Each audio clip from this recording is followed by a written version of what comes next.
Hi everyone and welcome to today's recap.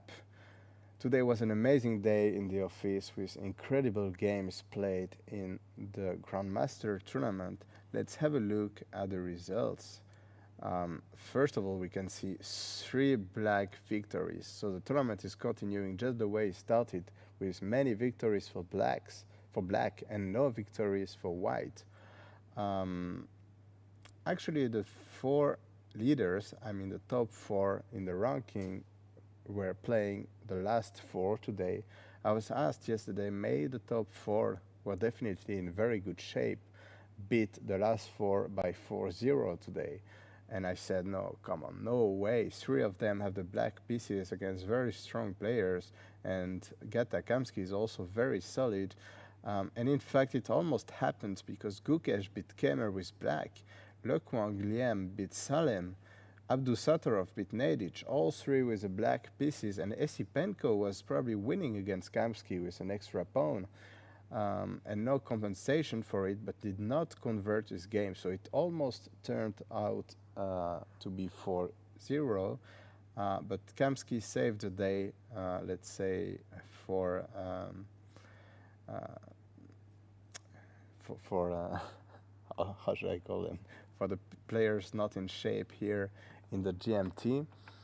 Um, let's have a look at the rankings. So the difference is that Le Kwang, who was only half a point ahead of Esipenko, is now 3 points ahead of Esipenko, and Esipenko is back to the third place as before, and Gukesh is now second with 28 points. I think I might be wrong, but I think the first time I see Gukesh second in the tournament, because he was leading for most of the time. Then he lost one game and became third. And I think the first time I see him second in the ranking, but probably somewhere with so many games played, probably at some point he was second. But anyway, now we have Lekwang with 30, Gukesh with 28, Esipenko with 27, and Abdusattorov very close to them with 26 and half. These players will be the first four in the tournament unless something absolutely insane happens, as the fifth player, Salem, is 6 points behind the fourth one with 20 points and a half. Let's have a look at the three black victories of today. Some of them were really roller coaster, as you will, a roller coaster, as you will see. So, for example, let's start with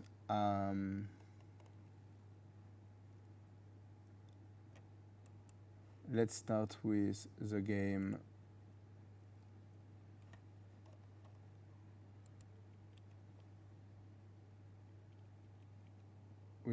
Kemer against Gukesh. So unfortunately, you saw not the final position, but almost final position, because I have been recording the video just before, except that I had forgotten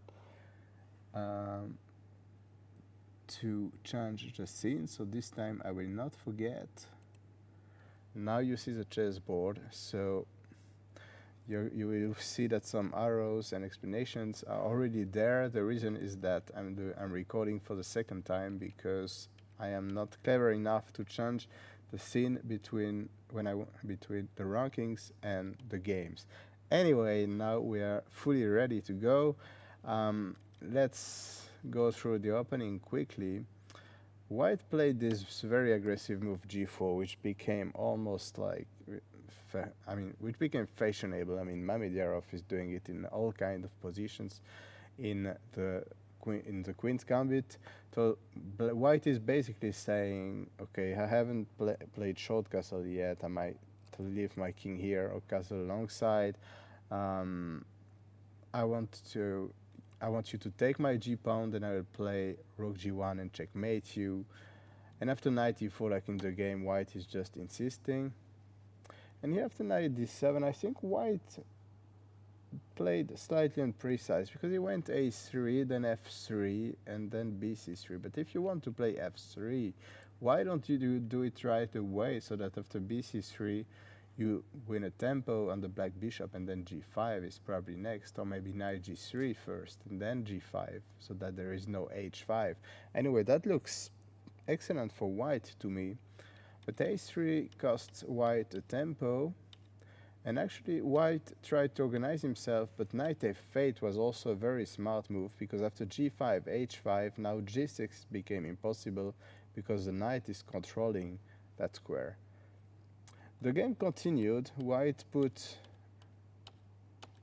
managed to get a very strong bishop on e5, but I would say it's a bit decorative, because this attack can only work if white manages to push f5 at some point, but he will not manage this, because f5 there will always be bishop takes e5, and if he takes on c7 up front, then this is opening the e5 for the rook, and with f5 you're not returning very much either. So white just white started to maneuver his pieces in a pretty weird way. But okay, he's probably thinking that without queens he can manage to force an exchange on e5, and then that he will have chances to push for a win. But black declined the queen's exchange, rook b3, and here black took an excellent decision to take on e5. This is not the kind of move that you do if you don't have a clear idea in mind. And because after fe5, I mean, white is returning rook f1, rook f6, rook f2, and we'll have a lot of counterplay, some possible sacrifices on h5. I mean, you do not want to take this bishop for no reason, but here black played b4, which is extremely strong. So white just took rook b8, rook b1, and a3. So you may wonder, what is black doing? He's gonna lose this pawn, he's gonna recover this one, but he's sacrificed the pawn. But actually opening the b file is opening him many doors. So first of all, if black immediately goes for the pawn, then after rook b4, at the end of the day the rook can enter b2, so that can only be a worse version for white. So white decided to play rook b3 and capture the pawn on a2, so that there is no rook b2 check. But look at the white pieces, there is something very suspicious there. I mean, out of 4 pieces, you have 3 of them, I would say, or let's say out of 3 pieces, if you don't count the king, 2 of them are extremely weirdly placed. This is generally the sign that the tactics is going to happen, and this is what happened. The point behind black's idea was rook takes d4, and this is a terrible news for white. Not only is losing a pawn, a very important central pawn, because if he takes a rook there is knight f4 check, winning the queen. But then this is becoming weak, this is becoming weak, this is becoming weak, then this will fall as well. And this is basically what happened in the game. White lost all the pawns and the game together with it. So that was Gukesh's victory against Kamer. I mean, he reacted quite impressively to Kamer. I mean, Kamer was really trying to checkmate him, but he was very calm. And then when he got an opportunity to punish his opponent with this bishop takes e5, b4, and so on, and this final tactical point, rook takes d4, he did not miss it. So that was quite impressive. We can have a look at Nedic against Abdusattorov. So that was a Rossolimo Sicilian. And out of the opening, I mean, we're not going to discuss the opening in too much details. I mean, white and black are both trying to wait in order to see what plan they choose. There are 2 plans for black, basically knight f6 or e5. There are also several plans for white. One is to just play, let's say, d3, knight c3, bishop e3, and so on. One is to go c3 and d4. So black is just waiting, and white played knight a3, which is a useful move. I mean, the knight is generally doing good here in the Rossolimo. Now e5 has to be played, because knight f6, e5 would be a great news for white. These 2 pawns would remain isolated. So e5, queen a4, and now Nedic goes for a typical pawn sacrifice in order to target the d6 pawn. To defend it, black took the knight on c4. Now he has to defend the c5 pawn, the d4 pawn, so c5 was played. Rook c1, very good move by Nedic, castle. And now Nedic decided to play e5 in order to just weaken the c5 pawn. but that did not bring him very much because he recovered his pawn, but he had no advantage after it. And I have to say, I don't really know why he did not play knight takes d4 with the obvious idea of bishop takes d4, queen takes d4. It looks to me like white has a dream position here. Of course, white is not winning, but I would say this is a clear advantage. Obviously, Nedic did not miss knight takes d4. For a player of this level, this is impossible, but you probably saw that e5 is even stronger. But that was a wrong decision, because a few moves later, black got enough counterplay. Maybe Nedic missed this queen b7, because an endgame would be very good for white. This pawn would be a long-term weakness. But after queen b7, b2 is hanging, knight h4 could happen. White played knight g4 in order to play knight f6 and queen e5, but black just played f6. And after queen a5, now the queen is too far away from the action, and black played knight h4, forcing f3, and queen takes b2, threatening checkmate. And I really don't know what Nedic missed here, because you can't just, I mean, to give the b2 pawn for some initiative, because we understand that white wants rook c7, queen d5, and so on. But knight h4, queen takes b2, you don't give the b2 pawn if you see that it's threatening mate in one and that you have to go back with your knight. So Nedic definitely missed something there, which is difficult to guess. And rook d1 made his situation even worse, as after rook e5 and rook g5, the rook joined the attack. And now all the white pawns are falling. White played rook c2 to defend on the second rank, but now black just has to trade. I mean, he can continue the attack or he can trade queens. Now he's threatening to trade queens, threatening mate in one. Black has 2 extra pawns and an attack, and after knight e4, rook takes h2, that's a third pawn, because if rook takes rook, then the queen is lost, and then black can choose the way he wants to play. He has 3 extra pawns, probably 4 very soon, so white resigned.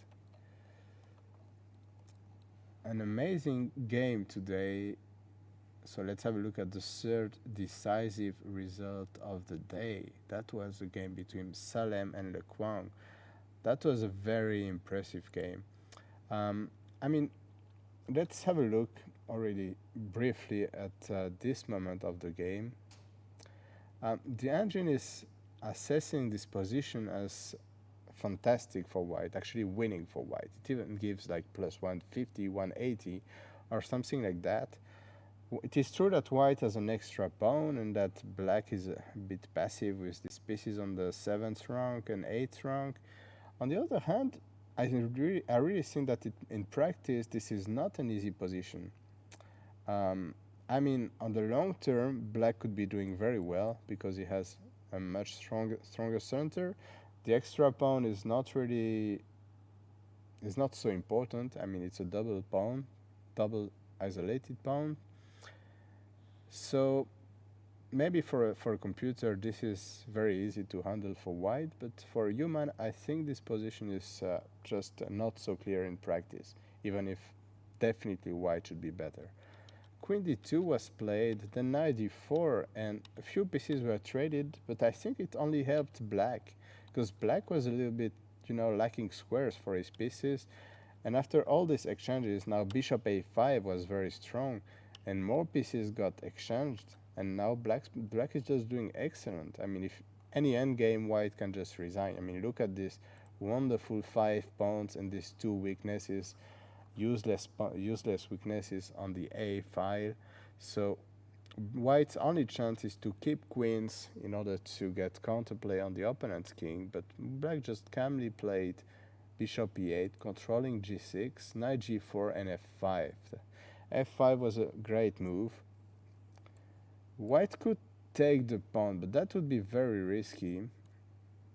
First of all, it's a question if black can do something like king h8, but I don't think so. So king h7 should be critical. Now this is the only square using the pin. And now I don't know how to take on a4, probably with the queen. I mean, that would lead by force to an endgame that white definitely does not want to play. So I assume this is the reason why white went knight f6 and took this bishop. Queen b2, white is trying to invite to a queen invasion with queen h8, but knight f6, queen d4, bishop f1, so that the bishop can join the can generate some counterplay, because on g2 it's really not helping. Queen a7. Here white found a nice idea to get counterplay. Played rook b6. And after knight d7, obviously he does not want to go back with the queen and allow black to play this wonderful endgame. He wants a5, so that the rook is untouchable because of pawn takes, and then the black rook would be lost. But black takes, rook a6, queen c5. At first it looks like white has managed to get enough counterplay. He's attacking h8, the rook is coming to a8, but actually there is nothing here. Knight f6, if you want to take on h6, then there is queen f2 and knight g4, with a completely winning endgame for black. And after rook 8, black just played king g6, and there is no attack. There is no attack for white. The knight on f6 is just a fantastic defender. White played rook f8, trying to get rid of the knight, but black just played rook g7, and look at this amazing setup. White has no counterplay. The queen is trapped here on h8. It's trapped. It's not attacked, so it's not lost, but still it is. It doesn't have any square. Obviously, the sacrifices are not working, and white has to watch out for knight e4, knight g4 all the time. I assume these threats are the reason why white played rook c8, then bishop b5, so that it is not so easy to play a move like knight e4. Then it is likely black who is gonna get mated, but black found a fantastic move here, which is f4. Really a brilliant move. And after bishop e8 check, which was played but which is a mistake, now king f5. And the idea is that if queen g7, then check, check, and queen f1 is a forced mate. So as a result, the bishop had to go back, and now there's, rook b7 was played, then bishop e2, and now there are so many wins for black. For a simple one would be to check, then check, and if bishop f3, just queen e1, and that's gonna be a checkmate. White doesn't have a check. Probably he was afraid. In time trouble, with a king on f5, you never feel safe. But okay, after g4, this is the end of the checks, and checkmate is coming. So this is one of the many wins that that black had in the position. This is another win, for example, I think. Then rook b1 and g4, and when the bishop moves, you want queen e4. Also rook b2 here. You just want to take on f2. Again, g4. You don't care. You can even go to f4 with your king, and this is game over. This pawn is lost. But instead black played g4, which is imprecise. And now after rook b8, white has some chances again. At least he's forcing the rook away from these two very dangerous open fires. Black played rook h7 and started to play imprecise moves. This was also a mistake. King g6 was also a mistake, and now already the engine claims that white has enough counterplay. Maybe rook c6 could have been played. Bishop b5 was in the game, is interesting as well. Rook f7 was played. Queen h8, a check was played, and actually this was a big mistake. White should just have played bishop f1 back, and black still has an extra pawn, but it's not so easy. His king is safe. His king is safe because he has very good defenders, but on the other hand, you cannot move these defenders, otherwise you get mated. So okay, white is going to generate some counterplay. The white position suddenly, from a position that was just mate, here it was mate in a few moves, suddenly the white position is completely playable, but not after king h2. Queen d2 was played. That's a very good move. King g2. And here I was very surprised that with 16 minutes for black versus 1 minute for white, Le Quang failed to find a win, which does not seem very difficult to me. Just knight e4, which is the move everyone wants to play. But of course, you need to calculate all these checks because you don't want to get mated. But rook g8 is obviously not leading anywhere. You just go king f5 and there is no check anymore. And if queen g8, of course you can't go to f5 right away because the rook would be hanging, but you go first to f6. Now there are two checks, here or there, but in any case you go to f5, end of the checks, next you take on f2 and game over. I mean, that was a very easy win, and that was the only win. I mean, black has this huge chance to play knight e4, which fortunately came back later in the game, but it could also never have came back. Okay, white played queen f8, which indicates that he probably also missed this, that knight e4 was working, because otherwise black could repeat and there is nothing white can do against knight e4. Here it would have been better to escape and, for example, go there, defending here, attacking there. But queen f8 was played, they repeated, and again knight e4 was missed. Black decided to just take, and now there is counterplay for black suddenly. For white, actually more than counterplay, because if king g5 or knight e4, the engine says that black is still doing okay, but already it's becoming very unclear. If knight e4 now, for example, you take, and it's a very different story now. I mean, there is very limited material on the board, and now this is falling. I mean, black only has an extra pawn, he has no attack. It is clear that white is out of danger here. But Salem's Le Quang's idea was to hide on h5, which looks smart and is renewing this threat of knight e4. And here white played rook g8 with the idea of playing bishop g6, but after knight e4 suddenly it's game over. There is no bishop g6 anymore, and after check there is rook f5, which is probably what white missed. And then the f2 pawn is lost and white resigned, because anyway the rook can be taken, not here because there would be check here, for example, and if you go there then white can collect the queen. But after queen e1 check, then on the next move black is going to collect the queen and the king is going to run away, so white resigned. But just one move before it is white who could have won the game here. First of all, this was a natural and very dangerous move for black with the idea to play rook h1. But this was a delicious move to play. If rook takes, now queen takes f6, and it is black who gets mated. That would have been the only move, threatening to take on f2, but now just bishop c2, and the black king is so terrible on h5. This is a threat, possibly with queen e8 next. I mean, this is for sure a threat. And black is in serious trouble. The only move, according to the engine, not to resign is queen a3 in order to play queen f3. But it's very clear that something is wrong here with the black king.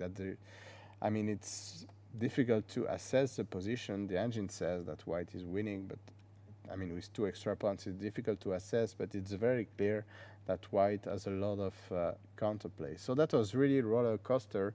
I mean, that position that was made, and that just one move before the end, because I would call that the final move of the game after knight e4. Obviously, it's hopeless for white. Just one move before playing this rook g8, which just loses immediately. White was actually completely winning with rook c7, according to the engine, and that would have made dramatic changes in the ranking, because Salem would have 24 and half. Le Quang would only have 26 and not 30, so that is a dramatic change in the standings.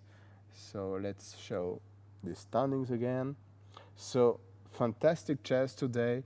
A few mistakes, but well, this is, as spectators, as chess fans, this is what we like. I mean, it is always sad to blunder or to lose winning games, But okay, these ups and downs we like to witness as spectators, I think. Today was really a fantastic day, and let's see if somebody can catch Le Quang in the final sprint. Anyway, thanks for watching the recap, and I will see you tomorrow.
Good day and welcome to the penultimate day of the GMT tournament here in Bienne, Swiss town. The Biel Chess Festival 55th edition is rapidly approaching the finish phase. Today, round 6 of the GMT will be played out. The games, I believe, are about to start either right now or a minute later. Angelika Volkova, I'm Graham Stratonations, will be your host today, and as usual, following a lot of action here from Biel. Yeah, welcome everyone. There's only 2 days left. The time really flies. It's incredible, but still a lot of fights are still going to happen today and tomorrow. We know that yesterday, basically after each game, the leader was changing, so everything is so dynamic, everything is changing so rapidly. I'm excited and looking forward to today's game. So let's check the current pairings for the round 6. As you see, very interesting matchups before everything goes to the finish. Domaraju Gukesh today faces Gata Kamsky. Another backup, the Satorov, who has scored 2 victories in a row. Today he faces Andrei Yesipenko, who has managed to find back his form. Like Wang Liam, the overall ranking leader, is facing Arkady Nadic, who doesn't have a very good tournament so far. And Vincent Kammer against Salem Salek are also going to battle for 4 points. And here you go. There you see the overall rankings. Yeah, so we can see that Lech Wang Liam is leading with 30 points. After him, second place, the Mirai Gukesh with 28 points. Andrei Yesipenko with 27. And Nodarbek Abdusator with 26.5. So if you remember from yesterday, first Nodarbek won his game. He got 26.5 points. He was leading. Then Andrei Yesipenko drew his game. He got 27 points. He again became the first. Afterwards, Gukesh won his game against Vincent Keimer. He got 28 points. He got again first. But at the end of the day, of the long day, long round, crazy game against Le Quang Liam, against Saleh Salem, finished for victory for Vietnamese Grandmaster, and he is leading the overall standings for now. Absolutely quite incredible to see Norbert Abdusatorov climbing up, because he did start the classical tournament with 2 losses and with the white colors. So the rest day for him was a major breakthrough. He has managed to score 2 victories in a row. This means he is within the striking distance, because the scoring system here in the Grandmaster Triathlon is really something special. So let's check what it is. You see we have 28 games in total. So far, the players have played 26. Rapid and Blitz tournaments have been finished. 7 games Rapid, 14 in Blitz. Classical tournament features 7 games. Obviously, a round-robin tournament between the 8 players. Today's round 6 out of 7. And of course, Sofia rule of 40 moves has been enforced. And that means no draw offers before move 40. Yeah, and here we can see the scoring system. Of course, because of the different time control, the scoring system is different for each of them. We already had the Rapid and Blitz. In Rapid, we had 2 points for a win, 1 point for a draw, 0 point for a loss. In Blitz, 1 point for a win, half point for a draw, and 0 point for a loss. And in Classical, which is finishing, today is round 6, tomorrow round 7, we have 4 points for the victory and only 1.5 for a draw. That's why players are trying to push forward and make it happen, make a victory in order to climb even higher in the overall standings. What it makes it really interesting is that the Chess 960 tournament serves as a tiebreaker in case there's going to be a tie. At the beginning, we thought, okay, probably it's not very likely, but once again, when we look at the overall rankings, I think it becomes really, really likely that we might see actually a tie, and then indeed the Chess 960 tournament, the final ranking will be important. Yeah, and here we can see the time control which Grandmaster Triathlon players have. It's really impressive because the time control is really, really long. 100 minutes for the first 40 moves. Afterwards, they're getting 50 minutes till they move 60. And from move 61, they're getting 15 minutes for the rest of the game. And we should not forget that there is also 30 seconds per each move, starting from the move 1. And that's the prize fund. They are battling out for the first prize of 10,000 Swiss francs, which is pretty much the same as euros these days. Total prize fund is 30,000, over 30,000 Swiss francs. Really incredible prize fund here. And combined with this very interesting tournament system, that's what produces a lot of action. Yeah, and what is around the same amount of euro and the same around the same amount of dollars. So it's today the currency is like this. So to remind you to who is playing in the GMT, it's Andrei Yesepenko, one of the youngest Russian stars who has left Russia, unfortunately, due to recent events. Now it's Le Quang Liam, the top Vietnamese grandmaster, also, I believe, the leading coach at Webster University. Then we have Salem Saleh, the leading Emirati grandmaster, winner of the last year's MTO. Gata Kamsky, last year's winner of the Grandmaster Triathlon. He's here back to defend his title. I don't think it's gonna work for him this year. One of the youngest stars in the world, Vincent Keimer, only 17 years old, and he has already played in Biel a couple of times, including the GMT. Then we have Norbert Abdusatorov, the reigning world rapid champion who has managed to find his form, win the last 2 games, trying to catch leaders. Arkady Naidich, one of the most experienced players in the field, who at the moment is slightly struggling. Yesterday he had a pretty terrible day, I guess, so today he'll be looking to get back into shape. And finally, of course, it's Domaraja Gukesh, the youngest player in the field, only 16 years old. However, a couple of days ago, he made history by becoming one of the youngest players in history of chess to breach the ELO 2700 elite club. Yeah, and also he made it yesterday again because he lost to Yesepenko, so he went down and now he went again back up. So we will see 2 games left. Maybe he can make it to keep, on the official list of the 1st August with a rating 2700 plus. Yeah, there's a definitely very good chance because for Gukesh also he had a great number of results in Spain in the last months. The games already have started. I think, Angelica, we can hop in and see what is going on. Yeah, for sure. And here we can see the first board, Domiraja Gukesh against Gata Kamsky. And we have Grunfeld. Grunfeld, We yeah. have Grunfeld, very popular defense. Oh, I love that. I love that when the magic appear over the board. So, how was this? Again, very big theory. D4, knight f6, c4, g6, knight c3. White is trying to get a lot of space advantage with e4, giving him a very strong pawn chain in the center. Black has a choice, of course. There's numerous ways how black can play here. He can play bishop g7, allowing white to play e4, which is essentially king's Indian defense. Then there's also the Benoni ideas like c5, d5, b5. You can get really, okay, maybe not here b5, but c5, d5, e6 is still an idea. And d5. Yeah, d5 is also a very aggressive choice from the black's perspective, fighting for the center. This gives white a very strong pawn center, but black usually tries to undermine it.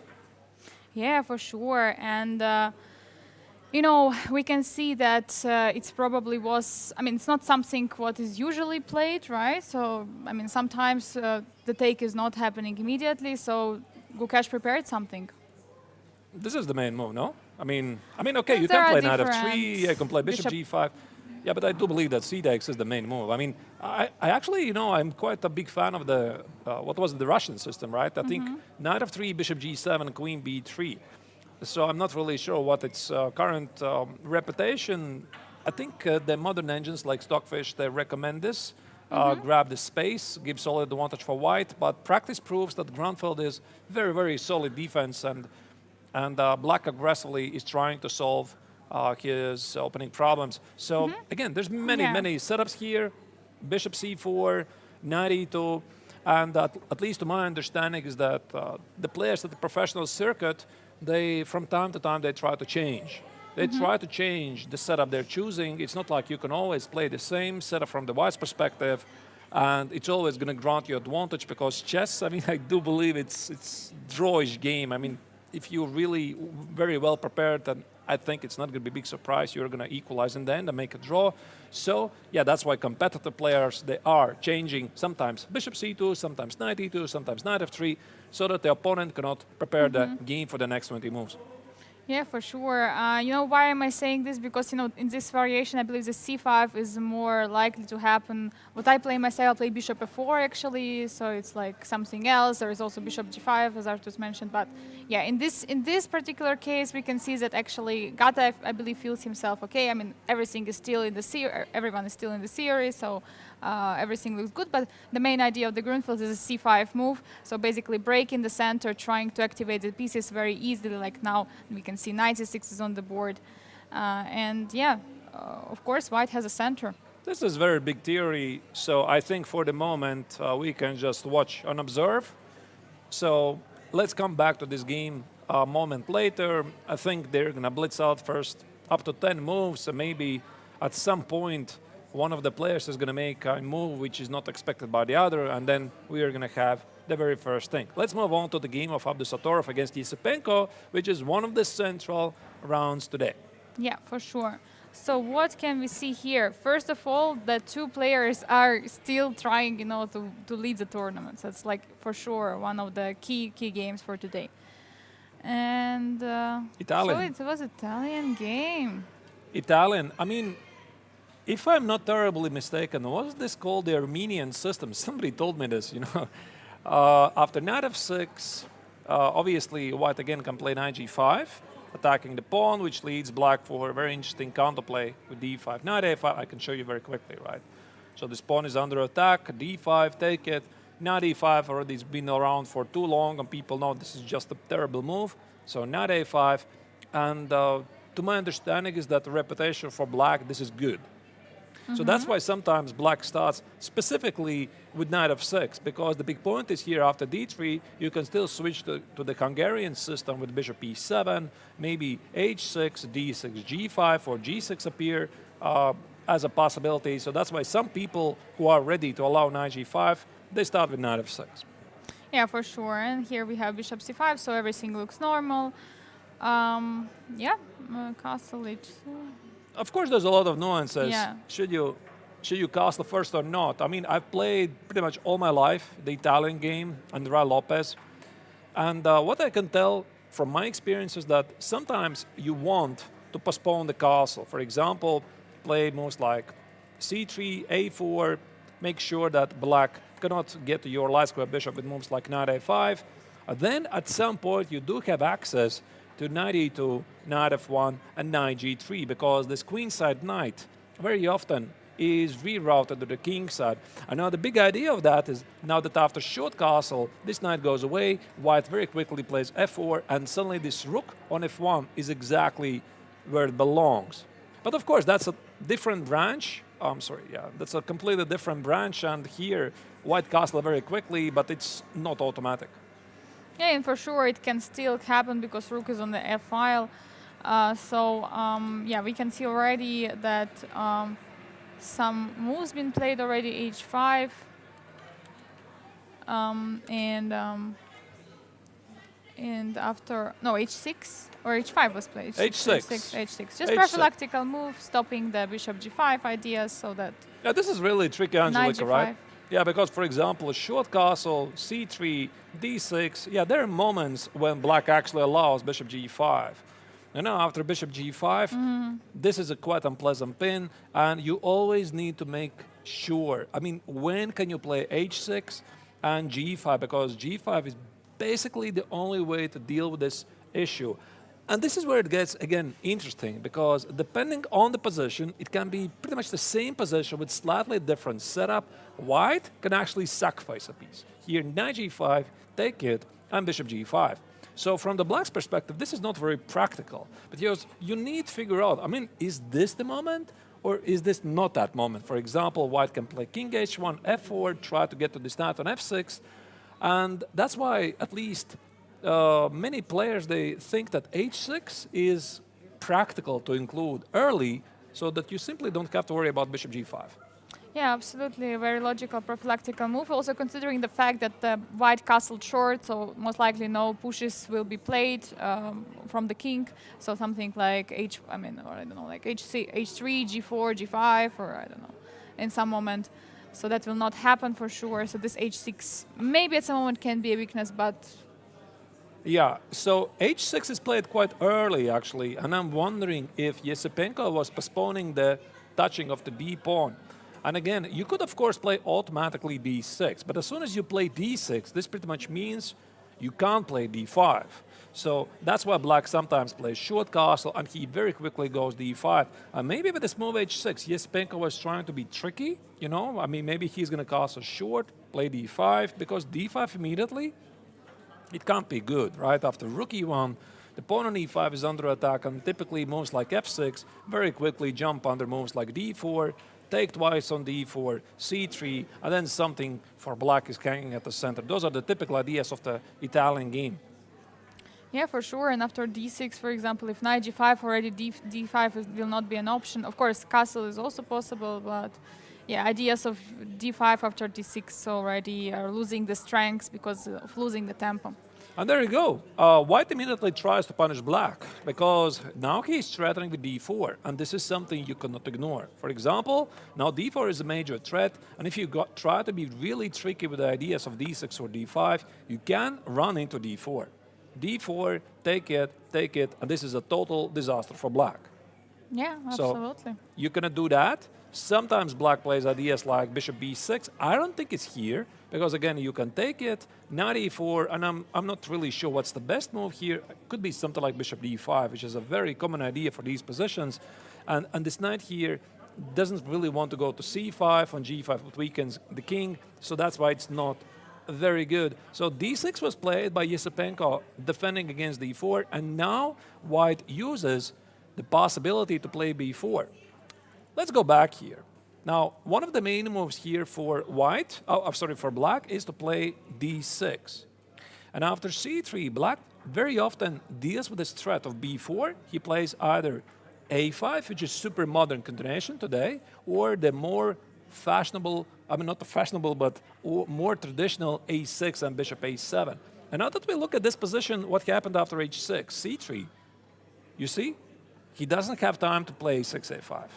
So he deals with the d4 threat, he plays d6, and now white immediately gains space at the queen side. And this is normally what black tries to stop, but Yesipenko claims he's doing all right. Yeah, and immediately playing a5. So a5 or a6 should be a move for sure. There is a huge threat of expanding. And okay, with a5, basically black is saying, okay, I'm taking some of the space, so not allowing to get this very nice pawn chain c3 before a5. So yeah, a5. a5 is played, I believe this is better, because if you play something like a6, which is perhaps more cautious, then you always need to be wary of ideas like this. For example, knight e2, whatever you do next, and knight c4. And now you suddenly start to become really unpleasant, feeling really unpleasant because this bishop on b6 is under attack, and at some point you might run into some b5, b6 ideas. So that's the idea why you have to respond with a5, and after b5, knight e7, the knight is getting to g6. Yeah, looks absolutely fine for white. Expanding on the king side, bishop e3. Yeah, like I already said, this is the, I think, I'm not really sure if that's the official title or unofficial title. Somebody called it the Armenian system, probably because of some Armenian players playing this. I think bishop a2, knight a3, knight c4 is one of the common ideas, but what I've noticed here in Biel is that Noderbeck, he really likes to play bishop e3 in the Italian game. He already played it in the classical tournament. I'm pretty sure that he played in some rapid games here in Biel. And this is something that he is really familiar with. I mean, it's not much. He doubles his pawns in the center. He opens the file. And I guess he has worked on the system from various perspectives, and he knows it. And that's why he plays it. Yeah, and immediately we have a rook opened on the f file, targeting the f7 square. So, yeah, looks pretty good for Normal. white. I mean, definitely it's playable. I mean, I'm not particularly impressed with the entire Italian game, to be honest. But this has become, in the past years, a major battleground between all top players, because I think maybe we have to blame Vladimir Kramnik for the reason why Italian game became so popular, because again, remember the year 2000 when Vladimir Kramnik beat Garry Kasparov in the World Championship match. He started to play the Berlin variation at the highest level, which at that point he proved to be unbeatable. And that's why many players who are playing the, not the Italian game, but the Raul Lopez, bishop b5, knight f6, they started to explore the Italian game, because after bishop c4, knight f6, this is not the Berlin. Yeah, and also here in this position, I want also to emphasize this move h6. Actually, it can be actually used for by white, because, for example, now there are ideas of knight h4, knight f5. You know, targeting the f5 square, and already pushing something like g6 will weaken the h6 pawn. So it's sometimes, yeah, sometimes this definitely can be done. So, I mean, I imagine this bishop is going to go away at some point. If black is not going to trade it on e6, think about bishop b3. Maybe c4, knight c3 could be idea. So I'm pretty sure that Noderbeck knows there's not much. And Italian game, I mean, there's not much at all, right? There's some minor advantage, but white is usually aiming for this slightly greater space advantage. And that's it. Because black can even play bishop e6, for example, here. Bishop e6. I'm not sure if you have to trade it immediately or play knight e2. And then white says, okay, listen, I have this tiny microscopic space advantage, and that's why I'm slightly better. But of course, it's not very critical. Yeah, so we will see. We will see what we will have here, but for sure, you know, there are still many nuances in this position, and players have to figure out what's the best, how the best to use it. And while Yesipenko is thinking, let's move to the third board, the third game. The leader of the overall rankings, Likwang Liem, is playing against Arkady Naidich, and they had different stories yesterday, because if Naidich yesterday played one of his probably worst games in the past years, I mean, he had a good position with white after the opening against Norbert Abdusatorov, and then he just self-destructed pretty much in something like 5 moves, and he was lost. I don't know what happened with Arkady. I hope he's fine. But Lequan Liam yesterday also had a huge roller coaster game because he was outplaying slowly his opponent Salem Saleh until he blundered to win, and then all hell broke loose. Yeah, it was absolutely crazy game. It was the longest game so far in the whole tournament, and of course of the yesterday's round. Yeah, I mean it was so crazy to watch this game. Of course, we also would love to hear what Lequan Liam is saying about this game, but yesterday we decided to let him rest. He played 2 very long games. Also, this 2 long games, it's also, taking away some energy from Lequan Liam. What do you think? Does he have enough energy for this game? I have no idea really, but absolutely you're right. You're definitely playing 2 very long games in a row can take away a lot of energy. Let's hope that Liam is feeling fine because it's difficult to recover. I mean, physically difficult to recover because it's not only playing the game. So what we're seeing here, they're sitting, let's say, around 5-6 hours, right? They're playing the game sometimes up to 7 hours, playing a very long game. But what you don't see is their preparation. And they are preparing at home, at hotels where they're staying. They're checking the games. And this can, I guess, up to 1 day can take up to a total of something like 10 hours. It's tough. It's tough being a professional. And again, when you have behind you a long tournament like the Biel Chess Festival, you had the Rapid Tournament, the Blitz Tournament. This is round 6 of the Classical Tournament. So even if you had 2 rest days, fatigue, it takes its toll. Yeah, we already had some interview yesterday with Lukash, and he actually admitted that he got pretty tired, that the day went is very long. It's in a way exhausting. Of course, there are some rest days for players to refresh, to regain their energy, but still, after the rest day, having these 2 pretty long games can still influence the 2 last final rounds. Today's game is very important for Lequan Liam, but tomorrow, I will remind you, he's playing against Yesipenko. That will be the crucial game, I believe, for the last round. Right. So c4 e5 was played in Liam's game against Knight Edge, Knight c3, d6. Okay, this is slightly something a bit offbeat, not the main continuation. I mean, there's many ways how black can play this. One of my favorite topics is Knight f6, Knight c6. I mean, I even wrote a chessable course for this from the black's perspective, and then depending on how black is responding, play d5, Knight e5. But d6, I think it's like an invitation for improvisation, right? Because black is trying to be tricky with his chosen setup. He could play g6, bishop g7. He could play f5. He could play Knight c6. So he is just gathering information. And there you go. Here Liam responded with d4, which is not a very common move, I guess, at least not right away. So I would imagine Knight f3 being the traditional, conventional way to continue. And now black would play at some point f5, right? So after d4, he has e4. So you don't do that. And that's why I guess Liam here played e4 before black can play f5. Now Knight h responded with e takes, queen d4, and Knight c6. And Queen d2, this is really interesting because Queen d2 maneuver has been around in some openings. The big idea is that white is going to play b3, bishop b2, and he's thinking long term. The queen on d2 looks awkward, but Liam's idea is after I and cat on my Daxwa bishop on b2, the queen on d2 stands great. Yeah, it looks like a fine position, but okay, also like for black as well, it's easy to develop. Yeah, that's why Knight f6, yeah. Knight f6 makes sense. Knight f3 makes sense. A5, oh, sorry, yeah. A5, I guess the idea is push a very early a4, b3, first d3, g6, and now b3. So now a4 was played by a Knight edge. Wow. Can you even do that? Just a second. Let me try to figure this out. So what was it? Knight f3, a5, and... Why not here, a4, actually? I don't know. If he wants to play... Here, right? Yeah, why? If he wants to play a4, you can play it here. I don't know. Actually, it would make perfect sense because the queen is misplaced. Obviously, you're going to play b3, right? Because black is taking it. Rook and a1 is under attack. Maybe. No, but queen d1, you can always play a3, right?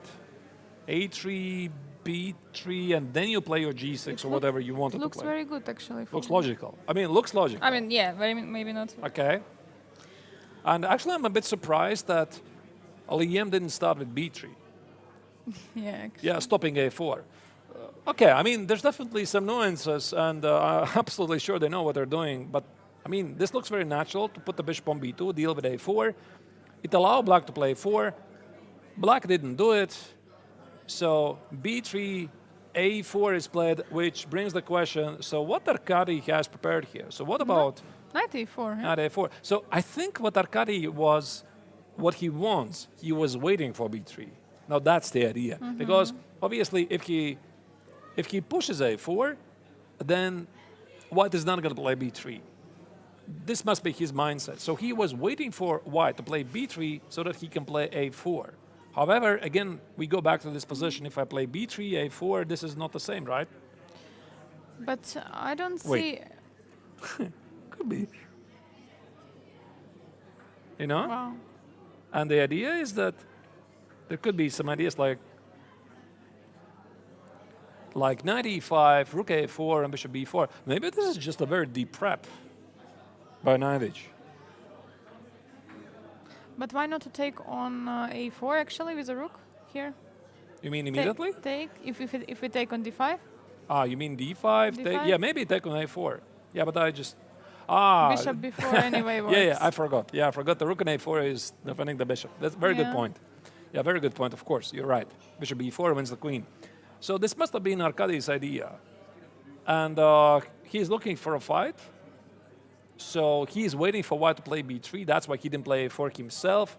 He started e3, g6, b3, and now he plays a4. And now Liam is thinking.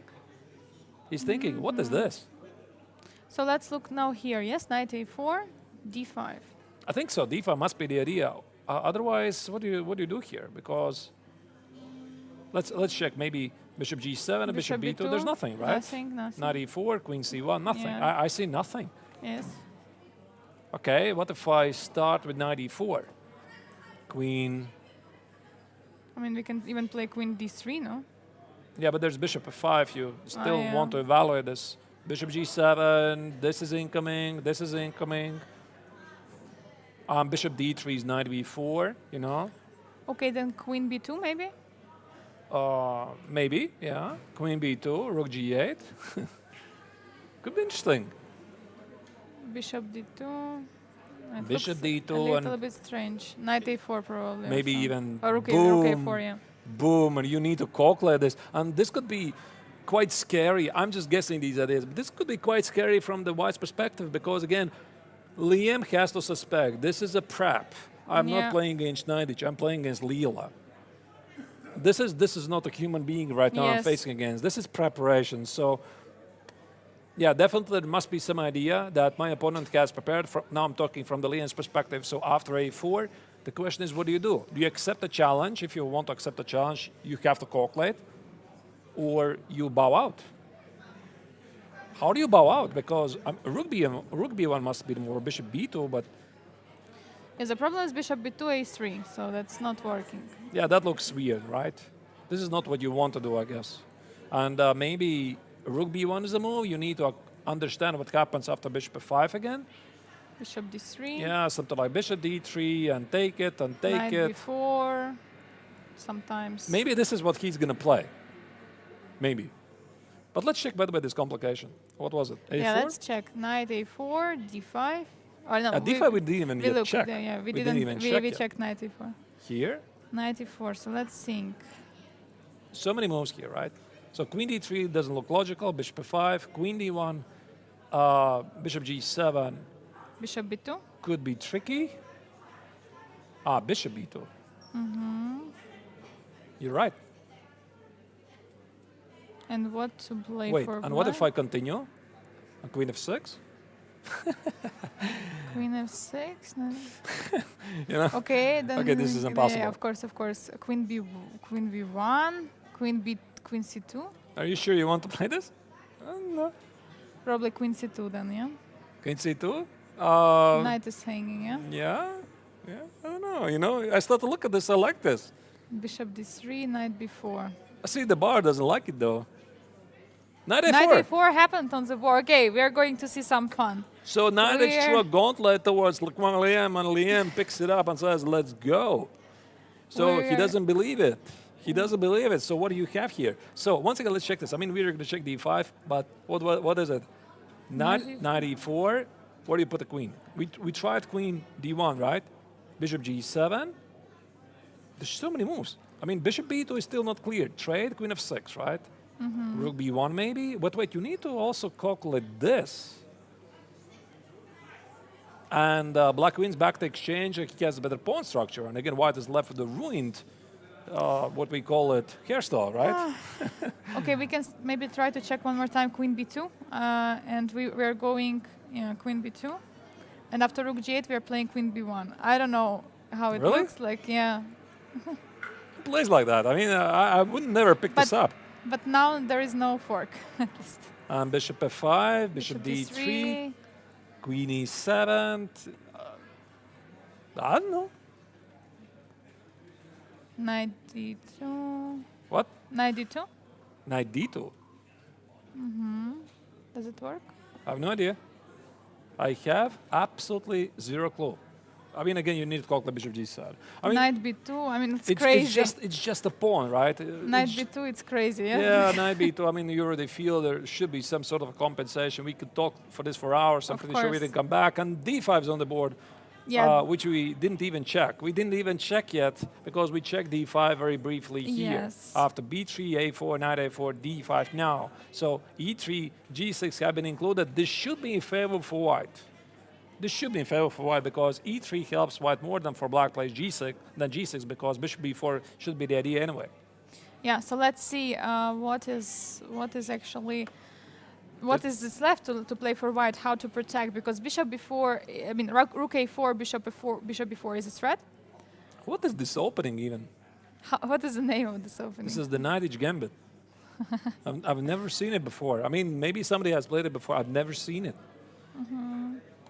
Okay. So pretty sure these pieces are not moving because rook a4, bishop b4 is a threat. Rook is not moving. Maybe just something like The move has Or been c5. played. C5 was played. okay. I was wondering about knight c3 really. Just C9. remove the knight back. Because now d4 is already not a problem. So earlier there was d4 move, and now d4 is not really. I don't know what this is. I mean, there's bishop b4, there's knight e4. I don't know what to choose. Maybe this. Yeah, this could be actually a problem. And if you play queen c2, queen f6 something, or maybe even some bishop f5, wow, that's a major compensation. And whatever here Lian was supposed to do, c5 looks normal. It closes the bishop. And knight is back. Let's see if he knows this move. He's back. He's looking at the board. He's writing down the move. If he's going to blitz it out, he is still within the prep. Let's see what he's then going to do.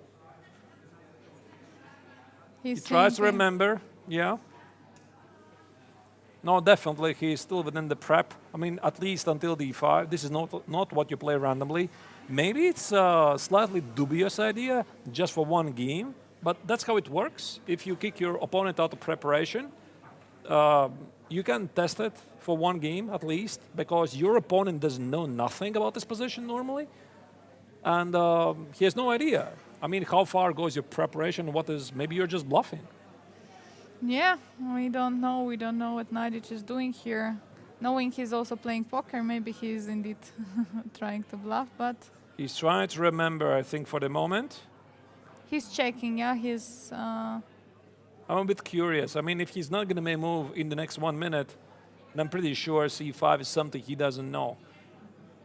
because your preparation only takes as far as checking most of the critical combinations. However, I would imagine that c5 is something that you have to know. It's very logical. Yeah. I mean, this is pretty rare line, but c5 is, it makes sense. But you know, there is already the idea to play knight e4, and if queen c2, there is bishop f5. So you know, Or it's knight b4 also is a yeah, move. knight before, yeah. So like, Bishop g7 is a move. Knight b4 is a move. Sacrifice on a4, a positional sacrifice also is a move. There's many exciting ideas here. He's thinking.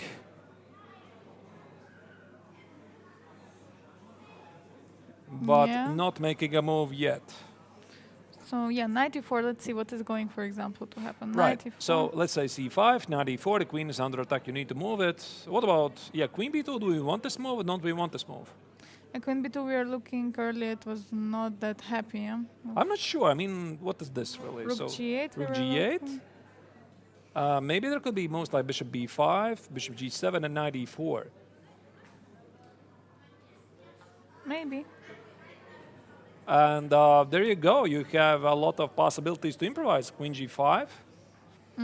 How do you deal with this, right? Short castle. Bishop h3. Bishop h3, f3. Oh, yeah, it can get really sharp, but I guess you want to be in the preparation here. So once again, c5. Knight e4 or bishop g7. Yeah, I agree. One of the viewers in the chat says knight e4, bishop g7. I also think it's like that. That technically, it also could be rook a4 and bishop c5, but I don't believe it really, to Yeah. be honest. It looks a bit too much. I mean, bishop b4 is a threat, but I mean, even a3 stops it. So I don't think it's going to be exchange sacrifice on a4. He has played it. There you go, knight e4. He is still within the prep. He is Yeah. still within the prep. He knows this position. He was just trying to remember. You see this stare. He's just imagining, okay, I was sitting in this training camp 2 years ago with my pals. We were doing this position. What was in the file? What was in the file? Okay, he was posted there. You're trying to remember. This is not random. This is prep. Okay, let's Yeah. move on. Let's check. move on because the final I game. believe Lech Van Gleem also needs some time to think. Oh no, actually he played queen b2, but okay, we will return to it later. So yeah, we have the last game we haven't checked yet. Vincent Keimer against Saleh Salem, and we see again our favorite Carlsbad structure. So yeah, I mean, pretty typical. Actually, Salem, we were starting our broadcast here today. He passed us and he said, "Oh, don't you show my game, right?" I mean, the recap, it was so bad. But he was very in a positive mood. So despite the fact that Salem lost 2 games in a row, he's in good moods, right? So, okay, I mean, he lost it. He had some chances. He could have done better. So he's not really torturing himself with some bad thoughts. Oh my goodness, I'm playing so bad. It's a bad tournament. No, he's just remaining very positive. Yeah, And probably also is looking for a fight also today. he lost for the content. Lost for the content. No, I don't know. I mean, No, definitely no, he's of course, looking for yeah. something here today. I mean, For sure. if you look at the rankings again, you see that here Salem Saleh is in the 5th place. I mean, there's nothing he can do pretty Yeah, much. he cannot even if he's beating two players in a row. he cannot get to the 1st place anymore. Top 3 looks incredibly unlikely because pretty sure that players are also going to score some points. So here, from now on, he can only try to play some exciting games and just finish the tournament on a positive note. Yeah, just relax and plays good game. What he always, like all the tournament, he was showing us some very nice, interesting ideas. He was not going for a draw quite a few times when there was a repetition. He could have gone for it. He was, I believe, almost always he was the one not to go for it. And yeah, it was quite an amazing, I mean, so far the tournament for him. So we have here knight b d7. And Vincent also has lost 2 games in a row, right? So Vincent lost 2 games in a Yeah. row. Salem lost 2 games in a row. So this is going to be the battle of willpower. I wouldn't be surprised if the game's going to finish in a draw because they're not really fighting for the top 3 anymore. So this could be a moment when both of them would actually treat draw as a good result, right? Because I think psychologically you also want to stop the winning streak. But I mean, I don't know what they're thinking. I don't know their mindset. This is what I would probably do just to stop the bleeding so that I can slightly gain more time to recover. But we are going to see. So knight c3 is on the board, knight e7, and again, okay, it's some sort of a cost, but with a very strange order in the moves. Yeah, I mean, very strange, because usually, you know, if knight goes to f3, there is an opportunity for black, you know, not to play this knight bd7 too quickly. Okay, d5 was played, knight c3, and you know here, like bishop e7 or something, or c6, for example, yeah? There's also Bishop b4, yes. yeah, bishop here, b4 for sure. systems, super popular right now. Knight e7, okay, c takes, queen c2. And now if knight is not on d7, for example, there could be some ideas to play bishop g4 to develop that bishop, but okay, for now it's closed. So yeah, c6. Now again we have the cospat, right? Black wants to put the bishop on d6. Black wants to put the bishop on f5. White wants also to do something.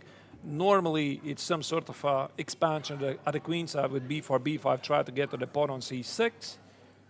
So bishop g5, all of this makes perfect sense. Everything is according to the plan. And black at some point is thinking, maybe can I get the bishop on f5? So think about moves like knight f8, g6, knight e6, knight g7, and bishop f5. So that is one of the common themes. Again, I'm not really sure how it feels together with the move h6, but yeah, I guess we're going to see. Yeah, so knight e2 a little bit strange, actually. I mean, like, usually it's not... I mean, if you want to go for f3, e4, you usually play knight g2, not knight f3. But also, I think this is what Abde Satoro played in his game against Salem Saleh 2 days ago. He started knight e2, knight c1, and knight b3, and the knight got exactly where it was. And remember, Angelica, there was this short castle where Yes. Abde Satoro played the slightly mysterious rook d1, which we didn't understand, but he won the game anyway. Yeah, for sure. So, knight f8, h3. Okay, stopping the bishop g4. Basically, yeah, knight went away and immediately stopping.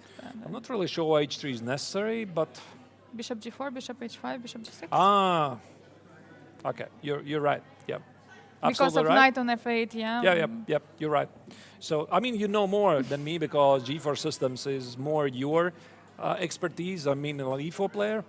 So, yeah, G4, G5 also is an idea that sometimes White does. And yesterday, it was played by Vincent, although in Yes. slightly different setup against Gukesh. It didn't work out for Keimer in the yesterday's game, but he still believes in the system. But you know, he got very nice position out of the opening, so it was very nice for him. Then later he messed up. So yeah, maybe he's also fine here in his opening preparation. I mean, everything looks good so far for White. What I can say. I mean, it's a really mysterious. I mean, I slightly don't understand Vincent's choice. So there's some mind games here. So knight c3, knight f3, I understand, right? So bishop d3, knight e2. So he's toying with the ideas. Now the other knight goes to e2, and now this knight goes to f3. I mean, okay. Maybe the big point is that at some point he was evading some systems with g5, right? I don't understand. I mean, if I have to explain why all of this was necessary. But I mean, black already castled short very quickly. So g5 is not going to happen. And just imagine if White would have played on the first move. I mean, first move with a knight not on f3 but on e2, and then, for example, everything could have been much better.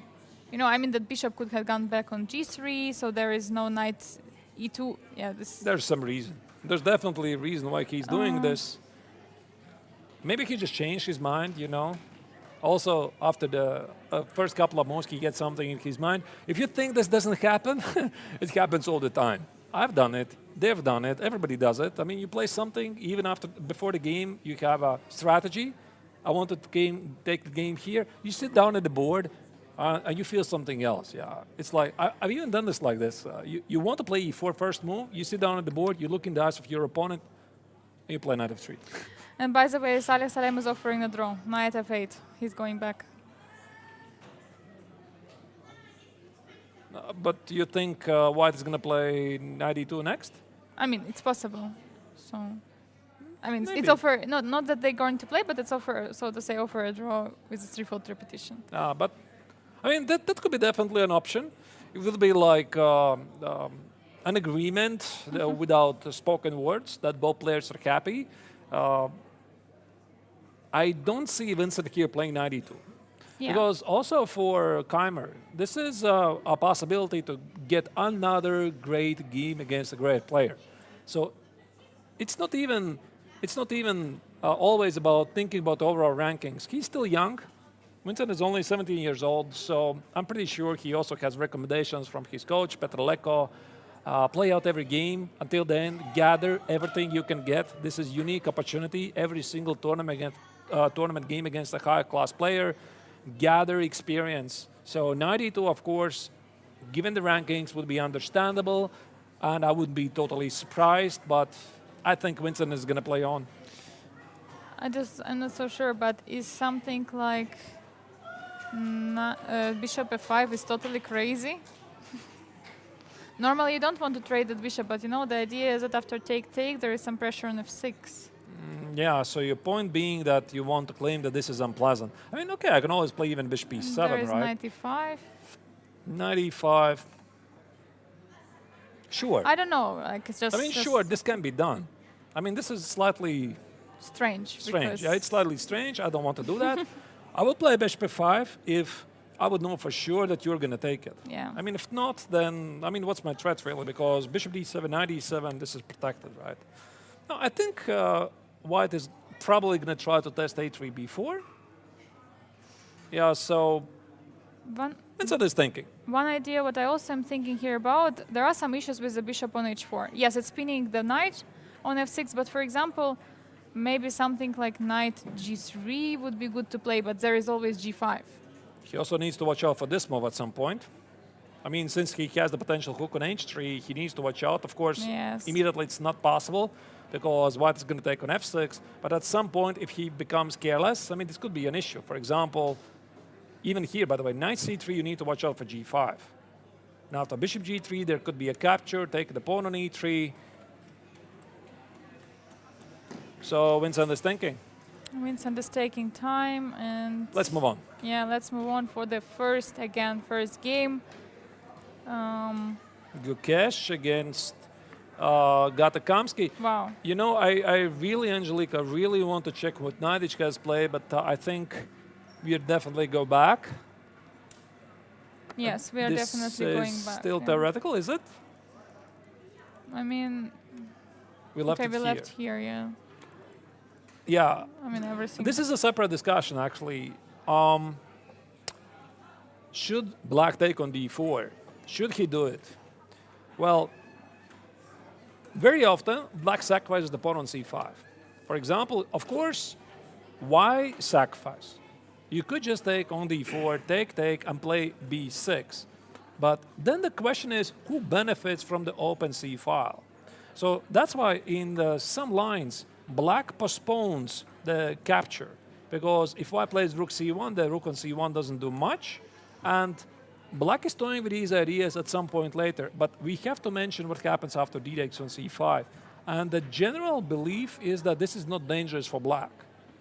So let's say something like even b takes or queen c7. This is the traditional idea of the Granfeld. So black says, okay, you win the pawn, but I'm so active, take it, and do to my active bishop, do the semi-open a file. Think Knight about that. a5, yeah. Knight a5, knight e5, bishop a6. This is not much. I'm not really sure about this queen c7, tell you honestly. I don't immediately recognize this particular line. Maybe it's just b takes. And also sometimes black plays positions like this, right? And he claims that he's doing all right, that his pawn is not going anywhere. Yeah, for sure. And And that's why queen d2. Gukesh didn't even think about it at all. Yeah, he has such a strong center. He doesn't want to give it up just for a pawn, and giving also initiative to the player. It's of course not something he wants to do. So queen d2, bishop b7, black still offers the pawn, d5. Yeah, so d5, it makes sense because at some point white wants to play d5 because black did not include c takes. So he's battling for a strong pawn center. Bishop b3, all of this looks perfectly logical. Bishop g5, I slightly don't understand, but the idea is he wants to play next to 4. And if you play immediately 4, you lose the dark square bishop. So white doesn't want to give it up. For example, h3, take it, and black might at some point push e6. This bishop here is pretty strong, so think about maybe c4 and maybe f5. So this could be an idea. I'm not saying it immediately works here. I would be thinking about it. Maybe e6 is an idea, and black succeeds destroying white's center. So why Gukesh play bishop g5? He makes sure he keeps the Dux white bishop alive. And then he plays f4, e5. Yeah, and bishop, queen d7, f4. I mean, everything looks logical. And bishop e2, taking. But was it possible to play something like? Absolutely, I think there's many Knight. moves. I mean, knight Knight c4, queen yeah, d3. Yeah, this is a pin. And b5 is something I guess you don't want to do because now white simply has a pawn majority at the center, unless, of course, there's some immediate breakthrough, something like e6 or f5. And the bishop on a6 is a bit silly. Yeah. So unless you're very deeply prepared and you know for sure that the engine tells you this is awesome for you, it could be difficult to go there. So that's why Kamsky took on e2.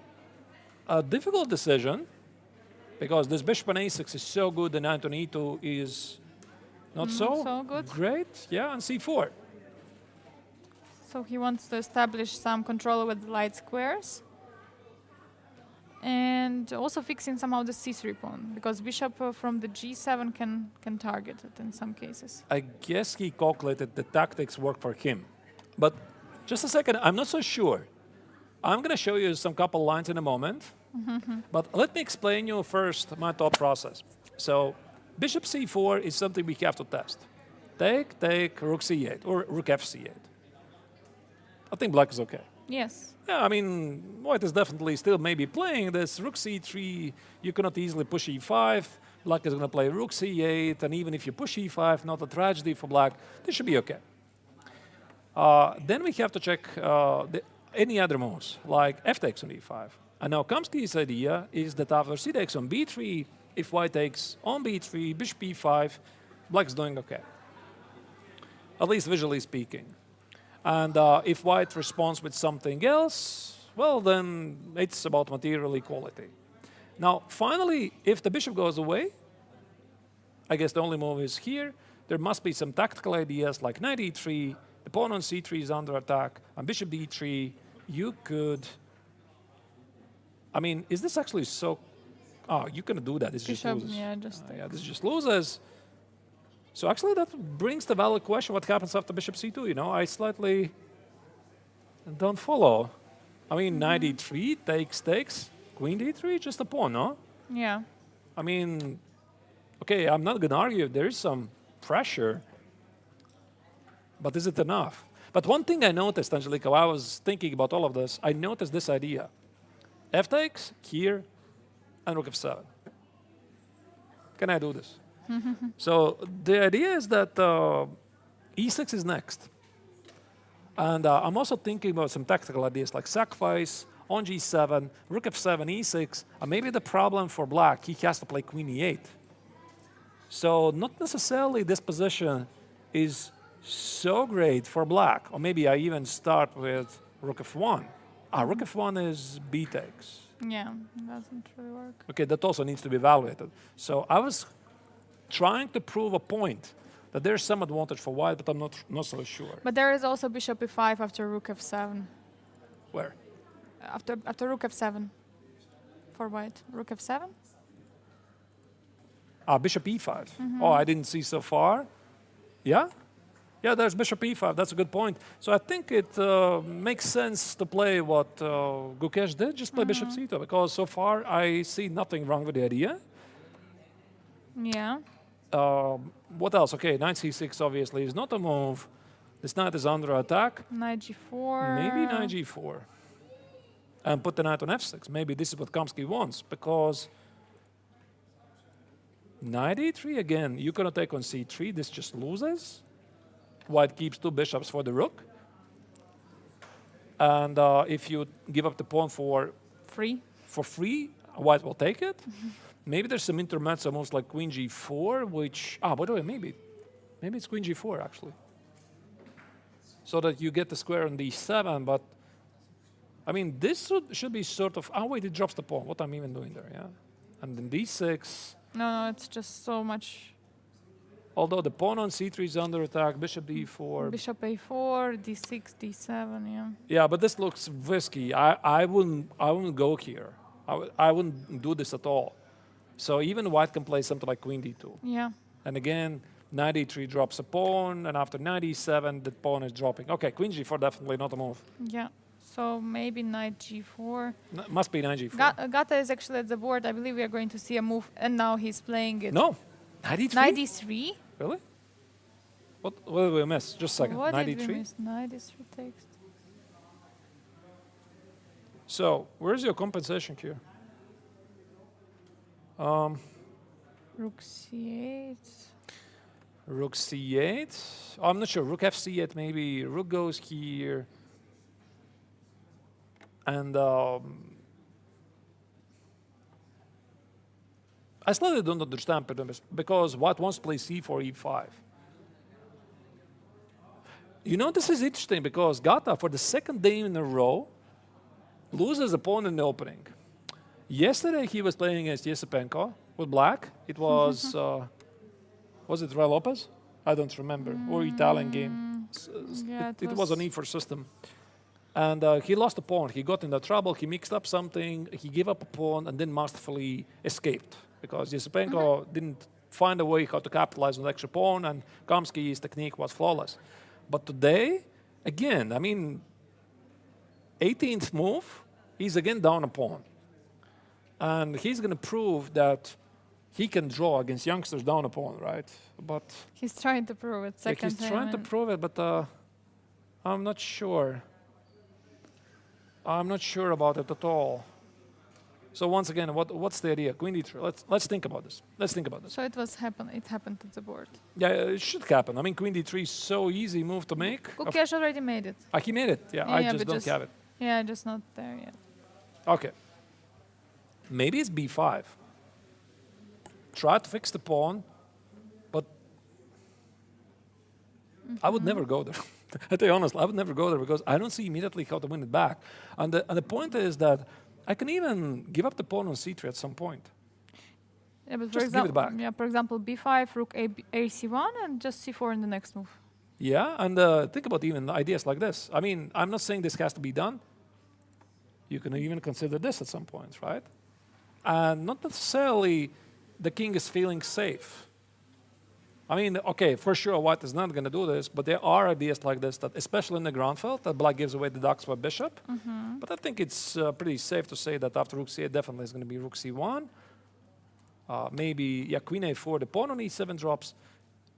e6, I'm not sure. Yeah, there was a suggestion in the chat, e6. And actually now I could sacrifice the exchange. You know, now that your bishop here is looking... Oh, there are look so at many these dark weaknesses. squares. Yeah. Not sure at all. So f6, you want to fix them. Bishop h6 looks with Or the tempo. h4.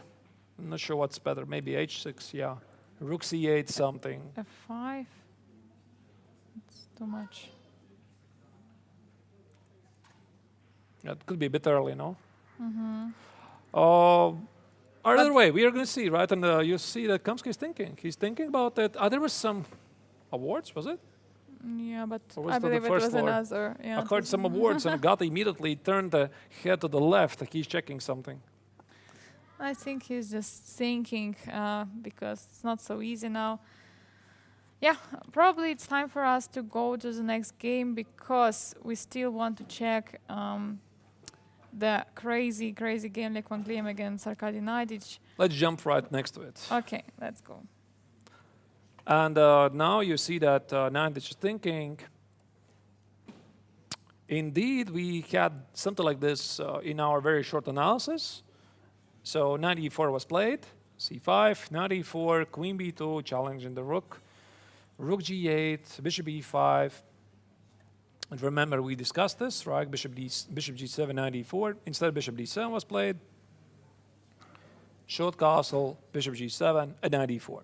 Yeah, so something similar, including bishop d7 and castle, is right now on the board. So yeah. I mean, looks pretty strange for black to give up the pawn like this. I don't know. I mean, there is still this pressure on the diagonal. There is a pin on the queen and the rook. And But Nadic is out of the book. 1 hour and 9. He is not so well prepared anymore. So clearly something was played that he didn't know. Or maybe it's just he had some ideas. I'm not even saying that Nadic here had 20, 30 move preparation. Maybe it's just an idea. He knew this setup. He had seen it before. He had some ideas that sometimes in one game you can sacrifice a pawn like this. You can at some point you play d5, you play knight e4, but you don't really focus on the details. And then in one game, 3 years later, you finally get this position, and then you try to figure it out. But I think that at some point, Nadic's preparation obviously ended. As you can see it on the clock, he has already spent half an hour. Yeah, could be possible. He just checked. Okay, it feels like working, so let's go for it. Yeah, So here and- we go. Let's check it. And Yeah. you know, c5 is not like, the first move you're checking, but of course, for sure, the one of those. Maybe he just, didn't really know the c5 move. Okay, knight d4, bishop yeah. d7. Knight d4, bishop d7, queen d7, e takes on d4. I question where is black's compensation. Is there some, probably rook a4, queen a4, bishop e3, yes, it's Yeah, simply. you can always play bishop e3. Where's this guy gonna go? This is what really bothers me. Where is black in a position he's king? Because if the rook was on h8, okay, we could argue. There's definitely compensation. But the rook on g8, a long castle looks incredibly risky. The a-pawn is gone. Yeah. So, okay, let's look at this once again. This is not yet necessary. But what we can see from the position is that white has some problems to develop the pieces because this is a pin. The knight on a4 maybe cannot go to c3 because the knight on d4 hangs. So this suggests that Nadic might have a quiet move. Maybe just some developing move, something like queen h4. Can I do that? And probably I need to long castle anyway. At some moment, there's also bishop e5. Yeah. Yeah, also bishop e5, and now white needs to deal with this pin. So queen h4 makes perfect sense to me. So I guess I want to get rid of this knight. But then there is knight. Yeah, Actually, there could be bishop, no? Yeah, bishop e5 or knight d4. I'm There's thinking. something here on d4. Yeah, because our queen is on h4, I cannot calculate so quickly, so let's check it. Maybe I was thinking, let's say knight e4, bishop d7, king d7, take it, and now how do we remove the knight so that bishop d4 becomes, like knight c5. Oh, knight c5, let's check. Wait, can I improve this idea? Okay, if we want to go really crazy, we can play knight c5 right away. Knight e4, bishop d7, and King d8. Or, yeah. I don't believe this, not for 1 second, to be honest. I just did it for fun. Okay, so once again, let's say queen h4. f3 is not mandatory, by the way. So f3, let's say once again, what did we discuss there? Knight e4, takes, knight c5 doesn't work. Knight g5. But, What about this okay, move? crazy. No, it's too much, right? What a crazy move. Bishop Queen, d. no, I don't believe it again. That could work, actually. The rook on a1, but that's, rook on a1 is under, but I feel that... Queen f2? Queen f2. Queen f2, queen a1. But you take on and- f2. You take with.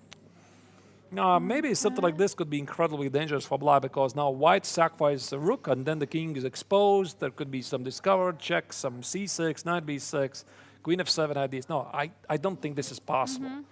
So once again, let's check this queen h4, f3, maybe it's bishop e5. Maybe there's something on the e4. g3, and now something sacks on g3.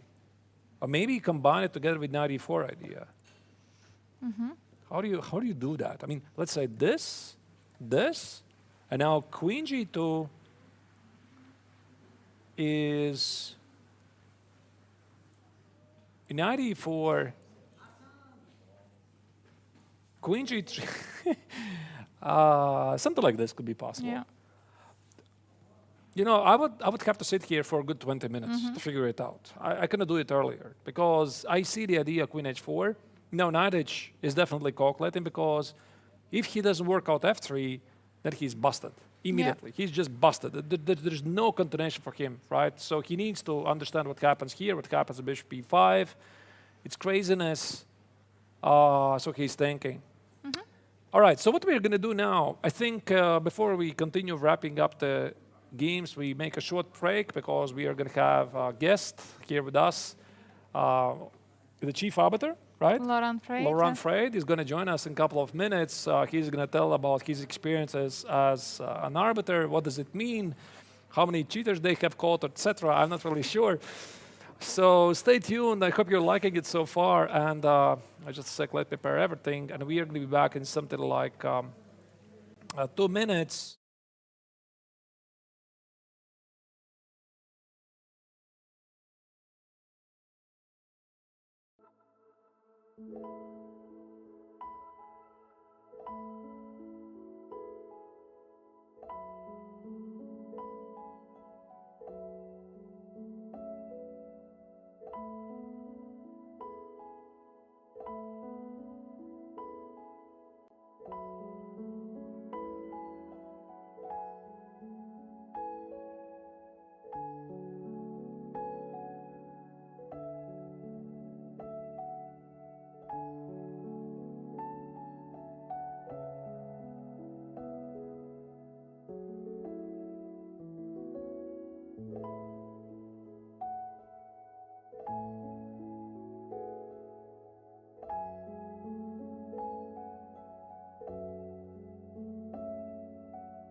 And welcome back. We are here in the studio together with our special guest, the chief arbiter of the Biel Chess Festival, Laurent Frey, here with us. Welcome. Hello, thank you, Angelina. Thank you. So, how is it? How does it feel to be the chief arbiter of such a great event? Such a big one. It's a mixed feeling. Of course, it's really exciting, but on the other hand, it can be a bit tiring because do you remember even how many tournaments we have here? Yeah, it is incredible. We have more than 15 tournaments here. Will be even the chess plus poker tournament, but it's something special. Yeah, absolutely. So in a way, it's like playing a simultaneous game for a grandmaster. So wow.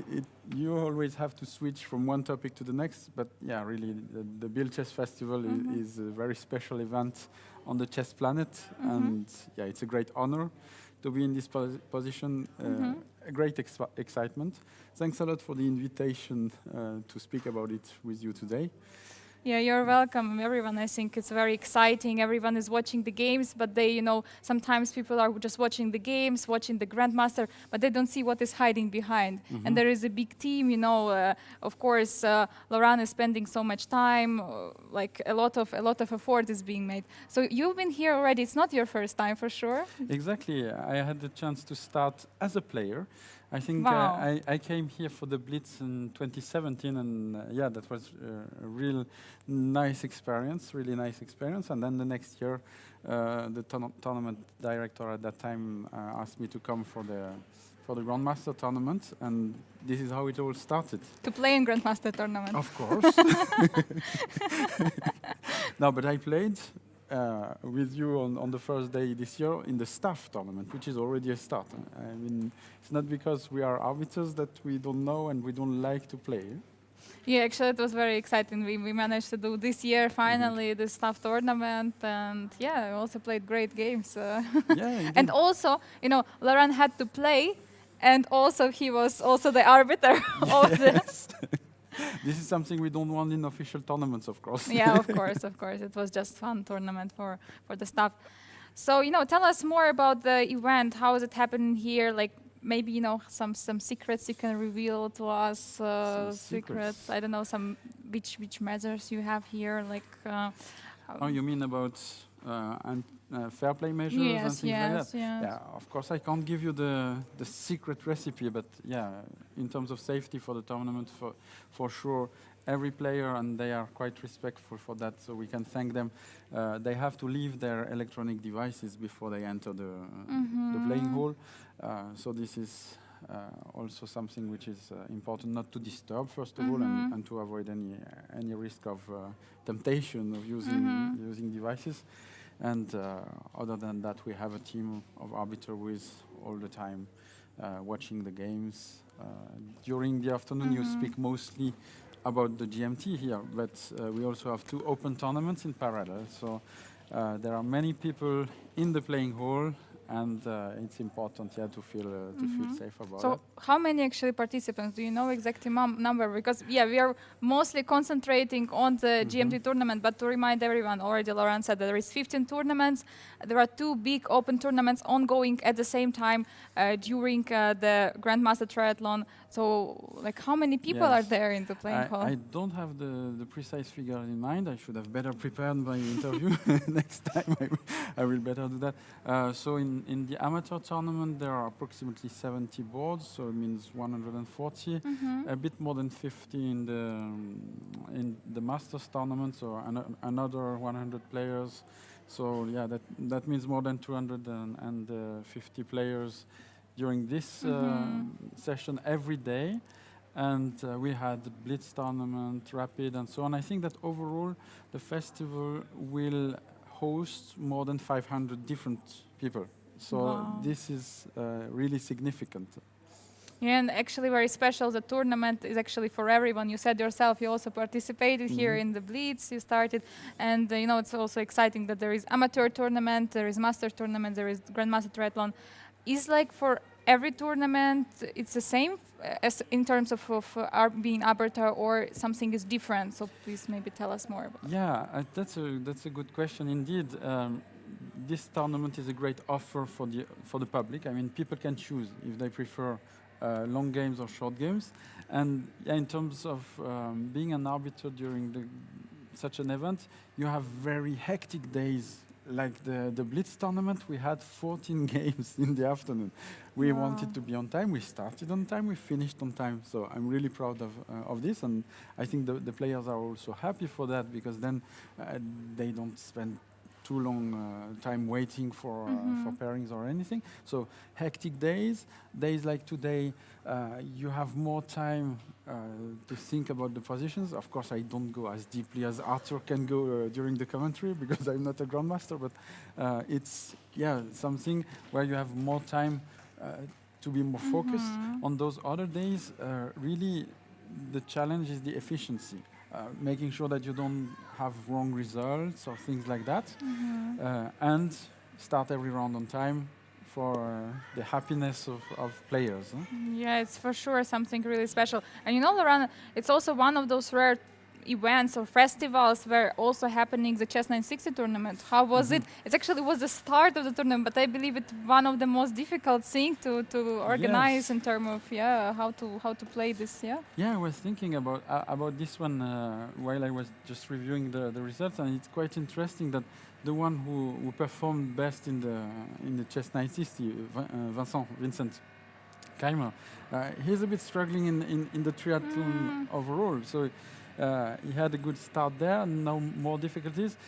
It's very interesting because you can also sometimes see that in some positions, players will take really different approach. You would have out of those 4 games, 3 going for one option and one something totally different. And yeah, I would say it's a bit refreshing.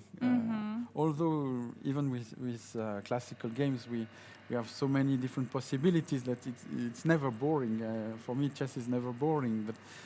But then you really sometimes see innovative games, I would say, with the random positioning of the pieces.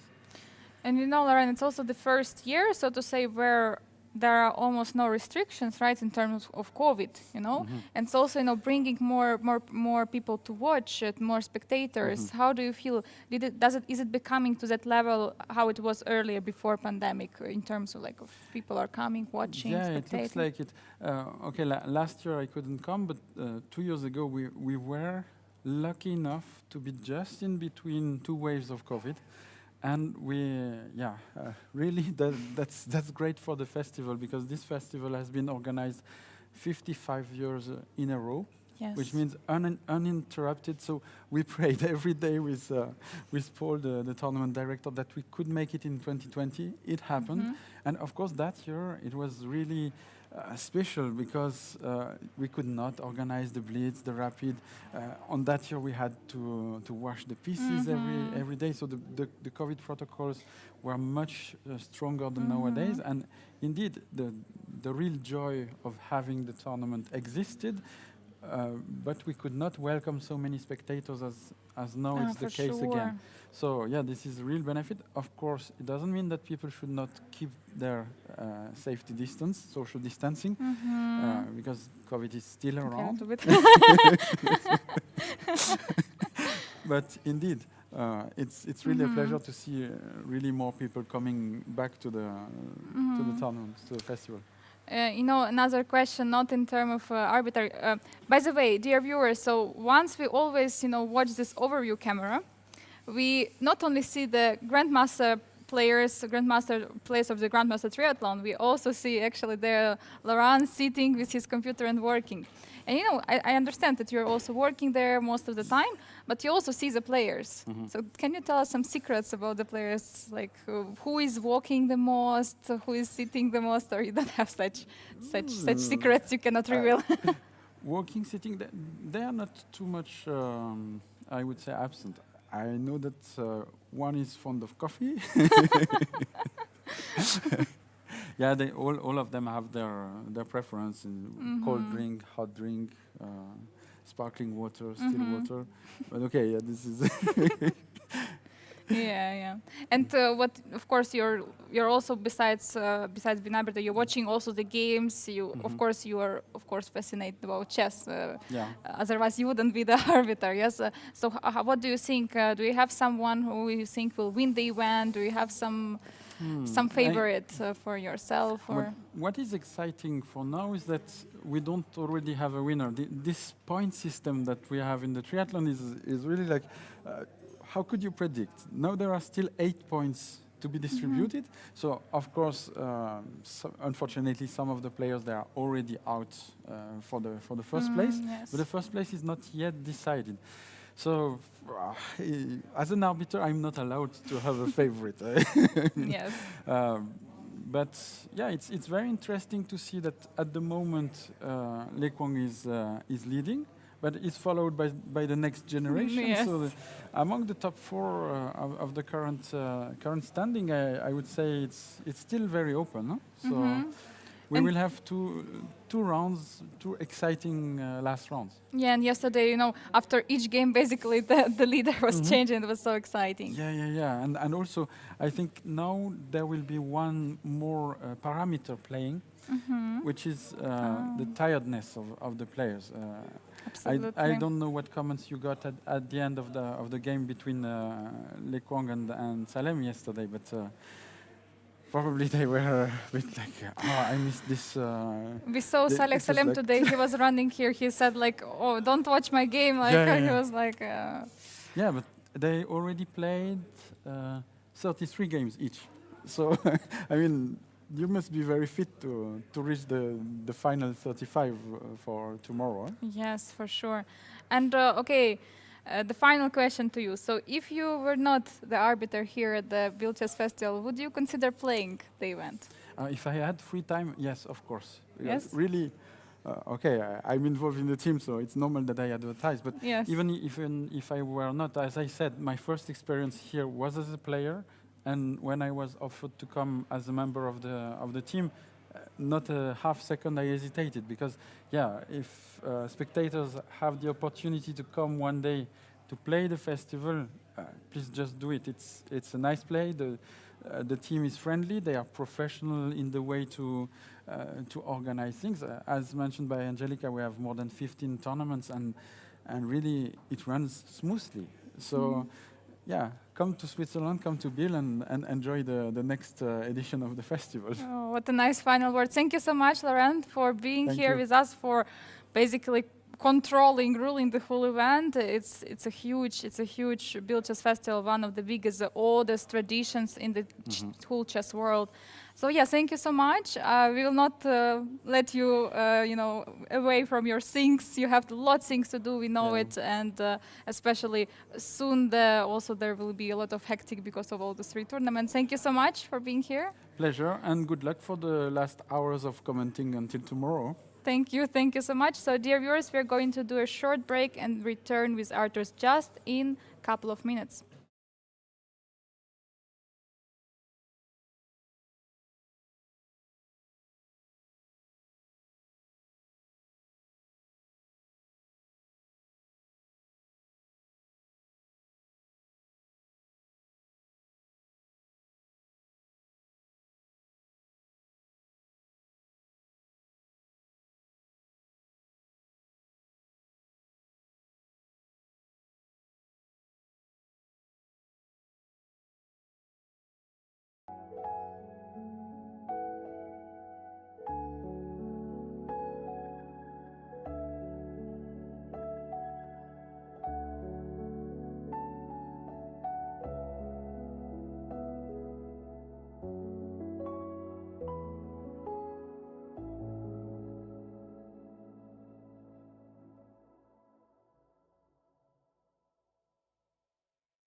And welcome back, everyone. So we have here our ranking pairings for today's round 6. We have 2 days to go, 2 rounds to go. We have Domiraja Gukesh against Gata Kamsky. We have Nodorbeka Dusatorov against Andrei Sipenko.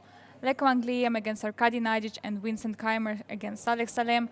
And here you can see the overall standings. I mean, it's really, really exciting because basically, as you heard, we just now had an interview with the chief arbiter, Laurent Freyt, who said that basically anyone in the top 4 can win the tournament. We have on the first board, on the first place, Lek Wang Liam with 30 points, Damaraj Gukesh with 28, Andrei Sipenko with 27, and Norbert Satorov with 26.5 points. Indeed, so those are the rankings right now. So you just heard also the chief arbiter, Laurent Freud, here with us. He talked about his experiences as an arbiter. Really interesting always to hear what is happening also from the staff members of the festival. I think we also need to go back to the games for a moment, right, to check what is happening there so that we didn't miss any action. So let's jump in back to the game of Arkady Nadic against, with black against Lek Wang Liam, because this is the game where we left. And Queen H4 was played. It was played. Bishop C6 is on the board. Yeah, Bishop C6. We're not really looking at Bishop C6, but yeah, it makes sense. It makes sense. I mean, basically, Bishop C6 removes the pressure against the knight on D4. Remember, we discussed that there might be some tactical tricks on D4. So Bishop C6 is just a normal way to deal with these issues. Absolutely sure that black is going to capture on C6 with something, but depends what. I mean, Bishop C6 could be a move, right? Bishop C6 is challenging the knight on A4, but at the same time, maybe knight is just thinking that this bishop belongs on this diagonal, and he took with the bishop. He took with the bishop, yeah, he took with the bishop. Of course, there is no knight c6 because of the pin. There is a question about the knight on a4. I mean, there is still some activity for black, but the pawn for now is a pawn. And actually, immediately, f3 was followed. Okay. F3 definitely makes a lot of sense because this idea of bishop e5 has to be evaluated. And now it's really simple. If black wants to do something, he has to do it right now. Because if he plays knight f6 or something, he is just busted. He's down a pawn, and the king cannot castle to the safety. It's really so simple. So what Arkady has in the store, I mean, either take on a4 or bishop e5. It has to be. It has to be one of those moves. So, I mean, we can try to look at this. For example, bishop takes on a4, which is threatening to capture the pawn on c5. But even this is not very clear because I could take it, bishop e5, rook f4, and again, not necessarily white is on the right side of the complications. Yeah, for sure. It looks very complicated and not so clear, yeah? Not so clear at all. So indeed, also, bishop e5 is a move, so obviously you cannot take it. This is a known mate pattern, right? So that's a mate, you cannot do that. So after bishop e5, maybe, yeah, but there's g3, right? And since the knight on c6 doesn't stand anymore, there's no tactical tricks on d4. Takes. This is nothing. I don't think black can do that. Maybe it's just not enough. Something on a4. Yeah, but how? I mean, no, not yet, not now. Yeah, yeah, no. I don't know really how. Again, maybe. I mean, again, bishop e5, g3. This feels quite forced, right? Knight g5, maybe. Knight g5. What? The queen's under attack. Oh yeah, I have the queen. So everything could be is under bishop attack. g3, but after bishop g3, there is also this move. Now it just doesn't look real. Yeah. It doesn't look real. So this bishop e5, now that the knight on c6 here is gone, this bishop e5 doesn't look so dangerous anymore. So maybe indeed after f3, black has to take it, assuming that white takes it. By the way, I didn't even say nothing about this move because there's knight c5, there's queen b5 check, knight e7, and maybe also this is good for white. Yes, there can be also knight queen b7. Or queen b7, yeah. Yeah. Queen Then b7 is also a attacking move. the rook and the pawn. And again, you look at the king, right? You wish that I could castle king h8, but you cannot do that. So the king is going to be a major issue, and I just don't see, to be honest, what Arkady is supposed to do here. Actually, I just want to confirm, Artus, if rook would have been on h8, just imagine how different the position would be. The king would be ready to castle at any moment, but now because of this rook on g8, black is going to struggle, I think. Black is struggling. I don't like the way the game has been going so far for Nadic. I mean, I love the idea. I love the idea what he played here. I totally approve, especially since it's not my game. So d5, c5, knight e4, rook g8 inspired chess. I'm totally all for it. But in the end of the day, the question is, what do you have? What do you have for this sacrifice? And yeah, that's why I hear Arkady is thinking, and I see the bar also says that bad news for Black. I just noticed a small live window, I mean a small live board, which shows that Black is just significantly worse and there's not much. Of course, it's not so easy to see at the first glance, but yeah. Queen on h4 looks a little bit dangerous, but still, after 3, Queen on b2 nicely controlling the second rank, nothing should be really an issue here. There's a question in the chat. By the way, dear viewers, you can from time to time ask us questions, send us some insights, some additional information if you have something related towards the tournament. There's a question if a certain chess content creator is going to join us at some point. I think we agreed that Georgios Oledis is going to join us tomorrow. That is the plan, tomorrow at 11 a.m. But let's talk about that later. It's still not very official. So the biggest content creator, chess content creator in German language is going to be here. The big Greek is his handle. So yeah, it will be absolutely interesting to hear what he has to say about this tournament because he's here in MTO. I think he actually withdrew a couple of rounds ago, but he's now enjoying the sights of the beautiful city of Biel. So the plan is to have him tomorrow. Yeah, would be really exciting to have him here. So yeah, that's why if you guys have some questions, we are looking at the chat, we are looking at your questions, and always are there in case something there is important to answer. We are doing it, of course. Let's move on. Let's check more games, and I think again we have to do a full roundup. So we're going to go to Gukesh's game against Gatakamsky. Yeah. Okay. So what is happening in the game? Not much. Yeah, we left after this strange knight d3, giving up a pawn. I mean, rook c5, starting to double the rooks. But you know, even there can be some ideas to play rook f3, protecting the rook on c3 from the side. Right. At some moment there can be even rook f2, rook c2, c4. I mean, this is just... So what Kamsky is claiming here is that he has enough compensation for the pawn, and this is exactly the yesterday scenario. Yespenko Kamsky. Kamsky is playing the second game in a row against the youngster. Second game in a row, he sacrificed a pawn, and he says, I've got this, I'm going to call this.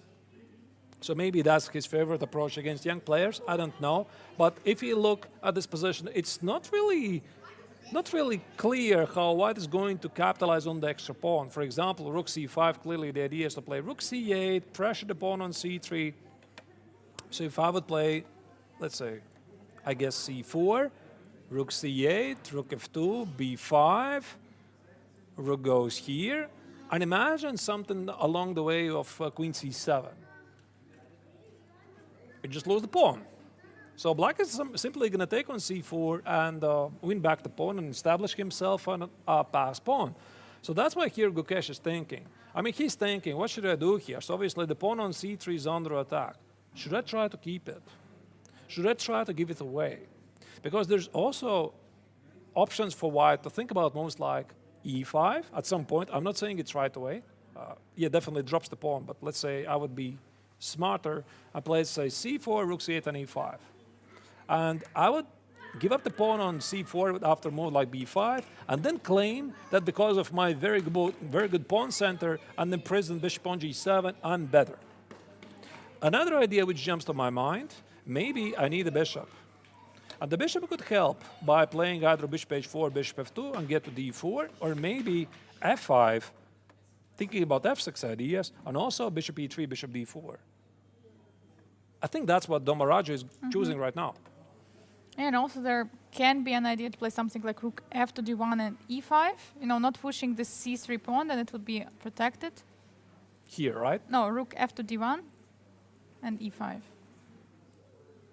We're Makes perfect protecting sense. on d5 and Total perfect sense. Yeah, I think it's a good, reasonable move so that the pawn on c4 is not targeted with a push b5, because on c3 for black it takes 2 moves to play b5, b4, and then you can play c4 if you want. and Good point. and the idea is if queen c7, there might be d6 pushes at some moment. So like, it's, Yeah, queen b, yeah, Queen or c7. maybe you also need to calculate f6. And then let's say takes, bishop h4. White still keeps the pawn, but I mean, there could be a scenario, let's say, black is pressing the pawn on d5, white plays c4, black plays b5, then white gives away the pawn on c4 and claims that he has a pass pawn on the d file. Still, difficult to understand immediately. I have these ideas, but you need to work on them. yeah, for sure. And that's what Domaraja Gukesh is currently thinking of.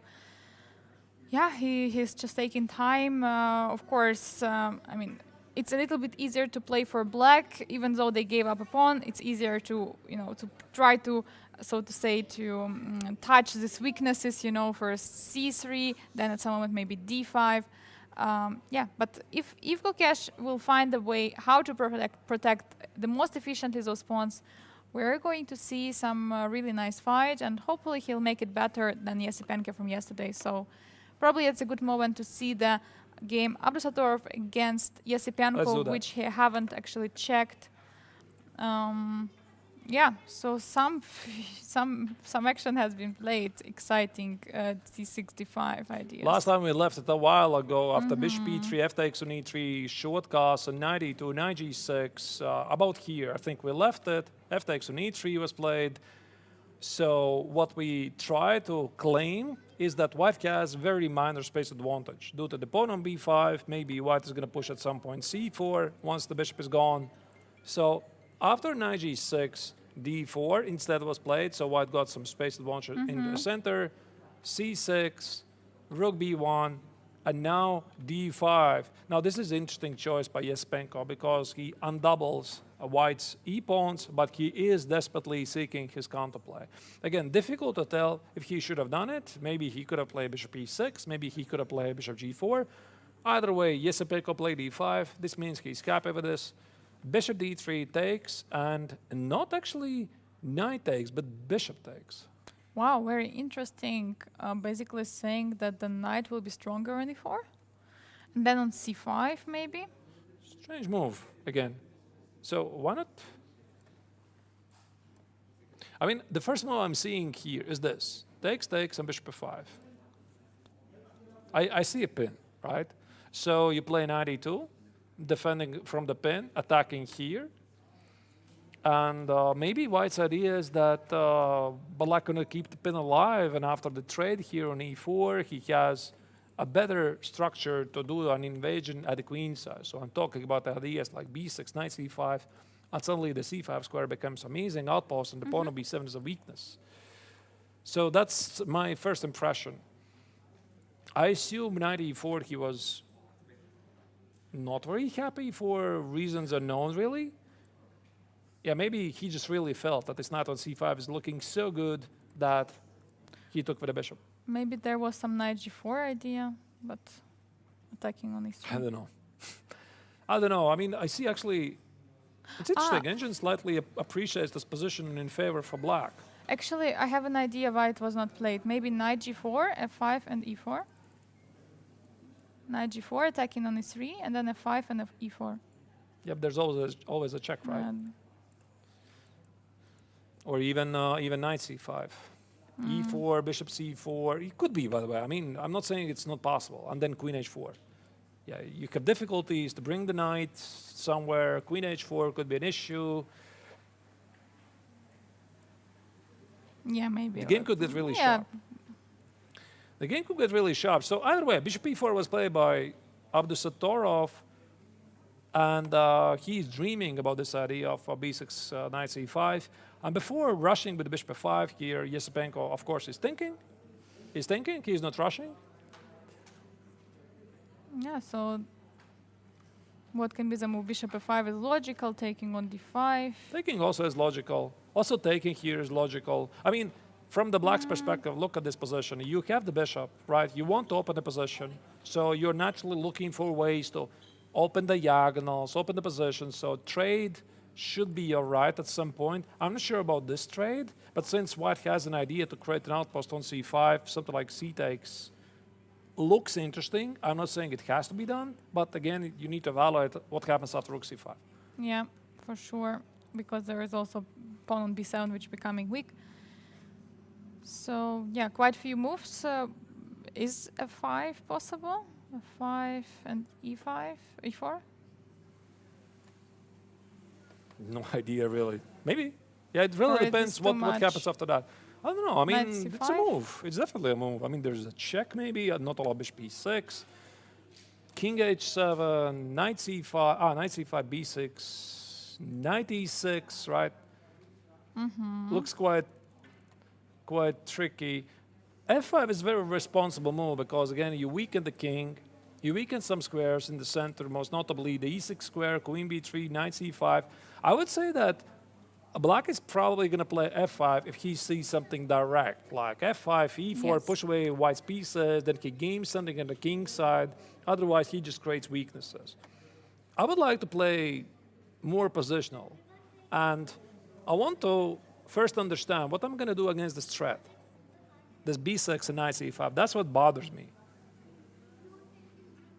What do I do against it? You know, actually, I have some ideas here. For example, I'm not sure about this trade, but okay, let's include it just in case.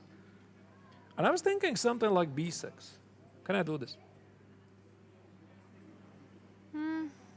So the idea is put the bishop on some diagonal. On Takes. b6, queen d5, or queen e8. Queen e8 is knight e6.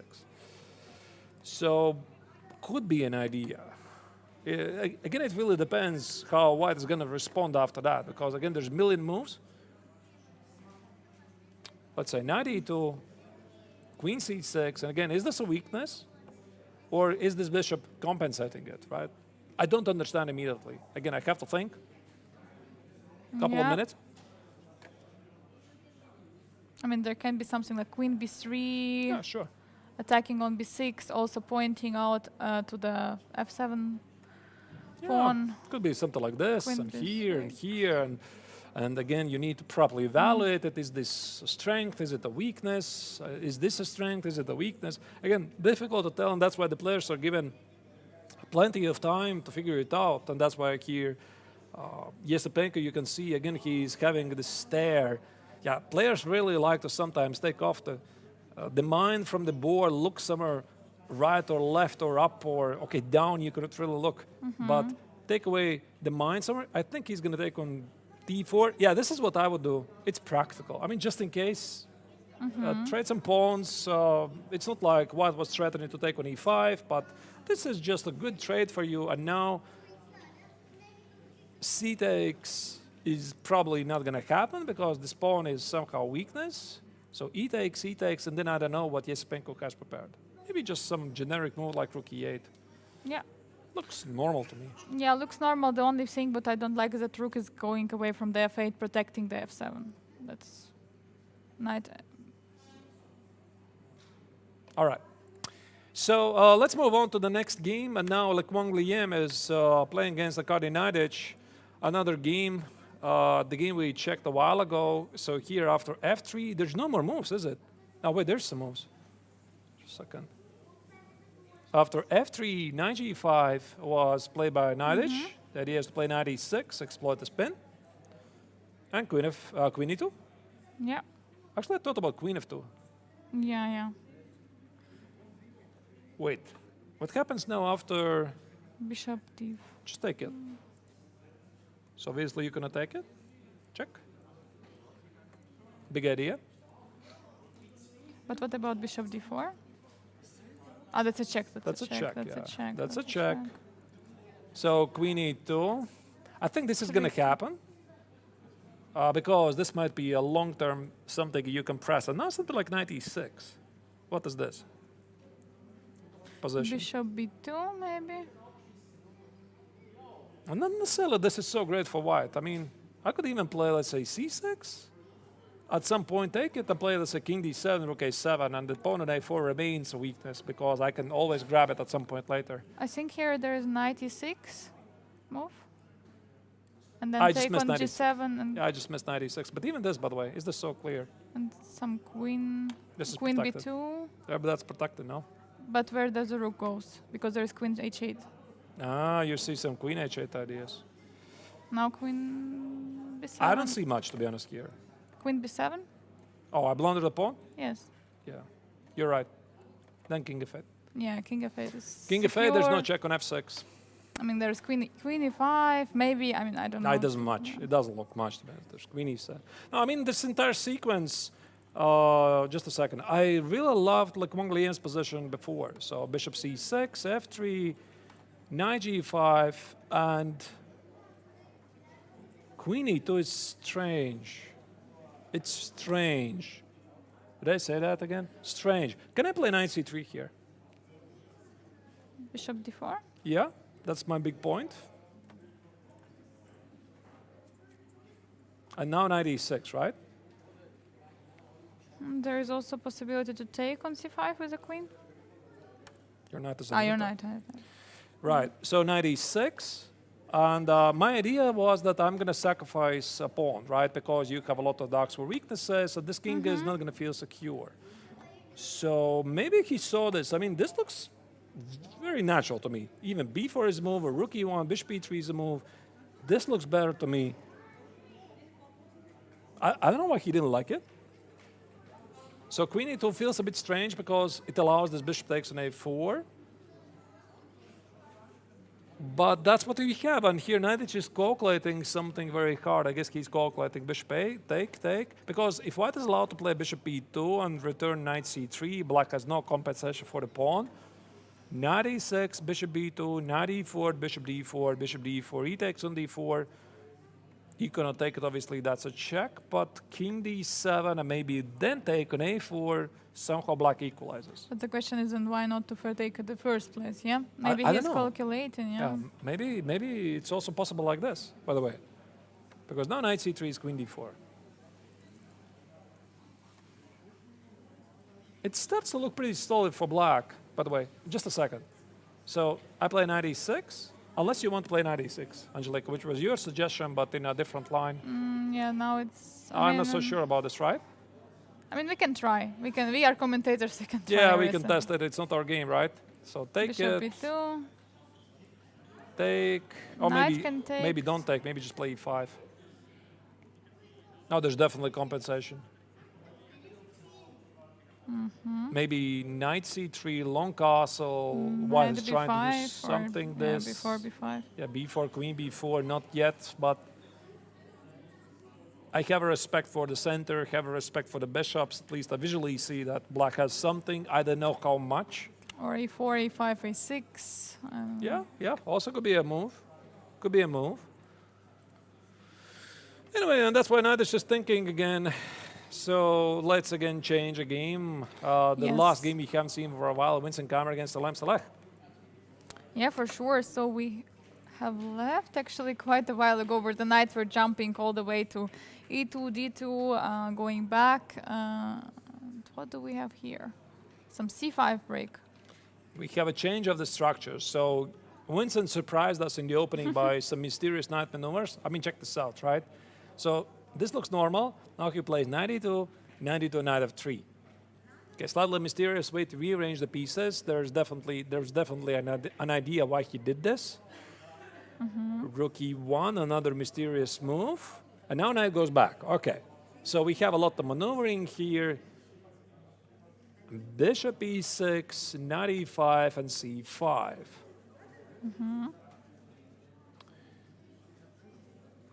So black uses the opportunity to play c5 in the center as the white knight on e5 is not defended. D takes bishop e5, drops a piece. I guess you won't play 4. This has to be the follow-up.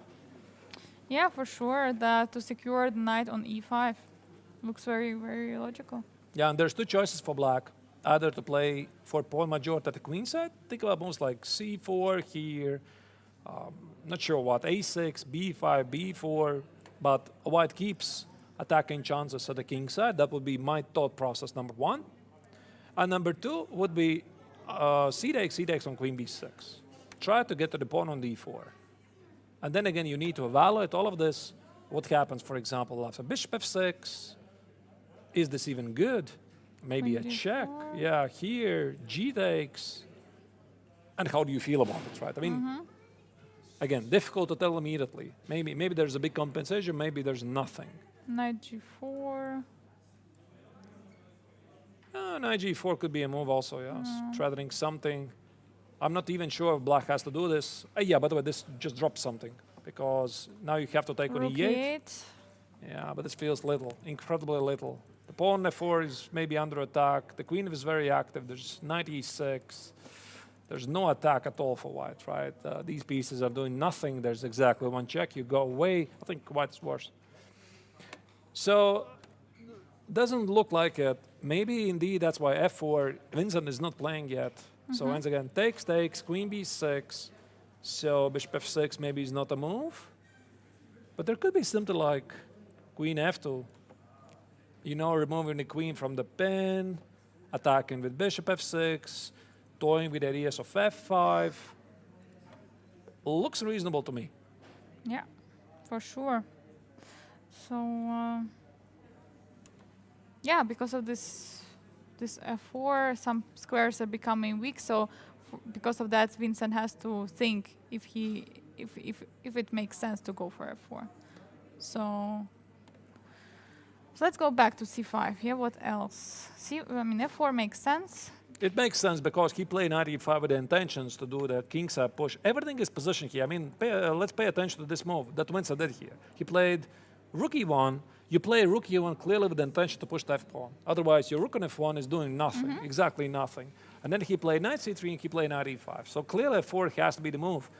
But maybe after c5 you need to make something else before you play f4, which is not very clear what. What about knight g4? Is it possible?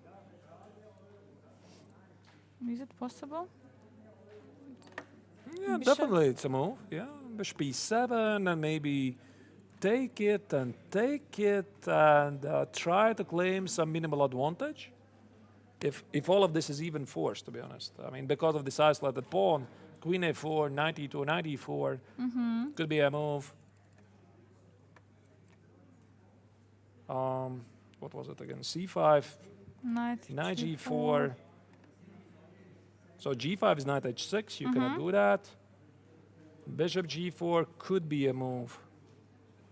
Yeah, by the way, big move, by the way, because h takes is g5 now, and now you bishop g3. Triple everything, pawns. yeah, everything just starts to fall apart. So unless you want to do that, then you have to include this move, queen f6. Nah, it doesn't feel much, to be honest. H takes, queen h4 ideas. Yeah. This pawn is under. No, it's not working. But otherwise, it's a nice idea. Knight g4, of course. What else? Maybe queen d2? He played something else. He played knight b5? No, what did he play? What did he play? He didn't play f4. I saw a move. Bishop b5. Oh, look at that. Bishop b5, wow. Bishop b5. This I didn't even notice. Attacking the rook. So what here Vincent is claiming that the rook on e8 is not so well positioned. And I guess the idea was that any trades on d4 don't really favor black. I'm not sure why, for example, c takes is not a move here. For example, c takes, and if I take it, and your two minor pieces under attack, but maybe he was just not happy allowing white to take e takes on d4, and having not committed himself to f4. Difficult to tell, but rook e7 is on the board, and now this allows bishop f6. Yeah, this for sure allows a bishop f6, and also, I don't know, but now this knight g4 idea can be played, no? Because then there is no take on f6 with the queen. So after bishop g4, you want to play bishop f6, yeah? Now that I cannot recapture the queen. That could be a move, definitely. Knight g4. And also threaten to take on c5 and create an isolated pawn on d5 for black. That's definitely a move, yeah. Quite a serious one. So what can we do here? So g5 doesn't work. That's a check. You take on Or g5. just the knight. Knight is also. Yeah, okay. Here it's also a yeah. knight. Yeah, so But- choose. Choose what do you want. Choose what you like more, right? Um, Maybe knight h7. Maybe he's happy. Allow this position. Take, take. Take, take. And then he's going to claim, listen, I have two bishops here. I should be doing great. but actually, after knight h7, bishop can return to b3. Bishop d3. And I want to take on h7. But I don't know. It's just too many pins, too many pieces are hanging. It may No, not this is work. definitely a serious move. Yeah? Yeah, this needs to be calculated. Again, you need to calculate all of this and this and this and this and etc. So what does it mean? So bishop b5 is a serious move, and knight g4 is a very serious move. f4 also looks interesting, but I like knight g4. Yeah, I think we might see it. So, yeah. What Knight else? g4. What else instead of knight g4? Okay, f4 here maybe can be possible. Or as you said, taking on f6 is also another way This to is also double a the move. pawns. Right? Yeah, just take on f3 And now, on knight, f6. actually, and now knight g4 can be moved. Now knight Also. g4 can be a move, knight f3 can be a move, Yes. knight e3 maybe, okay, knight e3 maybe drops the bishop. Yeah, a little bit too ambitious, but knight f3, yeah. Knight f3, knight g4. Yeah, the more I look at this knight g4, I like it, But then again, you need to like evaluate if it's not going to be lost in the process. Let's say king g7, and now I'm threatening some h5 f5 ideas. This knight on g4 is weird. I mean, normally the knight doesn't go to g4, but specifically here it's targeting the pawns on f6 and h6. That's why Yeah. it looks interesting. So we might see something like this. I mean, bishop b5, very nice move spotted by Vincent. Using the fact that the spin on the queen is actually broken, and I don't know, is Salem in trouble here? The bar says, yep, he's in trouble. That's what the bar says. We see it on the live position. I mean, engines are not impressed with the black's position. Again, dear viewers, we're not using an engines here. We only have this small bar on the live screen. Sometimes we use it, we look at it, and if things get really, really, really complicated in time trouble and we have to very quickly review the game, then we switch on the engine and try to figure it out what the engine is saying there, but normally, of course, we try to figure out ourselves. Yeah, so I believe it's a perfect moment to let Vincent think on this position because there are a few different interesting moves, continuations. We can go and start again checking the Miragic cache against Gatakamsky. Let's do that. So, I mean, not many moves been played, but your idea 5 actually. I think f5 was the idea to push f6. For Yes. example, rook c8, f6, take, take, take, take, and even if black wins the pawn on c3, now white wanted to push this pawn forward and claim that he's doing all right. And that's why I think this prompted Kamsky to respond with queen d6, stopping any f6 ideas. And now maybe bishop e5 also is an option. And then after f6, he can close the pressure against the pawn on e7 and slowly try to get to the pawn on c3. I like what Gata is doing here. I'm just considering what if f6 anyway is being played? f6? Bishop takes. So we have, my idea is that now d5 pawn is in the way passer. There is no e7 square, but how to use it? Yeah. I don't know, why do you give up the pawn anyway? Queen g3. Queen g3. And I think black is all right, no? I mean, this is a Yeah. weakness. I can have king g7. I mean, I would play f6 maybe if I see something very direct, like the d pawn is going very fast. I'm not saying that it's not an idea, but let's keep it maybe for later when, let's say, queens are off the board. Maybe f6 is an idea at some point. Now, the big question is what Gukesh is going to do against bishop e5. So bishop e5, the pawn on h2 will be targeted. Maybe f6 is coming next, making the bishop on e5 an incredible piece. Bishop f4 looks logical.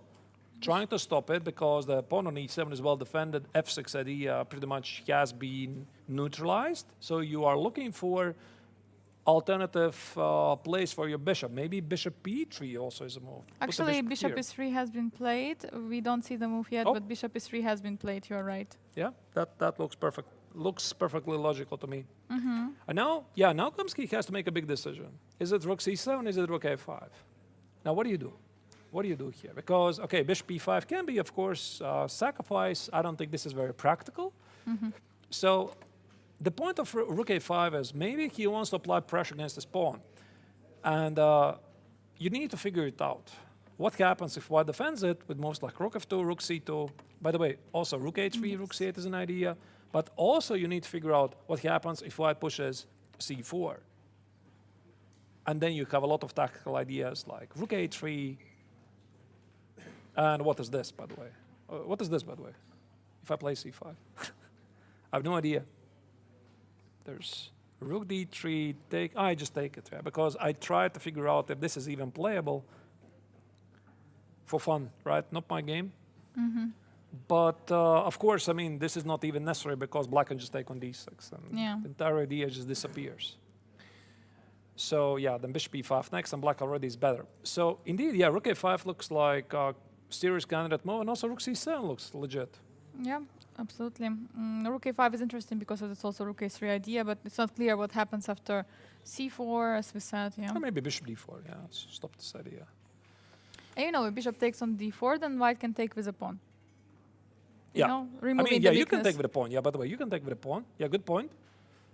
And then maybe claim something here. e5.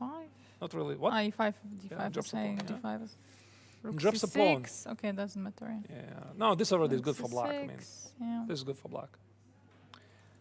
So probably something like queen d4, rook c8, and now f6 again needs to be evaluated. Rook c4, again, tricky position. So Gukesh is still keeping the extra pawn. And the only question is if Gata is going to find a way to hold the position together. Now, rook a5, rook c7. I mean, I have no idea. I tell you honestly, I have no idea which is better. I like rook a5, but I'm slightly concerned about rook a5. This is putting the rook on the edge of the board. Maybe it's not coming back. Yeah, That's what I'm afraid of. I agree with you. It's a little bit risky for sure. The rook can be trapped there. And we know the rook loves open or semi-open files, so keeping the rook on c7 looks very logical. Okay, so We are going to see what's going to happen. Let's move on. Let's check more games. It's not only a game. There's also Abdus Satorov against Andrei Yesipenko. and we can see the situation actually clarified a little bit. Last time we left it here. And Indeed, yeah, this happened. Yeah, this happened actually. I felt something like this could happen. It's a very responsible decision, obviously. Now rook b5. Why rook b5? Because a takes b6, at least visually speaking, I think white is seriously risking to get worse. Yes. Bishop b7, strong bishop, outside pass pawn. That's why here, instead of this, white took on b5, he's claiming this is a outpost, c4, d5 is his idea. So bishop d7, this is impossible. Yeah. You're going to do that. And bishop c6. Yeah, it looks somehow suddenly bishop got out. Bishop was very passive on c8, and now bishop is targeting the weakness. Okay, for now it's not clear, but it can be a weakness after, for example, something like queen e8 or queen in d7. At some moment can be really targeted. And also bishop is controlling the long diagonal a8 till h1. So My Yeah. gut feeling, white is slightly worse. It just feels like it because I look at the black's position and I like it. I mean, I see the bishop on c6, which cannot be challenged. I see that the pawn on a4 is a weakness. A knight f4 can cause some problems.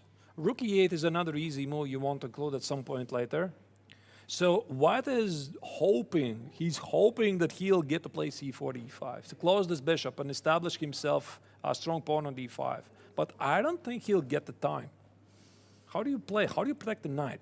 I mean, knight c5 is b6, and you're pushed away. maybe knight f to d2. Yeah, I mean, it could be. I mean, it's a move I don't want to make. I want to keep my knight active. Yeah, it could be. I mean, maybe I have to play knight d2. And now something like rook e8, you know, attacking the knight. Again, asking very direct questions. What do you want to do? Queen f3. Queen f3, queen e7, yeah? Again, the same question. What do you want to do with this knight?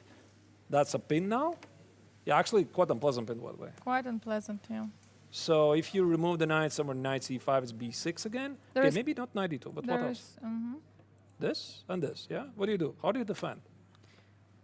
Okay, maybe But drops the pawn. You need to evaluate. But I was also looking at if knight fd2 indeed to play. Instead of rook e1, instead of rook e1. And here queen b3. But it drops a piece, no? But there is on f7. Takes on e4, rook b7. Yeah, but Everything is protected. yeah, there's also rook e7, by the way. No, I don't think it's going to work like that, but White needs to be quite careful here. And the thing about the knights versus bishops, of course, it's been a topic for ages, right? What's a stronger piece? Is it the bishop? Is it the knight?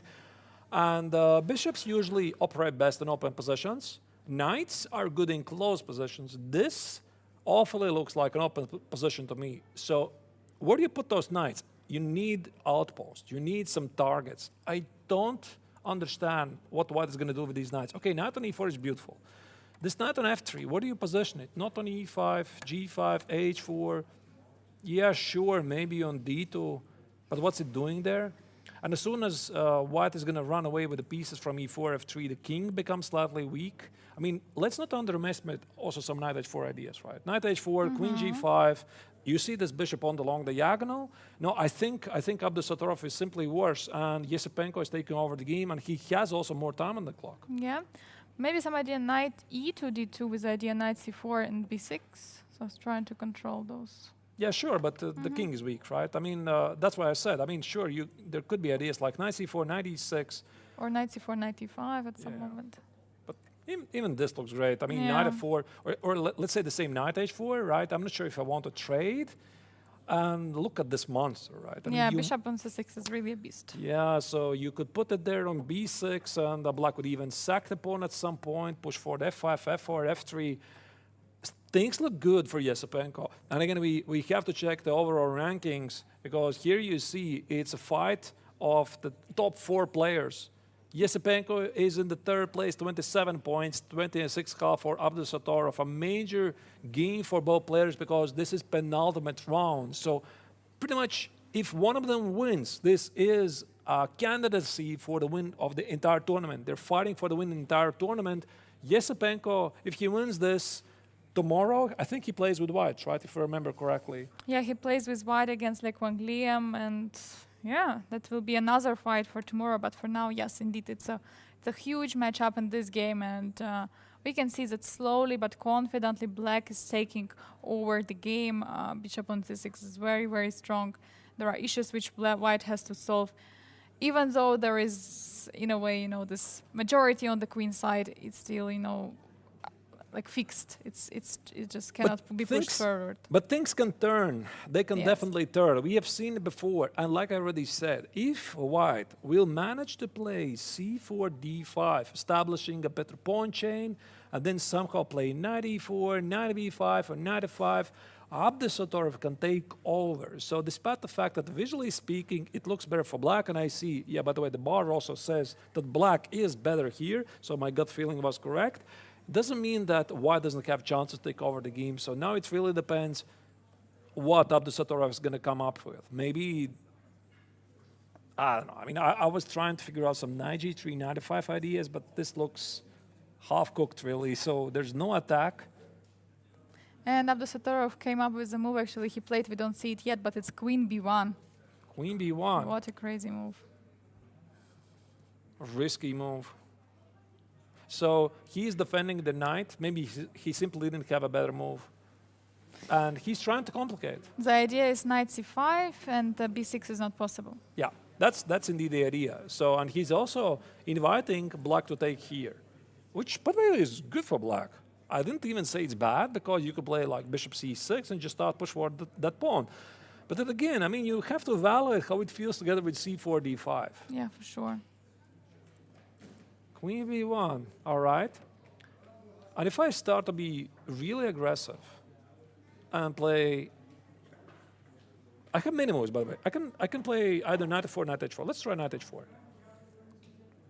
Or let's try maybe rook e8. Let's try rook e8. Before determining where to position the knight, I'm attacking this guy here on e4. So I ask you a direct question. What are you going to do? So knight c4. Yeah, knight c4. Yeah, let's do it. Yeah, knight c5.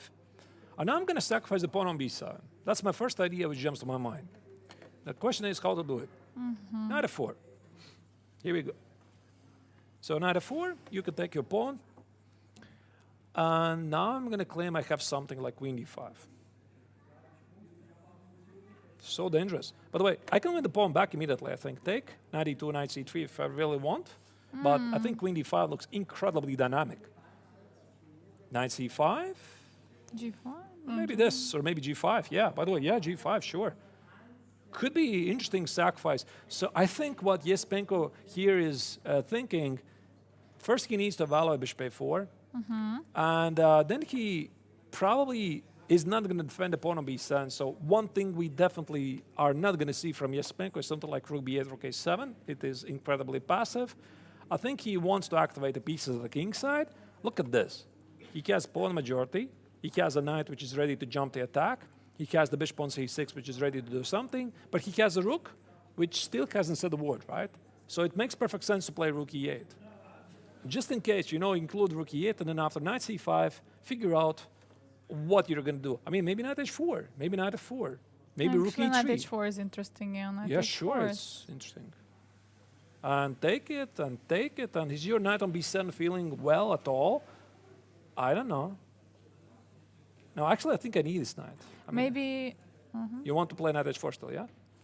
knight h4, queen h4. What if we take on b7 and rook e2? Is it crazy? Yeah, but you gave up something, no? Yeah. Right. But rook e1? Ah, I missed something, sorry. Yeah. Okay, this one, yeah. Yeah. Okay, I missed something on e1, but yeah. I think this bishop on c6 is such a monster against the knight on b7 comparing. So, no, actually I like knight f4 more. Once again, knight f4, there's some check ideas.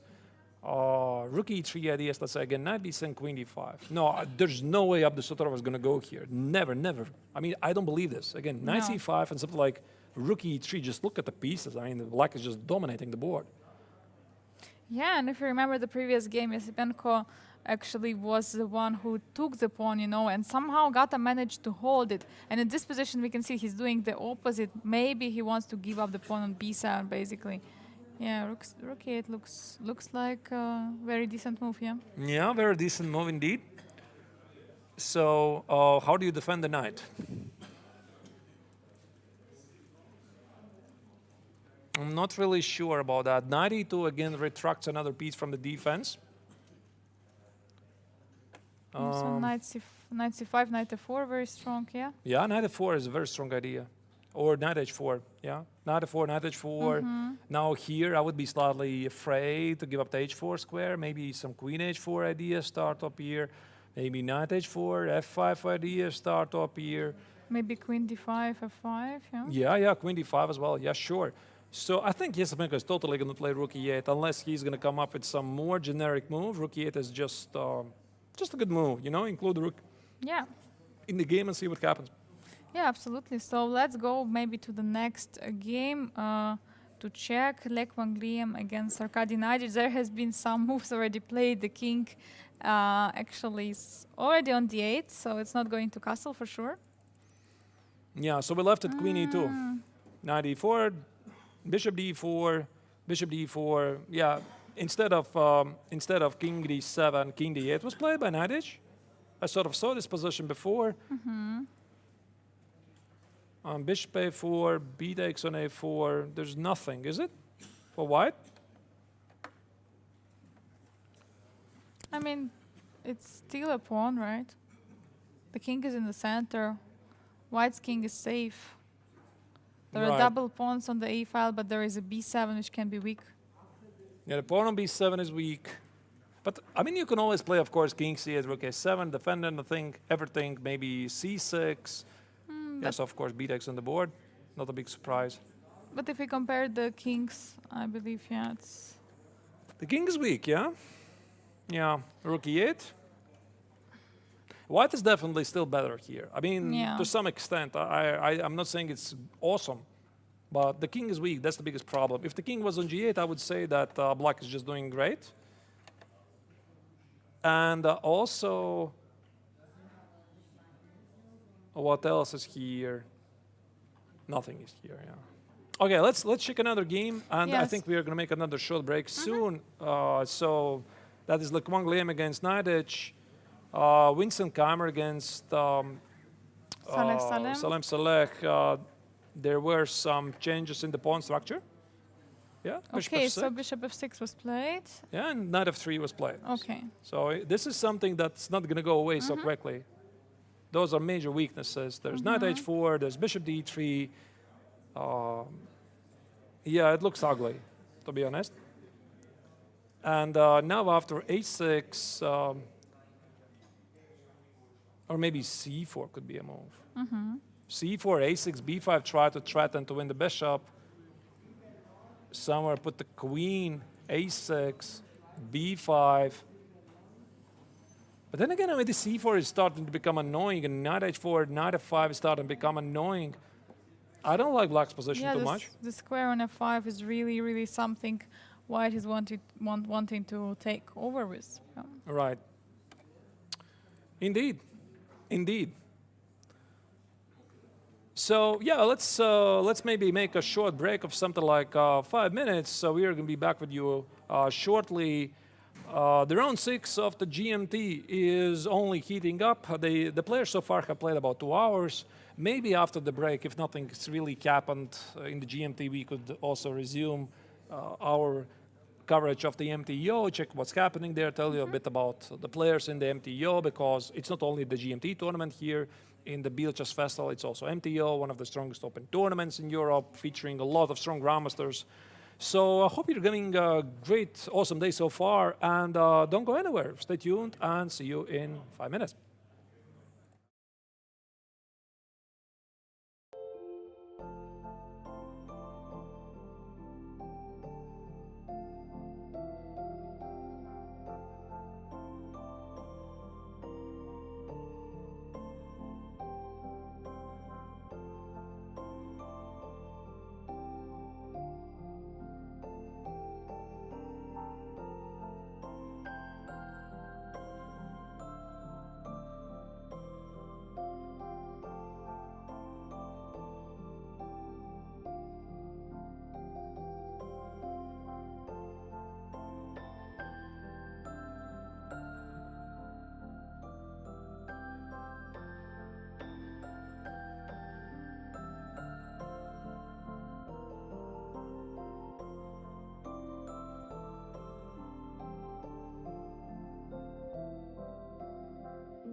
Welcome back from Biel. The 55th International Chess Festival is continuing. We are reaching the final 2 days of the chess festival. The GMT tournament is continuing today with round 6, 7 rounds to be played. Angelika Volkova and Grandmaster Artur Nations are going to be your hosts for today. Before we jump into the action, once again, let's have a look what is the current standings overall in the GMT and who is playing against who in the round 6. So we can see that Lek Wangliam is leading with 30 points, and on the second place there is Domiraja Gukesh with 28, Andrei Sebenko with 27 points, Nurbek Abdusador with 26.5. Already Saleh Salem cannot really catch with a place, and as well others cannot really win, but those are 4 leaders who can still win the whole event. And there's the rankings, not by rankings, but pairings of round 6. Domiraja Gukesh today is facing Atakamsky. He has an extra pawn. He's slightly pushing. So the only question is if the Indian young star can win the game. Abdusatorov against Yesepenko. Another very, very critical match for the overall rankings. At the moment, it appears to be that the young Russian Grandmaster is slowly taking over the game and appears to be pressing. Like Wang Liam against Arkady Naidich looks like the overall rankings leader with white is slightly better, but Naidich is holding, at least for now. And Vincent Keimer has a better position against Salem Saleh, but nothing yet has been finished. So in case you join us just recently, let's once again revisit the tournament system of the GMT. And we have altogether 3 sets of the round-robin tournaments. 8 players we have here. Grandmasters are playing first the classical, the main one, which is finishing tomorrow actually with the 7th round, the rapid and the blitz. And let's not forget also there was also Chess 960 tournament what was played at the beginning of the whole event. So those are plus another 7 games to the players. And yeah, actually it makes a tiebreaker event for the whole Grandmaster Triathlon. And that is the scoring system in the classical tournament. You see, that's why it's so important to win classical games here in the GMT, because the winner gets 4 points, and if you compare for a draw, it's just 1.5 points. So that's why the players are really fighting it out. Also, they have a Sofia rule enforced. This means no draws in the GMT tournament can be allowed before move 40, and this very often leads to a lot of exciting games. Yeah, and here we can see the time control. Yesterday, that was the longest day so far here. Lek Wangliam won against Saleh Salem. And here we have this 100 minutes for the first 40 moves. After the 40 move, they get 50 minutes. And from the move 60, extra 15 minutes. Also on top of that, there are 30 seconds per move starting from move 1. And the players are fighting out for the top prize of 10,000 Swiss francs. So the total prize fund of the GMT is slightly over 30,000 Swiss francs. All the places get prize money, so really important to fight to get as high as possible. And it's just not only the GMT. So what else is going on here? So let's check also and pay attention to other tournaments that are being played here in the Congress Center of Biel. Yeah, and we have here not only the closed tournaments. Okay, Grandmaster Triathlon, we know about it. There was Xanthus Chess 960, which was played at the first as a tiebreaker event. There is also the first time ladies Xanthus Quadriathlon. They're playing in the same way that as a Grandmaster. There are also a huge variety of the open tournament. There is master tournament, amateur tournament, different rapid blitz tournaments, and there are different Swiss championships, junior championships, rapid blitz Swiss championship. It's just amazing, so many events. And actually, the whole event started with a simul by Yu Yang-gi, if I remember the first day. So everything on anyone's way, how like. So here you see the previous winners of the GMT MTO tournaments, very famous names. The current world champion Magnus Carlsen won the tournament back in 2011. You see the world championship challenger Fabiana Corona, players like MVL, the legendary French player, also Shahriar Mamedyarov, one of the most creative players in the circuit. Also Gata Kamsky, the last year's triathlon winner, who is back here this year to defend his title. But already by now, it's quite clear we are going to have a new winner. And the winners of the MTO tournament as well. You see that the last year's winner, Salem Saleh, has been here for 9 years. Now he's returned this year for the first time to play in the GMT. and we have many other very notable grandmasters in the list of the previous year's winners. Yeah, for sure. It's amazing how how many great players playing also in the Masters tournament. And let's see now to our schedule. Today is July 21st, almost the last day, round number 6. So we are only having tomorrow the last round of the Grandmaster Triathlon, round number 7. For Masters tournament, it is now round number 9. It will start at 10 a.m. Central European Summer Time. So yeah, the event is coming closer to the end. Don't miss it. Don't miss it. Yeah, so the final day starts earlier as usual. It's not going to be 2 p.m. It's going to be 10 a.m. in the morning. So action starts much earlier and will also finish much earlier. Yeah, because there needed to be the closing ceremony. Of course, the closing ceremony cannot be at 9 p.m. as yesterday. Last game was finishing till 9 p.m. Yeah, indeed. So the action is resuming, and let's go back to the games that are being right now played. So I think what we could do now, we could check if there's been some major changes in the 4 games of the GMT. If nothing has changed, we are going to slightly switch over to the MTO and explain you a little who is leading the tournament and what is going on in their games, because right now they're playing the round 8 out of 9. Yeah, for sure. So let's return back to the games, and we can see here Gukesh against Gata Kamsky. We see some moves and we played. Actually, he went for rook a5. Interesting suggestion. Yeah, so that was one of the top choices. The rook a5, rook c7. Kamsky felt that rook belongs in a5. It is attacking the pawn on a2. Think about moves like rook a3, applying extra pressure against the pawn on c3. Makes perfect sense to me. Rook c2, bishop e5, g3 is played. The pawn on h2 is targeted, and I guess h3 was feeling rather uncomfortable for Gukesh because it weakens a lot of dark squares. Yeah, and that's why g3 was played, blocking the bishop and the queen. And now there is maybe not so much pressure on the c3 pawn, but still such ideas as rook a3 can happen. So rook c8, rook c3, rook a3. So yeah, that's indeed something to look for from the white's perspective. Yeah, looks pretty okay for black.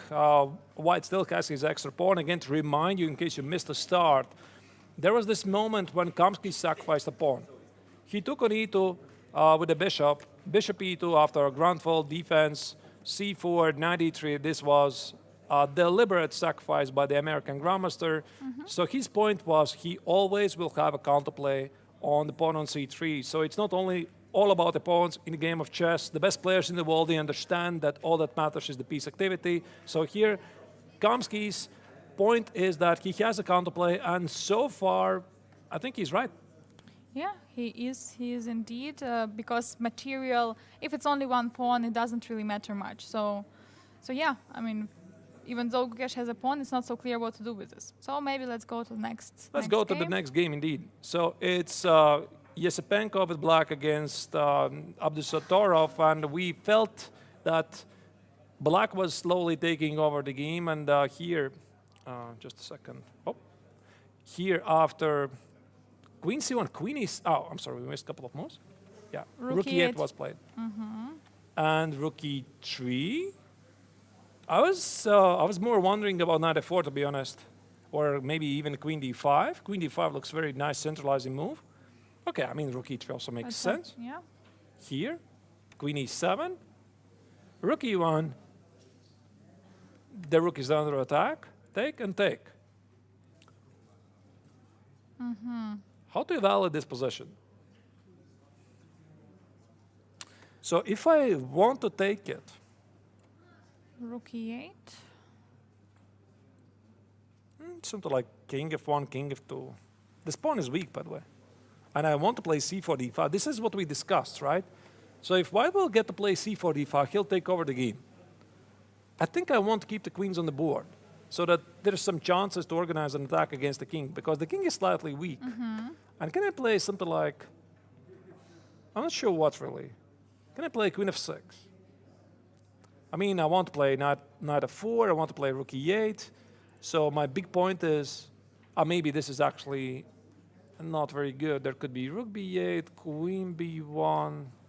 But there are different moves. There is even bishop f3. Yeah, there's bishop f3. Yeah, you're right. But even this knight b7, to be honest, I don't really care about the pawn. So Yeah. I just play rook e8. The queen goes away. Knight f4. No, this again looks very dangerous for white. Again, all of the black's pieces. Bishop on c6, rook e8, queen f6, knight f4, g5, g4. A lot of tactical opportunities for black. Yeah, it looks like the pawns on c3 and d4 are not too much advanced, and that's why it can allow actually black to sacrifice a pawn. Yeah, queen e1, not surprisingly, is on the board. I will be really, really, really surprised if Yesipenko is going to trade queens. I don't think he's going to do that. Yeah, he's going to play with his chair. I mean, again, this makes no sense, basically. Take, Yeah. and if you don't get to the pawn on a4, then you seriously risk to get worse. For example, play something incredibly passive like rook b8. I play c4. Let's say, whatever, you play b6 and I play e5. This is excellent chance for white to take over the game. Obviously, you're going to take the rook is under attack. Bishop e8, knight e3, and the more I look at this position, the more I like white, at least visually speaking. Yeah, for sure. So I don't think the queen trade is going to happen, and maybe Andre is just trying to figure out where to position the queen. f6 looks a good square. Maybe queen c7 is a possibility, slightly more modest, and I think Yesipenko is ready to make the move. He has made up his mind, and of course, as an experienced player in the professional circuit, you're always double-checking. Always double-checking. Before you make a move, you want to check if I Yeah. didn't blunder anything. Yeah, but he already, he was already ready to play a move, but okay, at some moment he stopped, okay, he said, okay, one more time, and now he's playing the move. Now he's I playing think the it move. was queen d6, right? I don't see it clearly. Let me refresh the board. I think that's queen d6. Yeah, so he wants to put the queen on d5. This we discussed. But to be honest, I don't understand. I mean, why do you need to trade the rooks for that? Because here, we left it. You could have done it right away. Queen d5. Yeah, this was already an option. For some reason, he didn't like it. Maybe he'd like the queen trade or something. So he played rook e3, queen e7, and now he's back to the same idea. Maybe the rook on f1 was in some way protecting, the king and the knight on f3. And also at some moment, remember we were calculating some lies. There were ideas to take on f7. Now it's already in the past.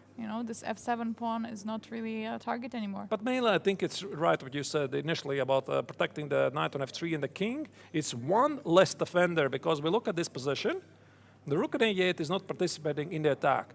This rook is participating in the defense. So what Yesipenko is doing, he traded a couple of rooks, and now he's ready to flip the other rook to the attack, and now this rook on f1 is missing to the defense.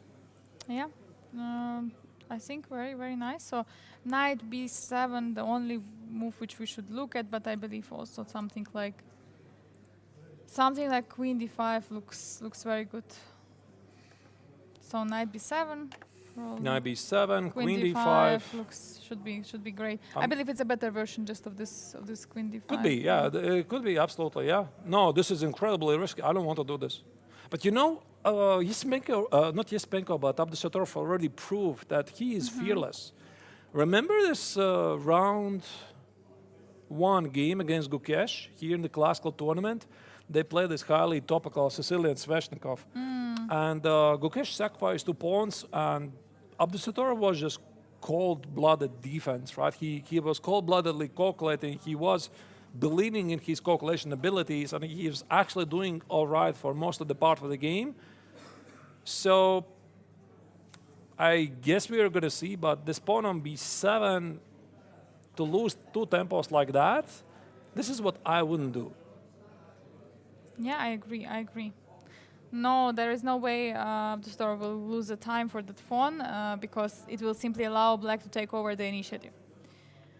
So I think while we were, here at this game, there's quite an action has happened in the leg 1 game against Arkady Nadic. Let's go back and see what's happening there. The king is so lonely. The king is very lonely. The king is lonely. The king is naked, as they say. We just discussed before when we were in this game. We just compared the safety of both kings, and we say king on d8 is so unsafe. Yep. King c8, king h1, just in case white remove the king from g1 against any checks. c6, you want to secure the king, rook e7, queen b4. And this is interesting, right? I mean, black doesn't really feel secure at the king side. So here look at this. He just played king c8 a couple of moves ago, right? The pawn on b7 needs to be defended. He played king c8. He played c6 so that the pawn on b7 gets proper support. And now, a couple of moves later, he's again going away. He's going away to the king side, so maybe Arkady already realized that the king at the queen side is not going to be feeling secure. But this is so many tempos going to the king side. Yeah, for sure. And yeah, you know, first we thought, okay, there might be not such a huge difference between black and white, and those pawns on a file are doubled. But yeah, this b7 weakness. b6, b7 squares are very weak for the king. Still, it could be difficult for white to prove what exactly he has. Yeah, by the way, Angelique, I just noticed again this bar on the live position says that white is so much better, which already is bordering with a win. But if I would have to immediately answer where's the win, I don't see it. So my first choice is rook e1. Can I do that? I'll try to stop the black king to make to the king side. Can I do that? Yeah, I mean, for sure, it is possible. The idea is to trade, and basically now the problem is that there is no rook there, you know, to protect the king, and this is not working, right? There's a check, but this should be somehow winning. yeah, I mean, it looks like rook e8, checkmate. I don't see a mate though. Queen, it's not a mate. Not yet. Not yet. But there could be some intermezzo moves like g3. The queen needs to guard his square. Queen f6. Still no mate, yeah? Oh, wait. I think I can... No, I cannot. Again, some miscalculation was here. I thought I won 2 pawns, but I still blundered the mate. All right. So rook e1 looks legit. Again, let's check this. Takes. Rook a4. Rook a4. I mean, not necessary, but this is something you have to make sure. Queen b6. Check. Let's say g3 one more time. G3. Maybe start with g3. Or maybe... Yeah, but g3 is queen f6. Not immediately so obvious at all. Yeah. Okay. Unless... No, wait, it's not a perpet... Oh, wait, it's actually going to be more. Okay. So let's not do this. Once again, let's not play rook e1. I think rook e1 doesn't work. Once again, rook e1, rook e1, rook e1, rook a4. Queen b6 looks Queen like b6, king c8. This gives nothing. And if g3, queen f6, and king g1? There is a check on d4. Yeah. Okay. And also King king g2 is rook a2 check, and black wants to play queen too many d8. checks. Yeah, this is too much, yeah? Okay, maybe not rook e1, but what? But what? There is actually some move like a5, and the idea I want to play rook e1. You know, and now the problem is that pawn on a5, if rook a5, then we will protect. You know, if we take with the queen, and we protect also the rook on e1. Yeah, rook a5 doesn't come in the tempo, right? Attacking the queen. That might be actually possible. So let's say I play king e8, I run away, and now we play rook e1, right?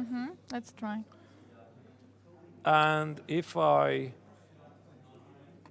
take it, and I play king f8, is this even great?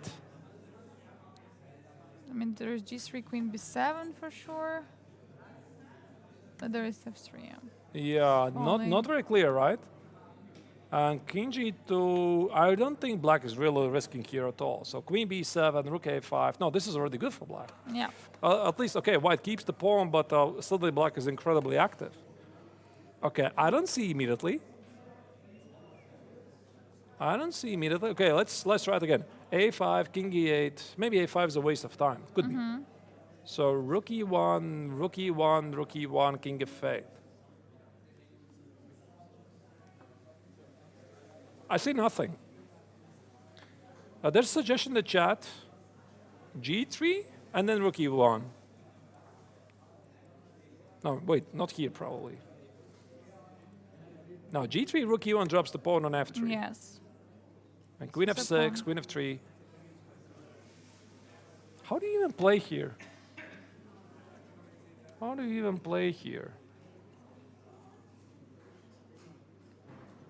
Maybe f4?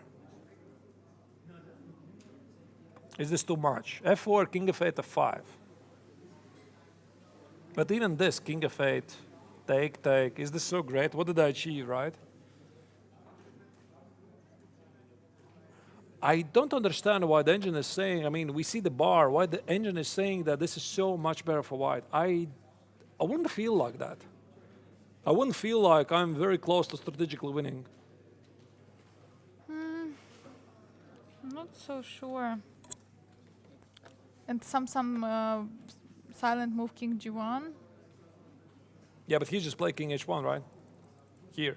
He just played king Yeah, h1. it looks a bit strange, right? Couple of moves later, still they go back king g1. This is something I wouldn't consider, especially for a reason I play king h1 so that there's no check on d4.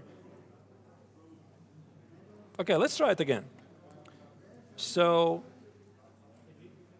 is there some ideas like rook e1, rook e1, rook e1, rook a4, and I had another idea. Can I be super creative? It's a ridiculous idea, most likely, but I want to checkmate. I don't believe it myself, to be honest. I'm not sure why I'm even suggesting this. So, king c7, queen e2, king b8. Nah, it's It looks... nothing. Yeah, where's the advantage? Where's the advantage? Okay. If I push okay, a5, a6 makes no sense because black is going to play king e8 and rook a6.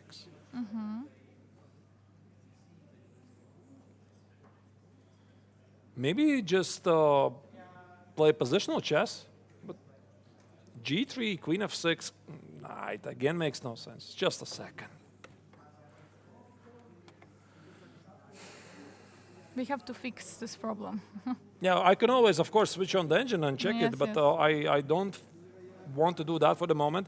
By the way, it's important to note that Naidich has some time trouble. He is down on 90 minutes for 40 moves. This could be something, especially if he's defending.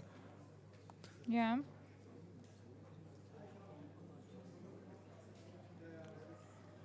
Do you see? Yeah. I don't see. I don't see. Okay, let's try to make a5. a5, rook e8, what do we discuss? Rook e1, right? Rook e1, rook e1, queen e1 trades, everything, king goes back to d7, no good. Rook e1, king f8. Queen b7 is impossible. Are you sure actually the trade of the queen is not good? Because then we have Pretty sure. rook b1. Yeah, pretty sure. Queen e1, queen e1 here, king d7 here and here. Yeah, king just protects. Rook e1, king d7, Yeah. yeah. That could be actually a draw. I wouldn't be surprised if the game would finish like that. But let's try to pretend that we are pushing for something here. So take king f8, g3, and king g2. Maybe something like this. But is this even so good? Again, we already had this position before. No, black looks just fine. Okay, whatever. Can we switch it on? Can we check it? We can check.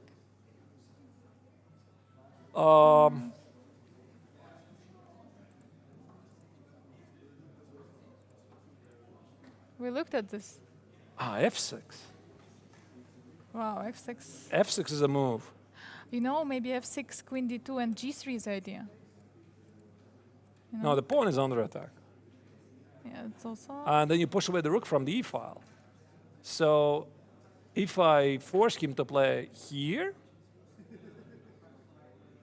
then it's a now, different story. yeah, that's a different story. Oh, okay, I mean, now that I see this, I mean, I dropped it very quickly, to be honest. So here, push it. If he goes here, f5, I didn't see what's happening there. After g takes, the king is always going to be weak, and after king f8, f6. Wow, this is apparently how you're supposed to play. Well, I tell you honestly, it's possible to pick it up, but I wouldn't be surprised if Liam is going to miss it. Yeah. And I can see also g3 is also offered, but Yeah, but g3, queen f6, I'm not sure if I it's want to push our the line queen. also, rook b1. Yeah. Yeah, yeah. So g3, queen f6. So what's Rook the big difference? No, rook b1. Rook b1 we didn't look at. That's the same. Oh wait, The pawn rook is b same. to e1.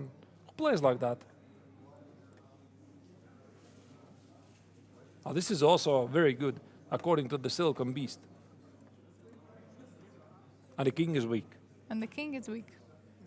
Yeah, but I mean, okay, maybe he can try to pick this up again. Let's try this here, here, and Rook b1. rook b1. Now, actually, this line looks pretty reasonable because the whole concept for white is not to push away the king, not allow the king to escape to the king side. Yeah. I think this could be possible. So queen f3, king g1, so what gives away the pawn and claims that the pawn on b7 is in trouble. The king is weak. There's no checks, by the way. There's no checks. And let's say something like queen f6. Then white somehow wins. Again, due to the exposed king. Okay. Okay. I mean, we had some ideas, but we couldn't really properly formulate them. Yes. Okay, let's switch it off, right? Now we check. Now we know, right, why the bar says this is so much better for white. It wasn't very obvious to us. Yes. All right, let's move on. And by the way, he played something. What did he play? He played g3. Actually, this g3 can, yeah. Yeah, this is actually what we just discussed. Yeah, it makes sense, actually, especially if rook e1 doesn't work. Takes, takes, takes, and rook a4, right? The queen on h4 is attacking the rook on e1, and that's why you include g3. G3, queen f6, and then you play rook e1. Yeah, queen f6 was played. Of course, the only move, basically. And now we expect him to go for rook b e1. And while like when Leon is thinking, probably we are going to check the fourth game. Vincent Keimer against Saleh Salem. So yeah, we have some improvement here in the position. I'm not sure if it's going better for black, but The game is certainly heating up, right? Yes, Totally heating up. totally. Rook e7, last time we left it, white took an f6, created black a pawn structure, which he might feel the consequences in the long term. c4 was played by Salem Salek trying to prison the bishop. This we shortly actually noticed. e4. Bishop e4, very energetic move, pinning the rook and the knight. Okay, bishop a4. I have a question. After e4, a6 is not possible anymore. Instead of bishop b4. Takes. I guess something takes. I don't know. Takes. And you have nowhere to put the bishop. Mm. Yeah, it's trapped. I mean, of course, you could take it, but Yeah, then but the entire idea sort of loses the purpose. Yeah. Yeah, The so- bishop is trapped. Yeah, the bishop is trapped. I mean, Nice, nice. yeah. Yeah. Maybe actually it could be possible, something like this. For example, a6, take it, and bishop h3. Yeah, I'm not going to argue this is not possible, but g takes, take it. The blocking is still weak. There Yes. might be queen f5 ideas. There might be knight h4 ideas. So I think Salem Saleh had a look at this and decided, okay, this is too dangerous. I'm not going to do that. So bishop a4, just in case white escapes, a6, b5, d takes. Whoa, knight e4 was played. Look at this, Angelica. Knight e4. Yeah, Winston sacrificed an exchange, which was not accepted. Wow. Take. Keimer's gambit declined. Yeah, check. And what does he even have here? Just rook e1. And some compensation, right? The king is weak. Exchange for a pawn. Just a second. Is this so clear, by the way? Once again. So knight e4, bishop e1. You have to give a check, right? You have to give a check. Pretty sure. Looks like. Check here. Attack the knight. Knight h5. Oh, there's suggestion queen c1 in the chat. Wow, queen c1. Oh, yeah, that's beautiful. Queen h6. And if king h7, bishop c2. Yeah, no, okay, now I agree. Yeah, this starts to look Yeah. really dangerous. Yeah, well spotted. Yeah, queen c1. Good choice, yeah. This must Wow. be the reason why he decided not to do that. I play king g7, rook e3, and knight g6. Knight g6. So protecting, trying to protect the king. Yeah, because the pawns are in ruins on the king side. It's not very easy for Saleh Salem.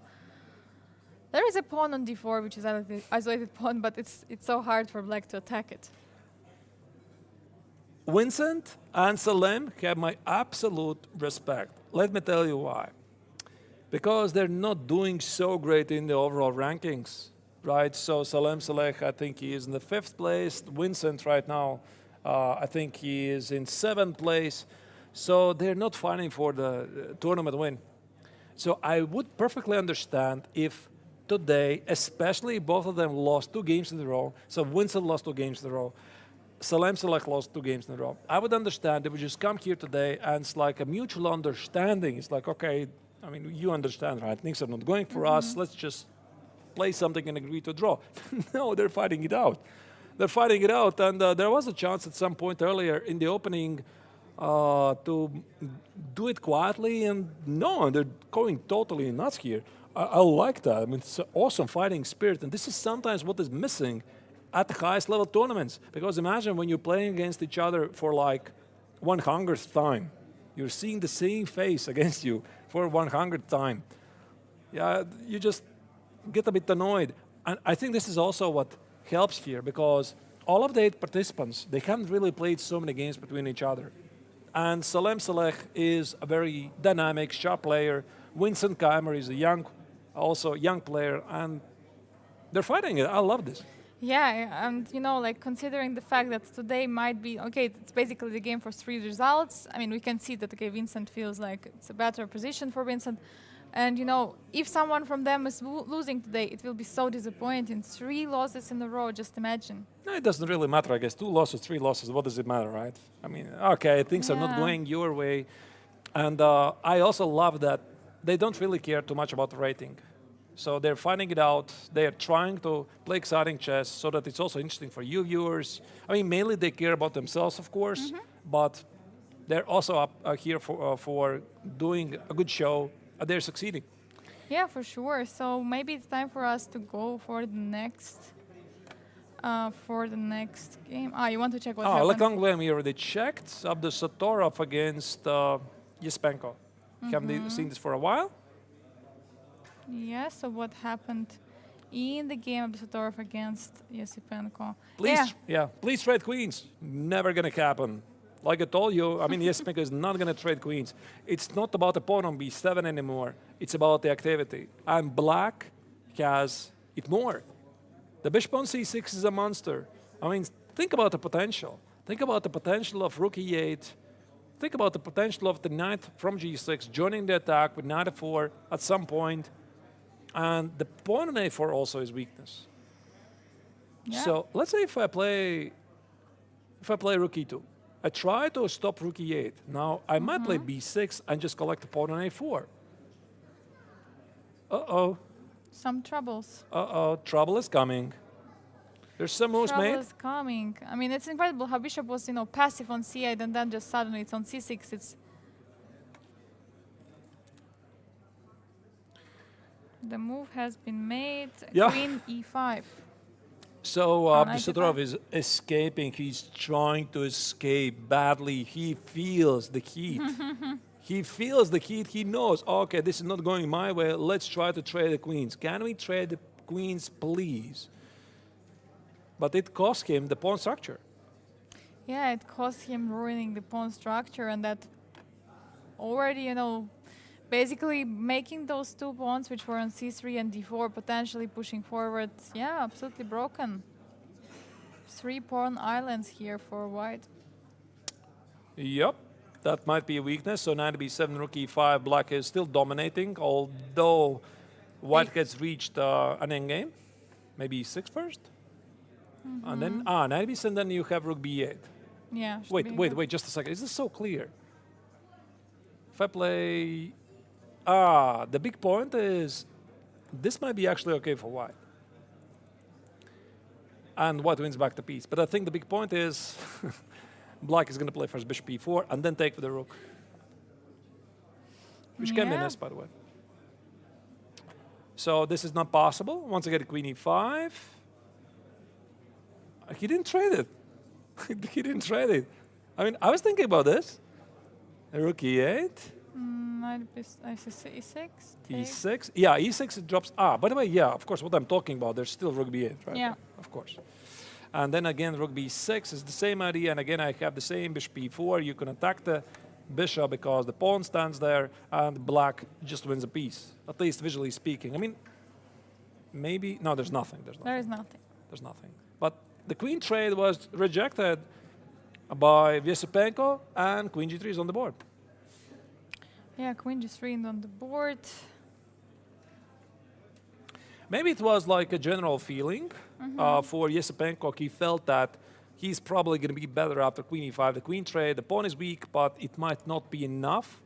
And at that level, the players are often asking themselves, am I strong? Am I playing strong enough? Is my advantage is going to be enough? So for example, even if black is going to get an endgame 3 pawns against 2 at the king side and all of the at the king side and all the queen side is eliminated, it's just not enough. So he keeps more pieces on the board. Queen c4, more problems for white. There's queen c3, there's rook e8. The pawn on a4 is weak, asking very direct questions to white. Yeah, for sure. It is something really, really what white is feeling themselves under pressure. The knight on c5 is standing very nice, but it's doing not much. It's doing not much. Andre is coming back because he was having a couple of, I'm not really sure how many months, at least 1 month, it was pretty tough for him because results went down, pretty much down after losing a lot of points. He was about 2,700 and what was it, 20? Now he's rated 2682. So how many points did he lose? 30, 40 points in something like 1-2 months. So he's been playing non-stop tournaments. And now finally, maybe this is the time. Maybe this is the time for him to come back because at some point, I mean, you have to score victories. Yeah, at some point you have to come back for sure. And yeah, a big day can be for Vysepenko today. I mean, especially for example, if we have Dusatorov, we have Lech Wangliem, and we have Gukesh, who is also another leader with Vysepenko. In case Gukesh is not making it today, it's a draw. And in case also Lech Wangliem, let's say, cannot do it, then Vysepenko is going to become again a sole leader. And tomorrow everything will be decided in the match Vysepenko against Lech Wangliem. Yep. Rook e8 looks very logical to me. There was a suggestion in the chat, rook d8, idea to sacrifice on d4. I don't really believe it, to be honest. Oh, wait, unless you have queen c1. I was thinking h3, rook d4, c takes queen d4, but I just noticed queen c1. Okay, if queen c1 works, maybe you're right. Maybe rook d8 is a move, although it's like a very obvious idea. I mean, rook d4 is such an obvious threat that there's no way white is going to miss it. I was more looking at rook e8. You know, just take over the e-file, think about rook e2, maybe trade this guy, push b6, snatch the pawn on a4 for free. That would be my mindset. And what happens after queen d3? Perhaps take, and rook here. Some problems, yeah? Again, is this enough? You know, you always have this question, is this enough? For example, let's say, even if the pawn on d4 is winning, I mean, let's say black collects this pawn. You have to ask yourself the question, am I going to win this? Because rooking, and for sure, is a draw. I mean, these guys know this, I know this, Angelika knows this, everybody knows this. But if we keep the bishop, the strong bishop against the knight, I don't know what this is, to be honest. Yeah, it's something else. I think the players are asking themselves a realistic question. Is it actually realistic to win such an end game? Is it practical? Is it practical to go for something like this? And I believe the answer is no. So that's why, you know, trading of the queens for for black is not even a question here. Black wants to put even more pressure on the king because, as we discussed, the rook which was on f1 was traded. Now there is no pressure on f7. There is no weakness besides b7 for black. But if b7 is being taken, the knight will be basically just distracted, you know, from the full position, and black is having a free way to attack the king. Maybe. Yeah. h4 is play, by the way. So queen d3 was discarded by the young Uzbeki grandmaster. I guess the reason is the pawn on a4 maybe is become vulnerable at some point. Rook e2, or what do you do here? I mean, I'm not sure I want to trade it, but let's try this. Let's say rook e2, takes. The idea is to play b6, collect the pawn on a4. The idea is to get to this pawn. I would absolutely consider this. There's one check, which is nothing. It feels like so many weaknesses for black for white, to be honest. Like g2, h4 can be a weakness, c3, a4, and for black it's just b7. Okay, a5 potentially, and f7 potentially also can be weakness. But But for white, it's just too obvious weaknesses. This is the biggest weakness. I mean, this is one of those moments you wish you could go back. Can I play A4, A3 here? No, you cannot do that. Unfortunately not. I like rook e2. Maybe the thing about rook e2 is that it's too simple, it's too obvious, white is waiting for it. So he could make some kind of a waiting move first. Let's talk about something like king h7, that's a trade. What about something like g6? I mean, I'm going to wait for you to play king h2. Now I can play rook e2. And my big idea is that your king is a bit further away from the queen side. This could also be in Yespenko's mind. Of course, he sees rook e2. He probably knows he has to play rook e2 because there is no other points of penetration. Everything is protected. Unless he wants to play b6, sacrifice the pawn, and then somehow play rook e2 and get to the pawn on g2. By the way, this could be an idea. If I play, let's say, here. Yeah, look at that, by the way. If I play bishop d5. Queen d3? Queen d3. But I just wanted to show my idea.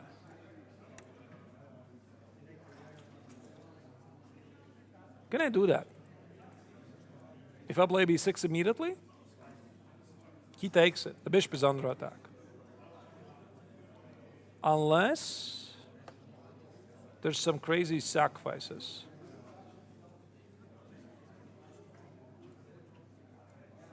This is winning. Yeah, king h2. And if king takes? And if king takes, there could be something, you know, I couldn't calculate this so quickly again. I mean, yeah, because queen f2 is losing. Queen f2, queen g4. f2, queen g4, rook it looks e2. like, yeah. Yeah, this could be somehow winning. Maybe this is something that Yespenko could play actually. Just a second, this doesn't work. b6, rook b6, bishop g2. This looks huge. I mean, also the threat is queen f1, queen h1, checkmate, right? So once again, queen g2 wins the queen on the spot, right? King h2 here, give another check. You have the luft for your king. Everything is great. So, once again, b6, rook b6, bishop g2, king g2. I mean, rook e2, by the way, also is a move. But okay, let's try queen e2 check. King this h3, loses okay, immediately. loses, yeah. Yeah, immediately. Oh wait, it just wins. It just wins, no? Check. Maybe king h1. I just win the queen.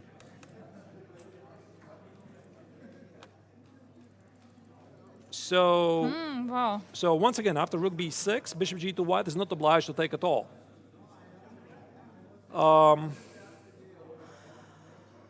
I mean, there is a queen f1, queen h1, checkmate. Yeah, maybe there's something like queen d3. Just to say, this could be very complicated. No to the queen trade. There is also, rook e1 also was a move, but queen d5. Rook e1, you just take. Queen d5? Right here. Yeah, and queen h1, checkmate actually for white, for Yeah. black.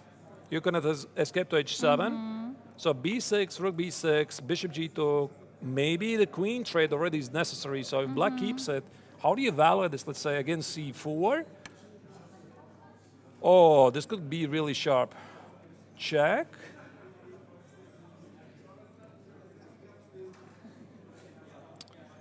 And rook f1? It's queen f1. And queen f5 gives nothing. Wow. Wow, some craziness. I don't see, just a second, immediately. But that's a brilliant idea, right? Yes. I think Yespenko is calculating right now. He's calculating also. Abdusatorov is seeing this idea. There's no way they're missing this idea at all. So For sure they're not missing, for sure. if I saw it in 3-4 minutes, they saw it in 1. So bishop g2. What is it? Queen d3 again?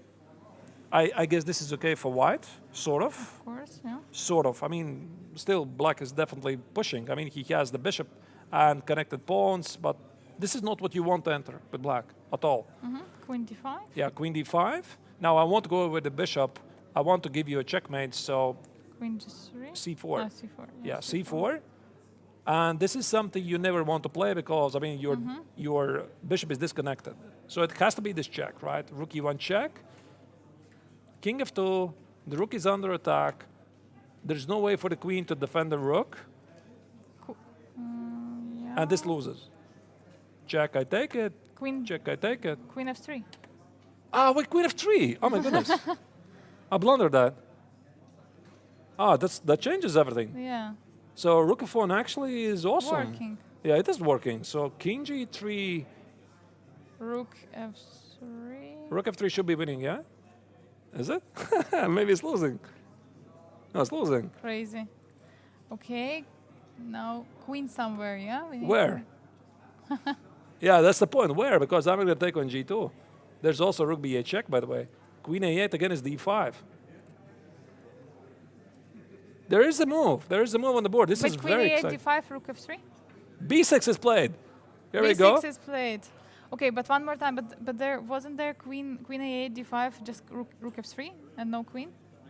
Or I missed something, yeah? 2 pawns are too much. Bishop g2, queen Queen d3, d3. queen d5, c4, rook e1, king goes here, rook f1, king g3, queen a8.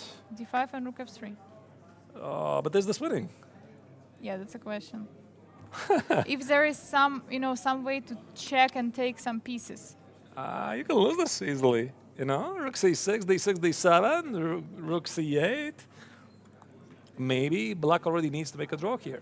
I mean, if you don't win this check, right, like you Yes. said, win the rook or the knight immediately, you're going to lose this. I mean, there's a very good chance you're going to lose this. I would already seek a draw. I mean, try to escape this, because this already is looking so scary for me. So scary. I mean, totally you can lose this. These But- pawns don't matter. Okay. But there was a knight hanging, no? We couldn't take it? There was a D7? knight hanging. If it was hanging, I missed it. Yeah, Yeah. yeah, it was But rook hanging. c6. Yeah, it was hanging. But rook c6. Yeah, rook c6, and maybe now there's a draw. Maybe. f5. No, there earlier f5. Why to take on f5? And you claim there is nothing. Yeah? I don't know. I mean, I see this threat. Yeah. I mean, that's one of the greatest misconceptions that that many people think that having queen is great. It's not great. I mean, sometimes the knight and the rook and the pawn are much stronger than the queen, right? Yeah, absolutely. Absolutely. That's. Wow. Once again, rook b6, bishop g2. Is this what Yesremenko has in his mind? Is this the big move? Otherwise, why do you sacrifice the pawn with b6? This could easily become a game of the tournament. I mean, I don't remember seeing such a fine shot so far. So bishop takes on g2. Again, king g2 we calculate to be a win. Queen g2 we calculate to be a win. If the bishop goes away, things are bad for white. Rook b8 is actually mate on the board. So white can force a rook trade. You cannot do that. What do you do? What do you do? You want to trade queens, obviously. Yeah, obviously. The queen Trade queens. No, I decline. So The bishop wants to now- go away. You want to checkmate. You want to trade queens, right? Maybe queen g3 here? Is this a move you would notice? Maybe. Protecting on e2, taking on g2. And rook b8. Maybe. But if I play rook e2, you have exactly one checker. Your king is Queen extremely d3. weak. Oh, I blundered something. Okay, let's not do that. I cannot play rook e2. Complicated. Maybe king h7. No. Again, you're going to take on g2. I'm going to play rook e1. Yeah, the same idea. No, wait, is it even working? Wait a second. The queen is not on c4 anymore. Yeah, not on c4. Queen h5. There is queen c2 check, at least. Yeah, there's a check. I play g6, but you know, crazy. let me tell. This is crazy. I mean, this is crazy. You have to calculate this. Incredibly complicated position. So after b6, Yesipenko has made up his mind, and he is up on the clock. Up the Satorov is down on 12 minutes, and he knows this is a very critical moment, because if you don't take on b6, what do you do? Maybe you just don't take it. Maybe you play something like queen d3 and beg for a draw. Yeah, by the way, queen d3. But rook b6 Rook is b6 played. been played. He doesn't believe it. He doesn't believe He wants to Yesipenko. test it. He wants to test it. The test has started officially. Okay, bishop. I mean, what else if not bishop g2? Maybe it's not bishop g2. Maybe there's some more quiet move like bishop d5. You could. Maybe there's no need to rush it. Bishop d5. But bishop d5, rook b8. Ah, wait, rook b8, of course. Yeah. You're very absolutely right, of course. Yeah, and since rook b8 is a threat, you have to do something very quickly, immediately. They are very dynamic. Immediately you have to do so. It's got to be bishop g2. Let's just watch this. Let's just watch this. If Yes. Yesipenko is going to play bishop takes on g2, he's back at the board. I think he already decided before he played b6. You want to He spend a should minute or have 2 decided. minutes. You're not gonna blitz it out. You want to check. You want to double check. Such a big decision, which is gonna have huge implications for the overall rankings. Yeah, now The moment it's- of truth. It's a game for two results, I believe. Like, in case attack is working out, black is winning. If it's not working out, there are c3, d4 pawns, which are very dangerous for an endgame. Very big moment, perhaps the decisive moment of the tournament. Yesipenko plays Play bishop takes on g2. Wow, incredible. Bishop What a g2 piece on the sacrifice. board. What a piece sacrifice. So bishop takes on g2 is played, and now can we see from the reaction to Abdushatorov, did he expect this? I mean, you should expect this. Why did your opponent give up the pawn? You should expect this. He's looking away. He's looking away. He's thinking. Queen d3. Queen d3. Yeah, we discussed this. Yeah. So yeah, But that's then that means that bishop g2 is working. Yeah. definitely it's working. I mean, we didn't see nothing why it shouldn't work, right? Yeah. We're also pretty good at calculation sometimes. Sometimes. Sometimes. So queen d5. I mean, queen d3 is a move that Yesipenko had to expect because it's not like you believe that your opponent is automatically going to accept the sacrifice. Of course, you have to calculate some other moves, and queen d3 offers a queen trade. Now he's double checking. I think it's just double checking. Can I play queen d5? Did I miss something? Yeah, for sure. There is no rook e1 because of a checkmate on the b8. So like. Oh, Queen- there's queen a2 as well. By the way, the chat says I didn't see queen a2 at all. Queen a2. Queen a2. Aha. So he has a choice actually. Maybe it's not queen d5 but queen a2. That's interesting, by the way. Let's check this. Queen a2. Very big threat. I mean, there is rook b1 in the worst case, but No, this looks so much better actually. Yeah, just queen a2, right? Why queen d5? Queen a2 looks awesome. rook b1, Rook b1 and whatever. Just play bishop Bishop. a8. Yeah. rook e2. What? No? Also, rook e2 is coming. No, it's or just made something. him one. He's Yeah, slightly yeah. older, yeah, threat. I mean, and if this is the best move, then clearly something is wrong with white's possession, right? Just take it, mate, or queen d5. Wait, queen a2, right? How do you stop rook e1? At all.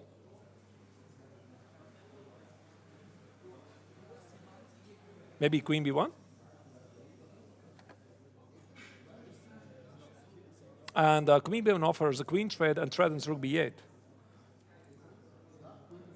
All right, so if I play queen a2, queen Queen b1, E2. queen e2, and rook b8. Queen. No. I mean, there could be a trade, and after king h7, the king is still exposed, but this has to be calculated very, very, very carefully. Queen f4, yeah.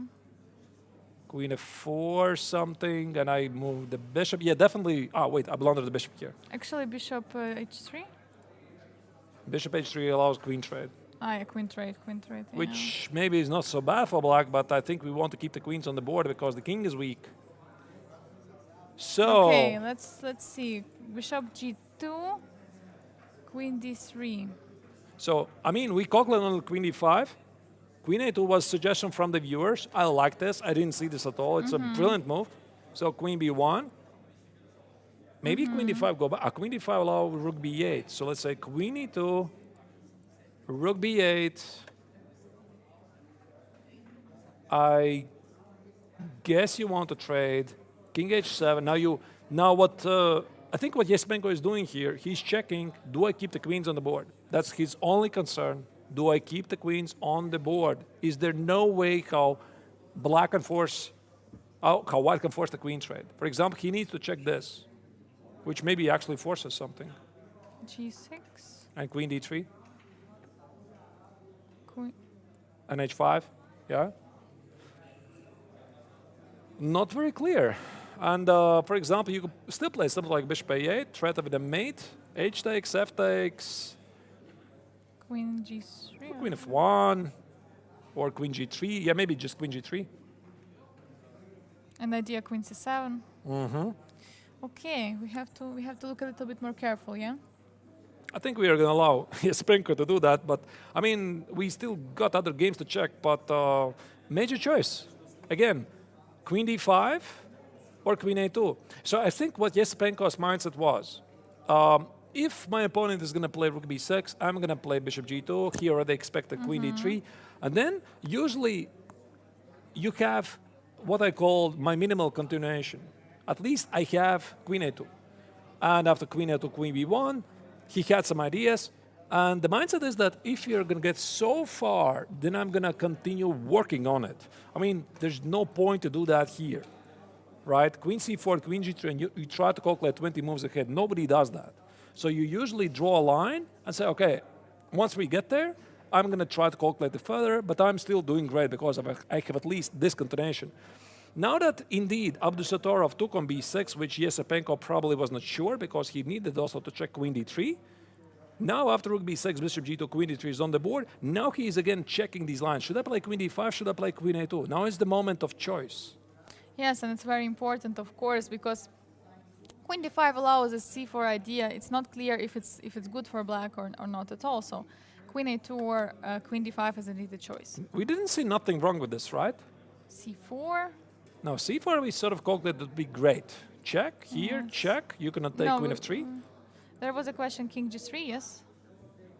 Did we? Ah, right. Yes, this was this the endgame, line right? which we're looking at. This endgame. And then after a Rook F3 takes, Queen C8, we felt that black is risking, but maybe he's not risking. You know, I don't really know. Let's say here, D6, even, okay, this maybe is not necessary. And King D3. This, again, needs to be evaluated very closely. Because look at this. 1, 2, 3, 4, 5. 1, 2, 3. Guess who is faster? The queen, Yeah. these pawns don't matter. It doesn't matter. All that matters is one single pawn race. Essentially, it's going to be H pawn or F pawn or whatever pawn against the D pawn. You It know, doesn't matter. there can be something like Queen F4. You know, my idea is that D6 is not happening because of Queen F3. Yeah? And yeah, otherwise Rook has to go somewhere, but if Rook goes, then D6 is covered. And now I want to play H5, H4, H3, H2, H1, but I don't know, again. Maybe he's going to go here because he feels that maybe he's not actually risking. So, for example, Rook C8, King H7, D6, you can always play Queen F5. I can also always take the pawn. Yeah, you can always force a perpetual check if things go wrong. So No, this, but D6 is falling. D6 cannot be played. I just need to come up with a proper move. I'm not sure what it is really. Maybe some... 94 is a 5. Yeah, this could be played. This could be played. So once again, what was it? Jespenko is still thinking. So Queen D3, we calculated this. This is a big threat. If black plays, if I play something like this, totally black should be winning.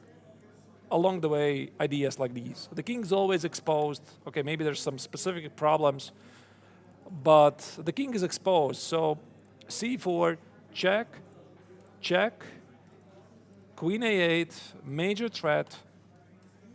You have to check, of course, everything else. It's not only D5. We just guessed, basically, that it's D5. No, because if king moves to H2 or somewhere, it's a check, even checkmate, or even a better version of this Rook H1, Rook H3. So There could be other moves as well. yeah. There could be some quiet moves which we don't see. So this could be the move. This you have to evaluate. And in the end of all of this, you have Queen A2, right?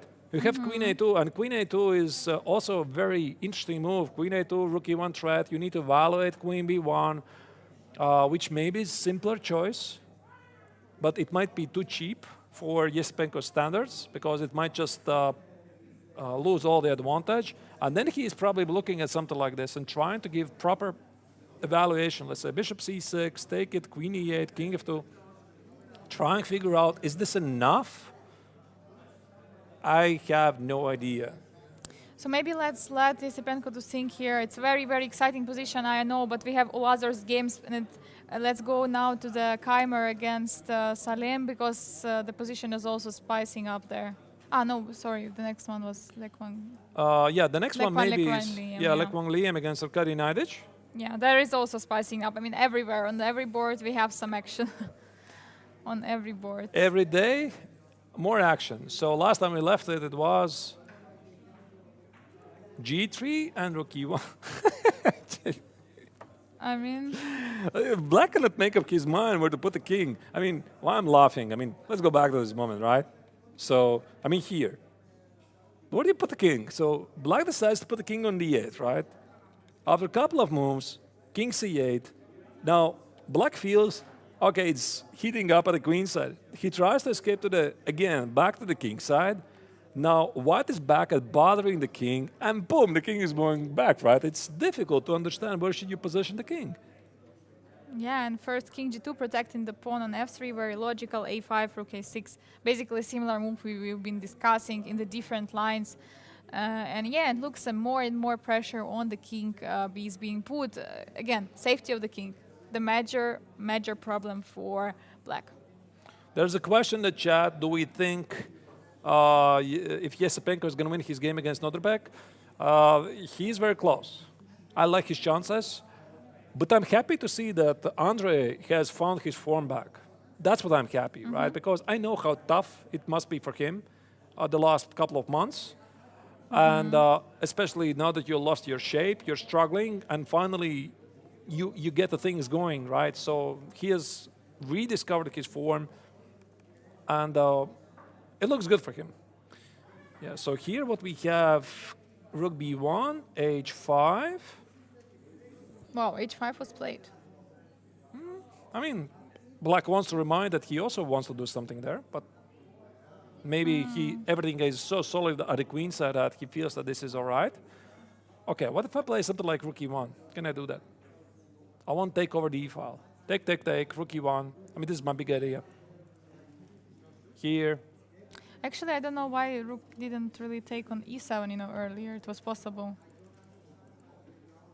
King C. Here. Yeah. Actually, very legit question. I mean, if I play here, here, here. Where to go? No?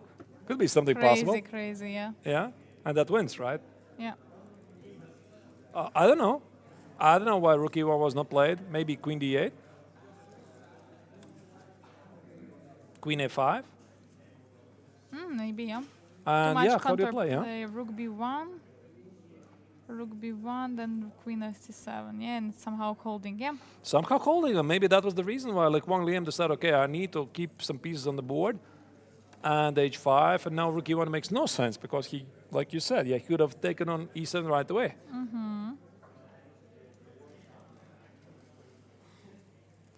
Maybe there's time for some quiet move like a3. I'm not really sure, because at some point, if Black is going to win the pawn on a5 so that the pawn on a2 is not taken with a check, I don't see any immediate way. Maybe, I mean, do you play h4 at all? h4, g5.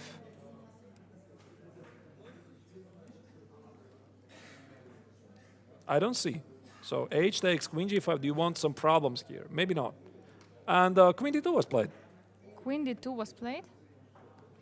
I guess the idea is to play rook b6. Rook b6, force some trades and keep the pawn. To rearrange the pieces, yeah. Also bring the other rook to the b-file, maybe. I like this move. It's a good move. Absolutely. Sometimes, you have to shuffle, your pieces. Yep, so that they Put them work well back, together. Yeah. Naiditsch responded immediately. He expected this move. So normally at this level, this happens. They respond immediately because you expect something from your opponent. Yeah, engines sometimes say that not a great move, but queen d2, rook b6 looked so logical. Naiditsch definitely expected this. h4 is on the board. Now the question is what he has on the store after rook b6.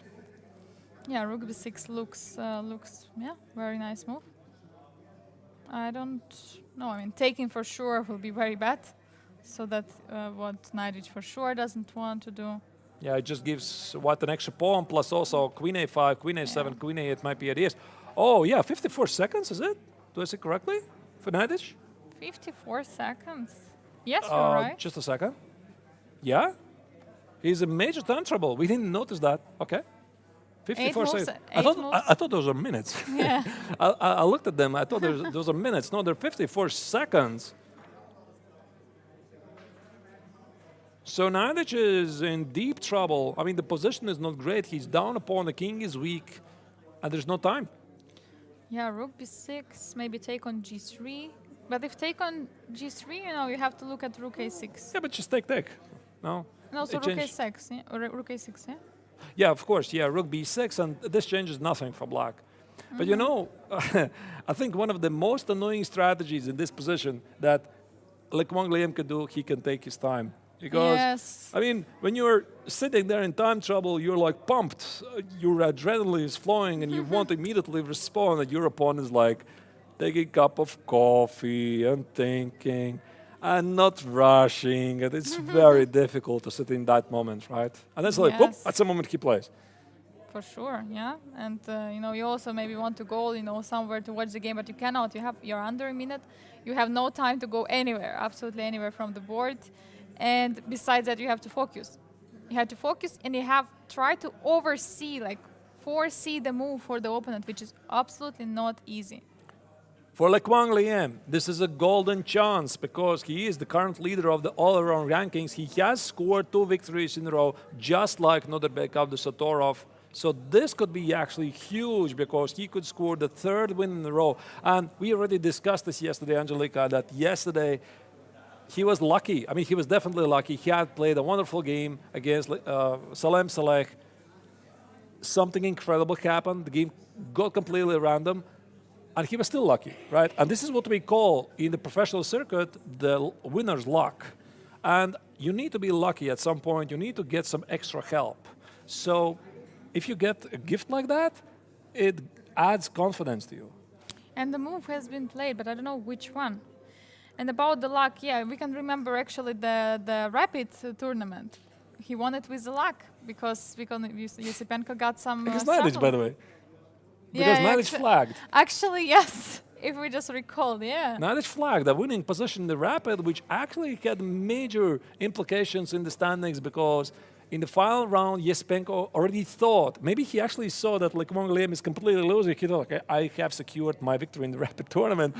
And then after the tournament, he confessed to me personally that he simply mixed up the rankings in the Rapid tournament, and he thought, okay, even if I lost the final game against Wang Liam, which was another drama, he thought he had won the tournament. Apparently, he did not.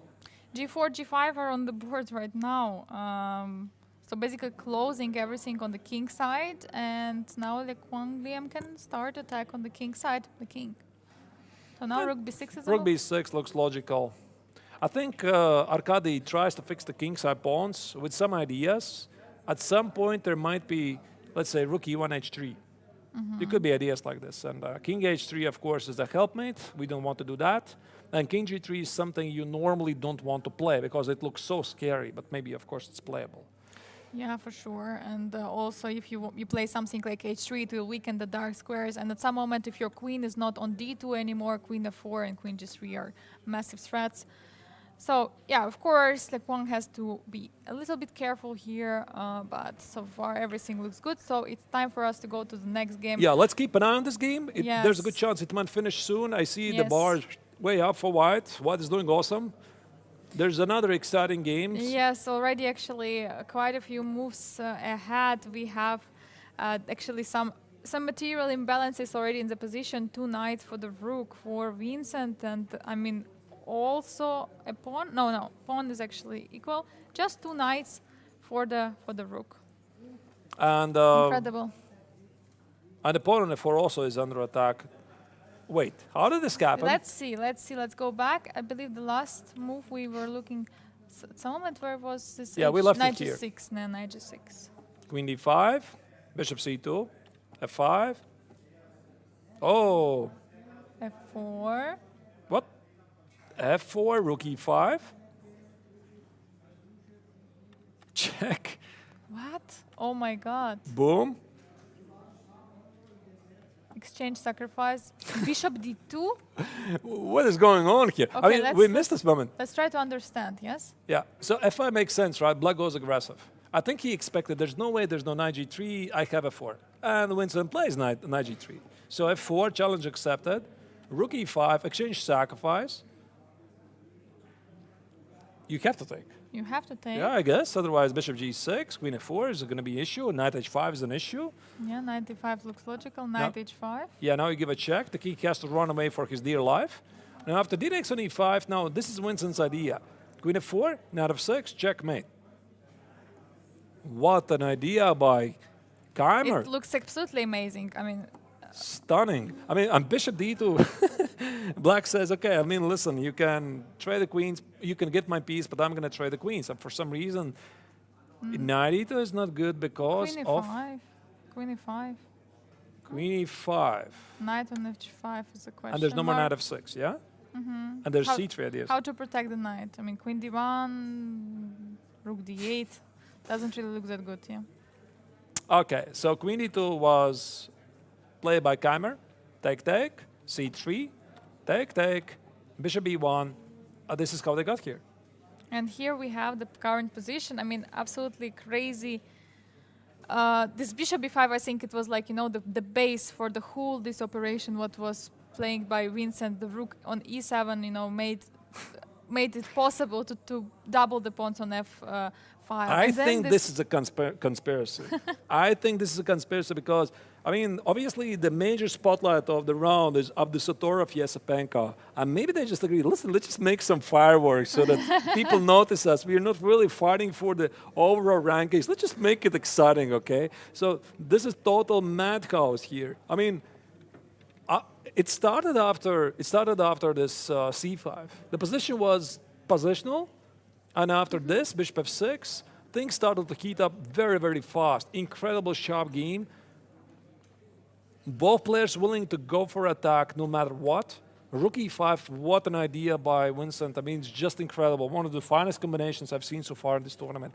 Knight h5, d takes, no queen f4, knight f6 is a very strong counter attack. Bishop d2, incredible game by both players. Now, Black gets some counter chances, but the bar says, yeah, the bar is, of course, always saying that White is winning. Yeah, you know, I'm absolutely amazed of the calculation skills of the players in the Grandmaster Triathlon. I mean, it's so amazing. If we recall, every time they're coming here for the interview and showing us some lines, you know, like yesterday, Kukesh was showing, okay, here it's a stalemate, I cannot go here, I cannot go here, and such amazing variations which you would never, you know, personally consider. They are thinking of all of this, and it's actually, you know, what allows them to do it is a time control. The time control is huge, and, you know, players can use the time, can invest the time, and show us such a combination. I mean, it was a long sequence of the move. It was not 2 or 3 moves. It was long sequence.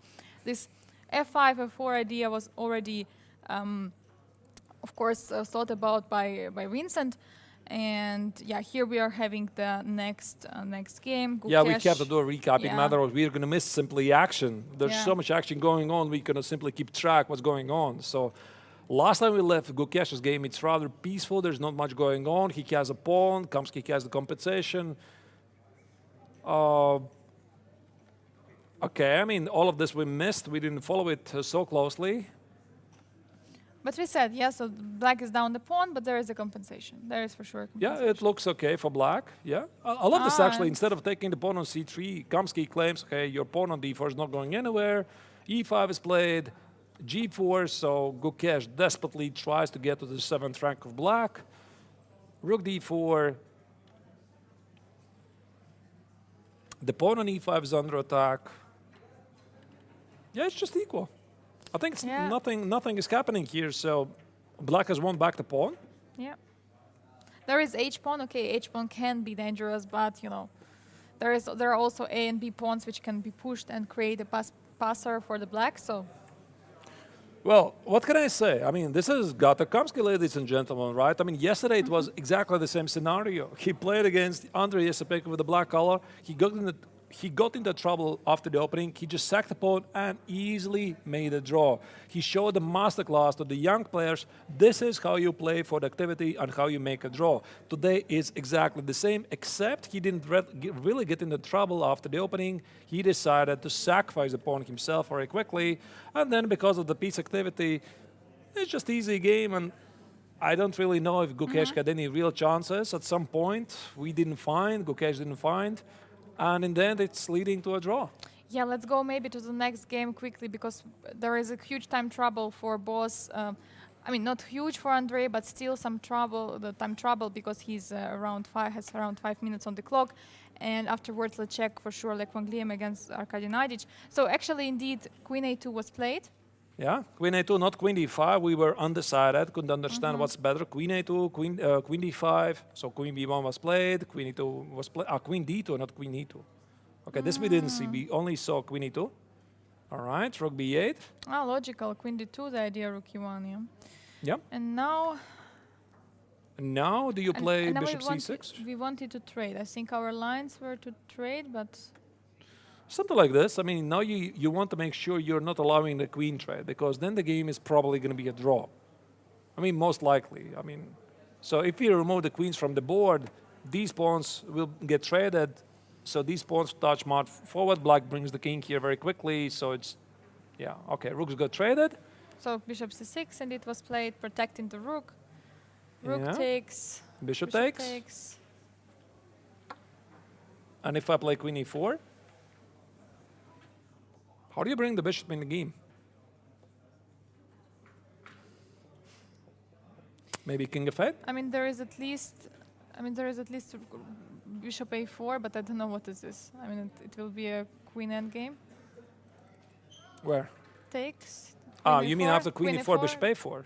Bishop A4, Knight A4, Queen D1, and then we are basically blocking the check Queen A4, and check is blocked on E8. I But want to make sure there's no perpetual, right? yeah. And now G6? No. Maybe no perpetual at all. I'm a little bit scared of this pawn on D5, to be honest. But okay, A5 is also an issue. Also, the A pawn is going somewhere. So I think you're right. Yeah. Bishop A4 could be a move. Knight takes on A4, Queen D1. Maybe Queen A8, yeah. Yeah, this could be a move also. Also check. Knight E7 is impossible. H5. That's a threat to make a perpetual check. Yeah, and the problem here, Queen D1, Queen H5 doesn't work because our bishop is hanging. Yeah, Knight A4. probably not very good, yeah. No. That's why he's thinking there. I think King F8 might be played. Queen E4 should be played, of course. I mean, this is centralizing a move. He's holding hand. Okay, he's playing the move. I know, yeah, Queen E4 is... He was just holding the hand like for a few seconds. I was scared maybe. Maybe King F8. But King F8 is bring the king closer to some perpetual checks. I don't see... No, he plays King F8, yeah. He plays King F8, okay. Just Then in case. It was not working, yeah. That is on the board. So Yesipenko at the moment just wants to win the pawn on c3. He says, okay, you have an active knight on c5. I'm going to snatch the pawn on c3. On c4, by the way, is queen c1. I just win the pawn. So now the burning question for white. How do you defend the pawn? Queen f3 drops a pawn probably on h4. Yeah. King g here, knight e6, king g8, nothing. Could be, of course, some... No, queen a8 is nothing. Queen g4, check. I win the knight on e6. How do you even play here? But also notice that Yesipenko is down on the clock. I mean, he's down on the slightly less than 6 minutes. So he had a very deep think here. After this incredible piece sacrifice, entire sequence, b6, bishop g2, you couldn't take the bishop. You already discussed this. Queen d3, white wants to trade queens. Black doesn't want to trade queens. Yeah, instead of queen d5, of course, queen a2 was played. And white wants to trade queens. Black doesn't want to trade queens. And there you go, rooks got traded because of the rook e1 threat. Yeah. And I'm not sure why queen e2 wasn't chosen by Andrei. Maybe because of queen d3, by the way. No, wait, queen d3 is queen g4. We felt that queen e2 is more logical because rook b8, it already protects the rook. And then you could play even something like bishop c6 and take it with the queen. I don't know why he didn't play this. This looks very logical to me, Angelika. Yeah. So C4. Is it played? No, it's not played. It's not played, but the game is about to become very dramatic, I believe. So let's very quickly jump forward and see if Yes, Liam has done something in his game. because there is already queen trade has been made, and it looks absolutely dangerous for Oh, we just missed it. Knightage. We just missed it. It looks like everything goes not his way. So Liam wins. Rook a5. We left it here. G5, rook b6, queen e6, queen g5. Thank you for the pawn. Rook f2, queen d2, offer queen trade, rook b2. This pawn is gone. King h3 is incoming. Knight is just simply down to a pawn. So he resigns. This means Liam, ladies and gentlemen, wins the third game in a row, making a very big step towards winning this year's Grandmaster Triathlon. And we can recall he actually lost to Gatakamsky. Recall this game. He blundered. He blundered that pawn, and he lost the game. Yeah, and now he's recovered. He has recovered. He also had a tough start. He lost against Kamsky. He lost against Gukesh. I mean, has he even made a single draw? I don't remember, because he has 2 losses. Maybe he made a draw, but then he scored 3 wins in a row. This is the 3rd victory in a row. What a game by the top Vietnamese grandmaster. Yeah, he lost to Gatakamsky and to Gukesh, right? Yeah, 2 games. 2 games and 3 victories. Round 6, 3 victories. I guess there's 1 draw. Yeah, one draw. Maybe. I don't remember, to be honest, very quickly. So we might have him here with us. And actually, it's awesome, because yesterday we wanted to catch him after the very long game, and it was getting already so late that he was analyzing the game with Salem Select. We decided, okay, let's just finish the broadcast. And now we could ask his opinion not only about today's game, but also yesterday's game. Yeah, so I would say we should do maybe a short break, because I think the player is coming. Yeah, let's do a very short break. The players are coming, and we are going to be back in something like 3-5 minutes. Don't go anywhere. Hope you liked the action so far. Stay tuned. We are getting to some of the most interesting moments here in the 55th International Biel Chess Festival. We are going to be back shortly.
and welcome back to the studio. We have now finally, yesterday we couldn't manage to catch because it was already too late. Le Congliam is here with us with a victory. Very exciting game. Very exciting game. Congratulations to you from everyone. Maybe you can show us some insights from the game because it went somehow early on a little bit strange. Yeah. I was out of book pretty early on, and I didn't know this move A4. This is a new move for sure. Bishop G7 is the normal way. Bishop B2, and I think maybe white is slightly better. But this A4 is interesting. During the game, I didn't think it would work for black because I thought I can just take the pawn, and what I did, I think, was very logical. So you took D5? Yeah, so obviously the threat is rook takes A4 followed by bishop B4. So I have to be careful. And knight doesn't 93 bishop B4 is very dangerous because knight E4 is coming. And yeah, black has very decent counterplay here. So I think C5 was the only move here. And I was very happy with my position here. But I think maybe I overestimated my position a little bit because what happened in the game, I think it was very close to equalize. Actually, the position looks really fun. It looks like some game from the 960 because black didn't manage to castle, and it looks very original. So I thought the only one thing that black cannot really castle, because on chess 960 it's possible. Yeah, okay. So here I was considering this move for black. I think maybe better than what he did because black wants to take on c5, and I wasn't sure how to continue here. I would probably just play something like rook d1, knight c5, knight c5, queen c5, and then, I don't know, a4 or something. Something like this. Oh, not that. Yeah, a4. But I wasn't sure if I would be better here or not. So the way he plays is also very interesting. At first, I thought after this, take, f3, I thought I was better here because yeah, maybe f3 was not accurate. Maybe queen c2 here could be better. Yeah, now I think about it now, queen c2 and bishop b2 looks more logical. Maybe this is the way to play. But f3 is safer. You connect your queen somehow at some moment because bishop e5 looked sometimes dangerous. Yeah? Right. But I think always I have g3, so that's not a problem. The thing is, after f3, knight g5, I think black has very decent counterplay with knight coming to e6, and I wasn't in time to save my knight on a4. So all those moves are pretty fast until here, ed. And here, yeah, king f8, I was pretty sure this move is the best for black. And I was intending something like queen e5. And then he had this move. We discussed this a little bit after the game. Take, queen d4, king h1, king g7. And black should be okay here. Down a pawn for now, but black should be able to get back the material. So king went in the wrong direction. Yeah, that's true. And I think after queen d1, it was still only a little bit better for white, but not that easy to play for black. So also he was in some time trouble around here. So queen b4. Here he was not clear with the king. He was king d8, king c8. Right. So here was the critical moments because he wants to move the king back to f8 and g7. And let's say if I play a slow move like this, after king e8, rook e1, for example, king f8, and black would be safe here. So I felt that it was like this endgame is just a draw. Take, queen b7, and tray everything, and take on a4. Yeah, and this is just a draw. Oh, yeah. So, yeah, so I decided that I had to stop his king from coming to f8. So that's why I played this move g3. And I think this is a very good move because after queen f6, rook e1, so the critical line, sorry, not that one, this one. So the critical line I calculated was this, rook e1, queen f3. So of course I suck a pawn. But now he has some problems, some issues with the pawn on b7. For example, rook b8, I was thinking, this move. And then, I don't know if I had something better here, but at least I saw this line, a5, threatening a6. So he had to go queen d3 to stop a6. And I still go a6, queen takes. And now I go back here and threatening queen g5. So he has to go king d7. only move, and then I think queen f4, again only move rook d8. Oh, not rook d8 is only move. And then at least I can take those pawns. And I think I would be slightly better here, upper pawn again. So like queen d3, something like this. I have queen g7, and I should be better here, upper pawn, and he doesn't have much counterplay here. So, so here it was already tricky for him, because if he had to go back, then he lost the connection between his rooks, and he's just defending passively. So the problem for black here is just this rook is very passive. If he can get it to e8, then black should be fine, but he doesn't have time for that. So also here, I think a5 is a very important move, because first of all, rook e7 wasn't working for this reason. Rook e7, queen e7, rook e1, there's rook takes a4. Yeah. So a5, and my idea is just somehow to put the rook on b6.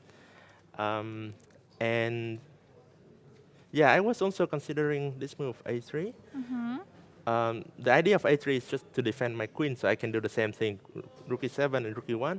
But let's say black goes here, takes, rook e1, and then queen d8. And I didn't see how to proceed, because my pawn is still weak, and I don't have an attack there. So I thought it was important to go a5. So if he does this, then I saw a very nice idea here. Sorry. I saw a very nice idea here. Yeah. I saw this move, rook b1, very important. And rook a7 doesn't work because of a6, so he has to go queen c7, and now this is the key move, queen e1. If I don't have this move, then black would be fine. But now queen e1, and he has to defend against queen e8. So for example, king d8 or king d7, and then I have rook b6, and that should be winning for white. So yeah, so I think after king b8, but yeah, this rook b1 is already pretty bad for black. Maybe he has to go like rook e2, rook f2, queen e7. But okay, I can take on b7. I don't know if I had something better, but at least I can take on b7, exchange everything, take on e2. Looks pretty good for white. So after h5, I think queen d2. Yeah, and he couldn't stop rook b6. So maybe he had something better than queen e6 here. Maybe he had to play, yeah, rook e8 probably. Maybe still some chances to hold for black. But I think it's still tricky. I'm not sure if we should take that early. We can wait a little bit. Yeah. Okay, take rook b1 is an option, yeah. And king a7 doesn't work because of queen b4. So maybe king c8, I don't know. Or king c7. King c7, queen b4, or queen b2. I'm not sure how black is supposed to defend this. Maybe king d8. I don't know. But it's not, doesn't seem like working, yeah. Yeah, I think this must be lost. Maybe there was something before, but I didn't see. Maybe king a8. But king a8, at least I have rook b6. It's queen b2. Queen b2, queen e7. It's not so clear, I think. Queen b6? Queen e2 check? Oh, there's It's a check, a draw, yeah. Yeah. Okay. Yeah, So this rook e8 maybe was better a little bit, yeah? So queen e6, yeah, this is just losing for black. He's down pawn here, and okay, he can still maybe hold on a little bit with trying to keep the queens on. And so for example here, now maybe rook a3, rook a4, something like queen e3, I don't know, so many moves here. For example, this move, and then I would go something like this. But eventually I think this should be winning for white. I just have to consolidate a little bit and try to trade some pieces. Yeah, very exciting game. Yesterday there was quite a long game. Maybe just quickly we can go there and 1 second. It was a crazy game, but maybe somewhere at the end position.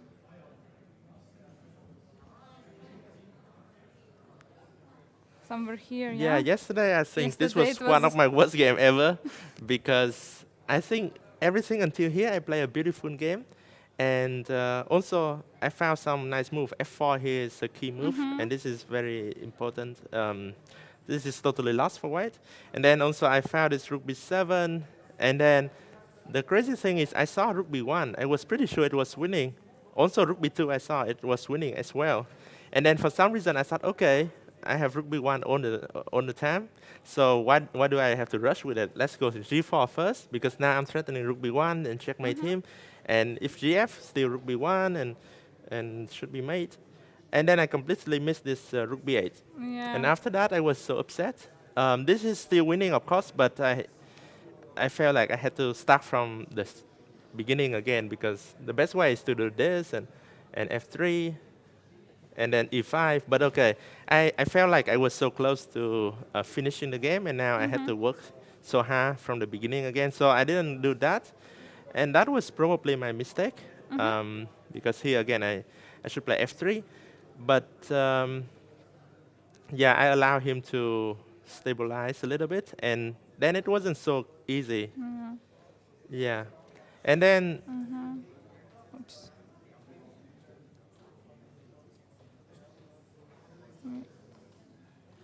yeah, then very weird things happened. I don't know how I could miss this knight e4 move. Very simple, because okay, this is always Black's idea to attack f2. So I guess for some reason I just sorry, not that. For some reason I just completely missed this king f5 idea. I thought queen g8. Oh, yeah, yeah. I completely missed this idea. Just king f5, and white can resign here already. So I played this terrible move, rook h7, rook f7, and then queen a2 was the big blunder. And then it was followed by another big blunder, and this was losing for me. Yeah. Not clear. So another crazy thing is I saw king g5 is a draw here with rook g8 and all of that. Knight g8, queen e5. Yeah. So this is obviously a draw. White give perpetual check, and that's it. But I was so upset with myself, and I was thinking I was still fine, and I thought, okay, maybe he had to find some move with king h5. I saw this rook c1. Okay, rook c1, and I thought king g5. And I thought, okay, maybe I had some chances, but actually I missed this move. And this is probably queen winning is for white. coming. Yeah. My king is too exposed here, and the best Black can do here is just to sack the queen and try to get this position, try to defend this with 4 pawns against rook, but objectively it should be lost for Black. So yeah, and then he was very low on time. He had like 1 minute, and he rushed with this move, rook g8. Probably he thought it was already winning for him, and after knight e4, it turned around again, and yeah, I mean, it was definitely a very difficult, very crazy game for both sides. But I'm just happy that I managed to win in the end. That was more about luck than anything else. But yeah, I think after two days with 2 consecutive games that lasted more than 6 hours, probably 6.5 hours, I was really tired, Exhausted, yeah, exhausted. And today, luckily, I finished earlier, so I have some Mm-hmm. time to rest before tomorrow. Yeah, finally some rest before the last round. Tomorrow is a very important match against Yasipenko. So far you're leading the tournament, but of course tomorrow everything can change. So Right. rest well. Good luck for tomorrow. Thank you so much for insights from both games, and see you. Okay, Thank you. Thank you.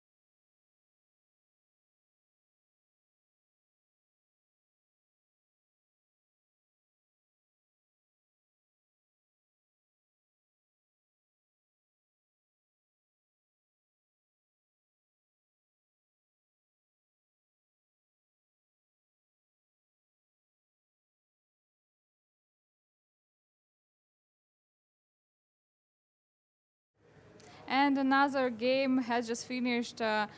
Gukesh just draw against Gatakamsky, and it was a win of the pawn, and it felt like something can be there. Yeah, What happened? yeah, I played an interesting idea in the opening. This d5 is, yeah, I think it's a novelty, and okay, I mean he reacted not not in the most precise way. So he played knight e5, bishop b3, bishop a6, bishop g5, and yeah, bishop e2. I don't think it's a very good move here, and c4. Yeah, okay, I thought there were two options here: bishop c2 and fe5. So here, rook f7. I saw this move, but I don't know. I did not really believe Bishop that e5? this was bishop e5, probably rook e7. So I think this was the best for white. E6. I I saw this position and thought I was losing the c3 pawn. So it's not much for white, but yeah, maybe there is something here. But okay, I thought even this position after bishop c2 knight d3 should be better for white because I'm a pawn up. But it was very hard to consolidate because he was getting active and the c pawn was quite weak. So if e5 here, I did not like this position. With the pawn on f4, I thought it will be very hard to make progress here. So. Yeah, huge pressure on the c-pawn. Yeah, so rook c1, rook c5, and now it was already hard to get e5. And one thing I was seeing was rook d1, rook fc8, e5, and f6, take, bishop h4, queen g4 is it's an annoying move because now he wants to take on c3 and d1 is hanging. And if I go bishop e1, he takes on f4. So yeah. So again, e5 was not working. So I mean, I did not really like this move, f5, but I thought if I wanted to keep the pawn, I don't have much choice. So yeah, f5 and queen d6. He was getting this e5 square, and okay, maybe I'm still slightly better, but with the e5 square, I think he should be at least practically he should be able to hold it. Yeah, rook a5 and. Yeah, I mean he's getting rook c8, rook a3. Yeah, it was practically maybe even I had to be a bit careful. But yeah, g3, rook c8, bishop d4. I thought some play with rook f2, queen e2, queen g4, but yeah, f6 was again precise, I think. Okay, computer says c4, but it's not sure. Rook a3. I don't know what he wants here. I actually saw this. I was thinking for a long time here, and I was calculating this for a long time, but I just missed that this was possible. So c4, I thought rook a3 was not possible, but yeah, in the end I realized rook a3 is possible and c4 is just nonsense. So, rook a3. If I move my queen, then even bishop g3, I think. So I don't know why computer says c4 is a good move. I mean, we can check what is offering here after rook a3. Queen a2. Okay, I take. Bishop c1. Okay, but it's Yeah. But oh, it's +1, yeah. But if I just do this,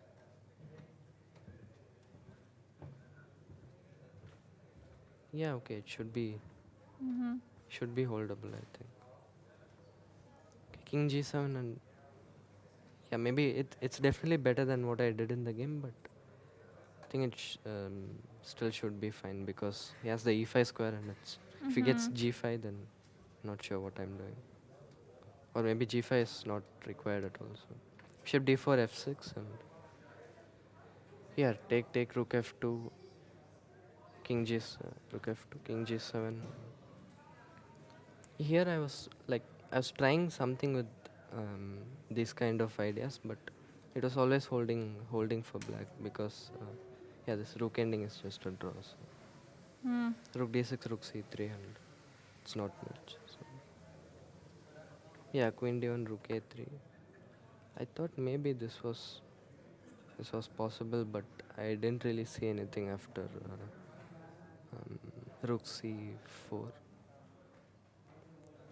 Yeah, I'll be losing some pawns here, and I don't have anything on the king side. So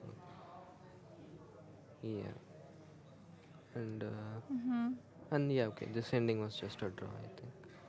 d6 instead of e5 was possible, but probably I just take here.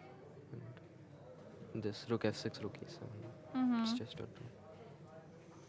Yeah, okay. Thank you for showing the game. One round is left.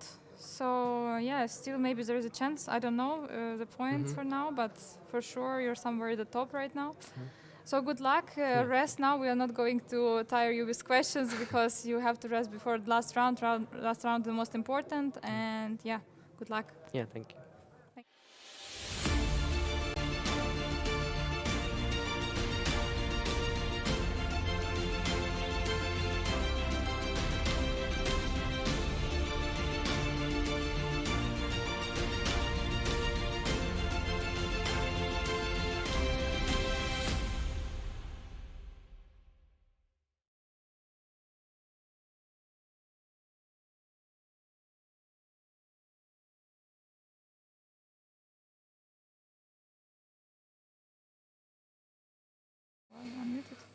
That was Domaraja Gukesh here with us, who showed his game against Gatakamsky. Draw was finished, but we have some results here overall because thanks to the Lekwang Liam's win, now the possible winners of the GMT tournament are only basically two. It's either Lekwang Liam or Yesepenko if he's going to win the tournament. But first, let's check what are the current results of round 6. So we can see that there was a draw against Domaraja Gukesh against Gatakamsky. He just gave an interview, and Lekwang Liam won against Arkady Najic. Still 2 games are ongoing. So let's go and check the overall standings. So here you see Lekwang Liam has scored a 3rd victory in a row. I mean, absolutely stunning performance by the top Vietnamese grandmaster. 34 points. So Gukesh cannot catch Liam because for the victory in the last round, he will get 4 points, but Liam's advantage is already 4.5 points. Now, since we have an ongoing game, Andrei Yesepenko against Abdusatorov, the Russian grandmaster appears to be having a great position, having an extra pawn, so he desperately needs to win to have a showdown tomorrow. If Yesepenko today does not win the game and it's a draw, then we can already congratulate Lekwang Liam for winning the GMT tournament. Yeah, absolutely. So Andrei Yesepenko has to try and to go for it. He's definitely going to try. He looks really great. But I think for the moment, we are going to make a short break because the players have reached the second time control. Extra 50 minutes on the clock. But the action from Biel, it's not over. It's still continuing. Stay tuned and come back in a moment.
Welcome back from the Biel International Chess Festival. Round 6 of the GMT tournament is reaching already the second phase of the game. The second time control has been reached, and two of the games of the GMT tournament have been finished. In case you just joined us, once again, let's go very quickly through the results of round 6 and what are the current rankings. So here you see Gukesh has played a draw against Gata Kamsky. A while ago, he was here with us in the studio. He showed a game. And also, of course, one of the most important games of the round, the tournament leader, Lekwang Liem, scored his third victory in a row by beating Arkady Nairich with a white collar. What does it mean for the overall rankings? It means really simple. Lekwang Liem is in the first place.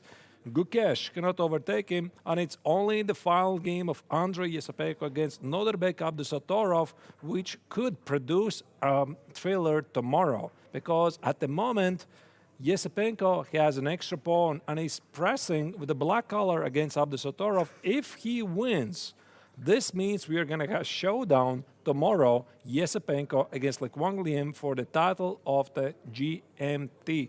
But that still remains to be seen because the game is still being played. So let's go back to the action and see what is happening in the game of Noderbek Abdusatorov against Andrei Yesepenko. So last time we left it was shortly before the end of the first time control. After bishop c6, rook e8, bishop e8, queen e4 was played by white. And now to king f8. White did not find anything better than to play queen e5. So the pawn on c3 is under attack. c4, think about moves like queen c1, queen c4. And if white protects the pawn by playing queen f3, then the h4 pawn is gone. So after queen e5, queen takes on c3, king f2, white activates the king, queen b2 check, here, queen b6, the players have reached the second time control, and after king d3, now the question is, how does Yesepenko capitalize on the extra pawn? Because you see, he has a chance to organize two connected pass pawns at the king side, so I'm talking about g5, f5, f4, etc. at some point later. But of course, the problem is the white queen. The white queen on e5 is very annoying, and as soon as you start to march forward your king side pawns, the black king becomes exposed. So naturally here, the choice that Yesepenko has, what he's trying to figure out, how does he trade the queens? And is that even winning? For example, somehow we remove the queens off the board, then indeed those pawns start to run forward very quickly. Either way, it's very, very important game here, which might have huge implications of the overall rankings. If Yesepenko doesn't win, we already can congratulate Lekwang Liem as the winner of the GMT tournament. Technically, also, of course, it's possible that Abdusatorov somehow manages to trick his opponent, win the game, but he's still trailing Lekwang Liem before tomorrow's game. Again, let's again to remind you, tomorrow Yesepenko plays against Lekwang Liem. The second ongoing game right now is Vincent Keimer against Salem Saleh. This game we also left before the first time control finished. Vincent appears to be winning. So there was, again, amazing game played by both players, involving a lot of sacrifices, which in then led to the following position. Black is trying to snatch the pawn on a2. White instead takes the pawn on f4. So after rook c8, rook e8, the players reach the second time control. Rook c8, rook e8, rook c7, rook e7. Of course, white declines the repetition of the moves. b5, rook d4, rook b7. And now the question is, how does the young German player capitalize this position to a victory? Now, obviously, the two knights are normally stronger than the rook. And he is about to take the pawn on f4, but the b pawn is running forward very fast. Is Keimer going to win this game? We are going to find it out. So I guess right now, yeah, I think I also have to show that on the video. I guess right now he's choosing between knight x on f4, snatching the pawn, comparing how does it feel together with black's pushed b pawn, or perhaps try to play for the checkmate. knight f6, rook e8, rook e8, rook g8 ideas, and maybe somehow combining the two knights, the rook on d4, the pawn on e5, there might be an opportunity to go for the checkmate.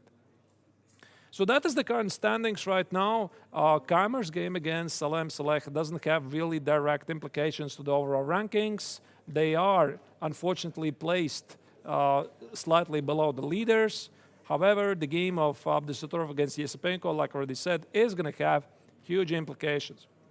Now, what we could do right now, because we have slightly more time, we could also check briefly what is happening in the MTO, because in the parallel of the GMT tournament, there's also other tournaments going on. It's not only this closed tournament of 8 invited grandmasters.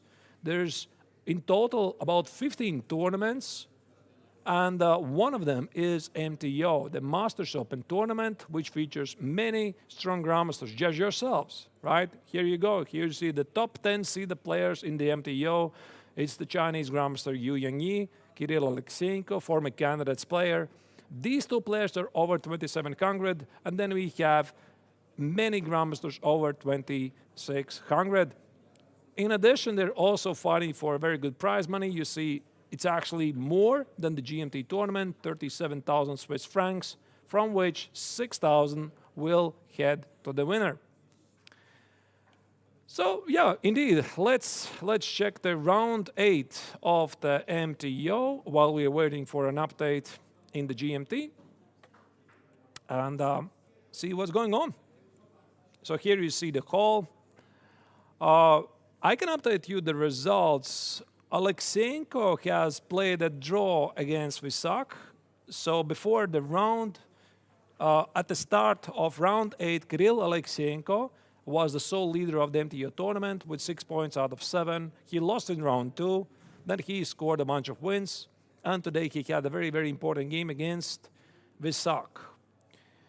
From the leaderboard, I see that the second board, Muradli against Alexander Motylev. Maybe let's check very quickly what's going on, because these are the two players who are trailing behind Alexeyenko or might effectively form a showdown tomorrow with the leader of the tournament.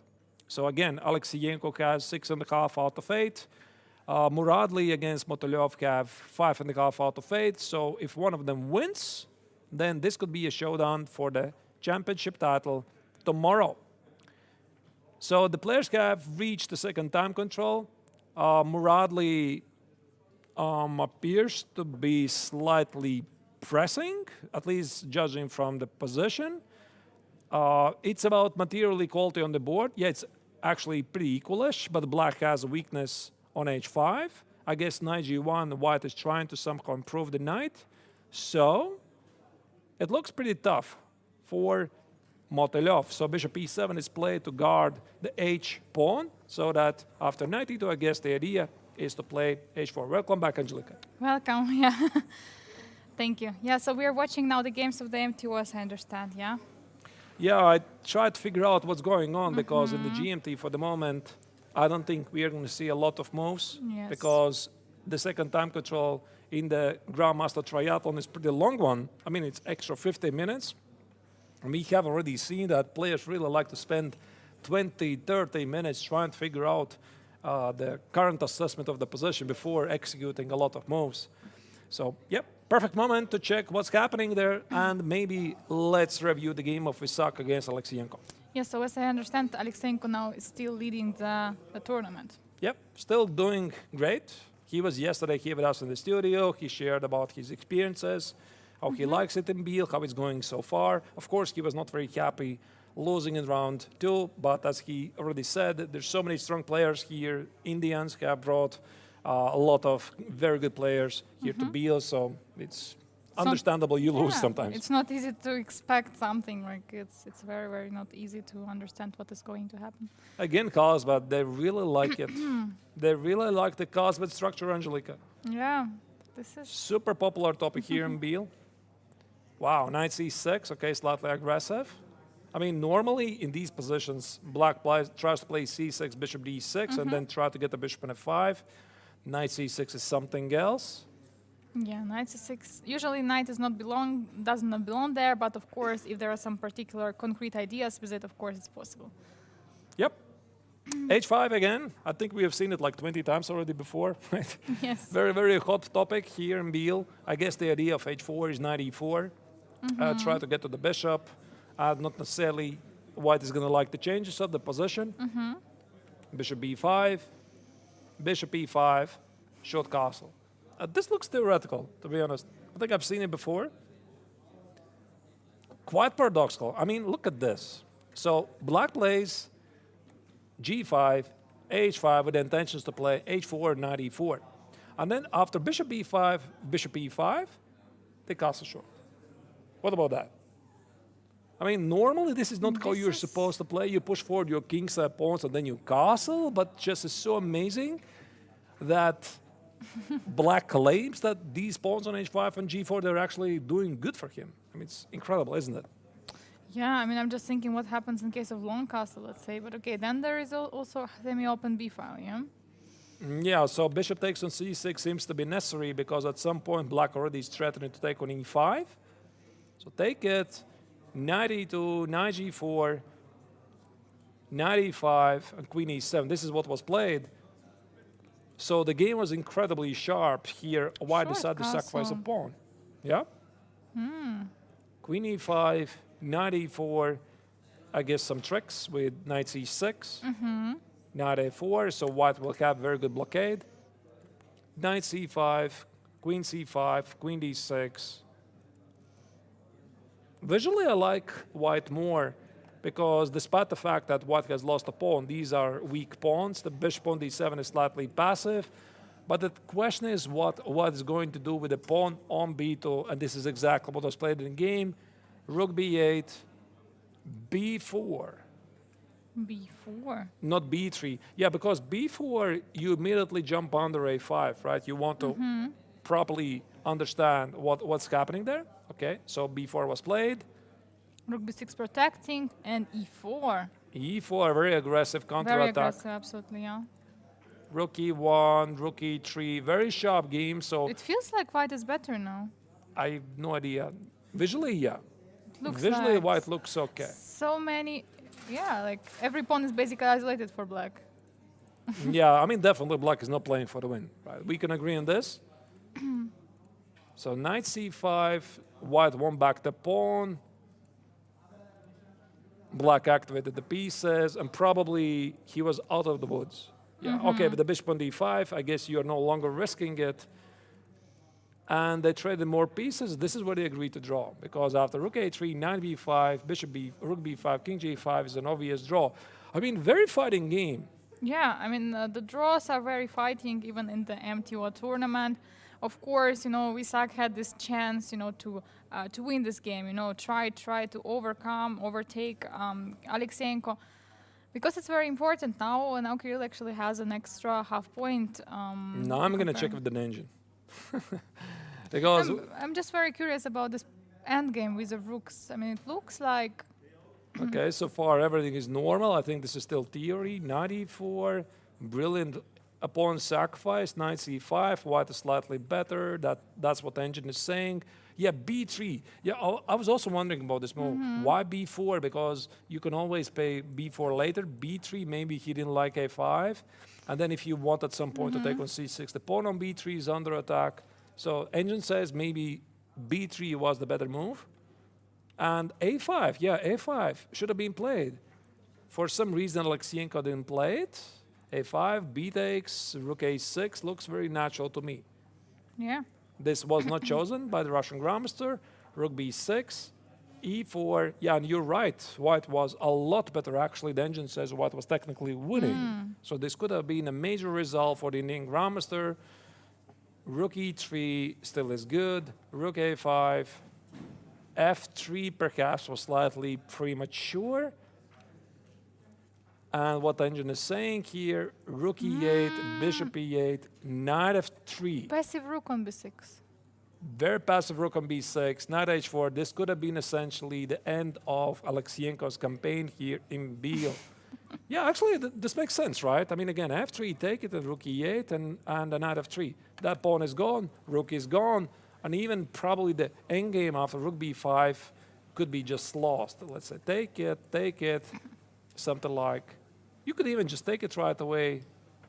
I mean, in the worst case, we can take the pawn on a6. We don't have to take the rook on b5, no? Yeah, sure. I tried to prove a very yeah, big yeah, of point, which is course. maybe non-existent. But Visakh was very close. He was very close to beat Alexiyenko. And what happened here is that suddenly Black got very active, which is what usually happens. White won the pawn back. Black put the bishop on d5, and this already looks pretty okay. So there are some chances for White still. f5. Okay, I mean, a fighting game, White definitely had chances to win the game. He did not manage it. Draw was agreed. Yeah. So that was basically the, the main game for today's round. Of course, the second board, we already checked the game, yes? Yep. Second board, yeah. It was a draw. Or still ongoing. And Motolyov against It is a draw, right? Muradli has played. It's a draw? Or Where do you see a draw? I don't see a draw. they're still They're playing. playing. Okay, they're playing. They're Okay, playing. then we don't rather not say anything. I mean, just very quickly have a look, right? I Yeah, think we so can. far we can say bishop e7, Black managed to trade the h pawn, the only weakness he has. And now f4, wow, 95. Very tactical. Yeah, I think that players are, very low on time, so players are not walking here somewhere, so it's fine. I'm not sure that Black didn't blunder this, to be honest. It awfully looks like Black is in trouble. Okay, let's not analyze this very, very closely because, Yes. I mean, technically the MTO players, they can hear us, right? So Yeah. let's not follow it so closely. So we agreed, yeah, exactly, this is what I was telling, and king goes away and the bishop is trapped. That's what I felt. It's not going to be a surprise to anybody. So if indeed Muradli wins the game, this could mean, let me check if he has played against Alexiyenko. I don't think so. No, he hasn't played. And also, this means that their colors perfectly match each other. So Alexiyenko has 6.5 out of 8. If Muradli is going to win this, and to be honest, if I'm not terribly mistaken, wait, it's not so simple actually. Okay, maybe I just rushed. Anyway, doesn't matter. If Muradli wins this, there might be a showdown tomorrow, Alexiyenko Yes. against Muradli. So very, very important moment here. Maybe let's check very quickly what's happening in the board number 3. Fedoseev against Erdos. They have finished in a draw. Totally drawn position, as you see, right? Nothing to discuss here, right? Yeah, You're Angelique, right? Total draw. Yeah, absolutely nothing to discuss. Yeah, Nothing to see here. It is just a theoretical draw, table base. I don't know. Table base of 30 pieces. I mean, okay. The game is very sharp. Fedoseev was playing with white, some ground fault again. d5, queen d2, knight f4. Typical ground fault structure. Both players are pushing it. Again, what is stronger is white's central pawn on d5. Is the pawn on b5 weakness? Is it a strength? Go figure out. So white tried to organize a kingside attack. Okay, now it's already looks that what is better. Now suddenly Black went for a counterattack with b4, c3, and f5.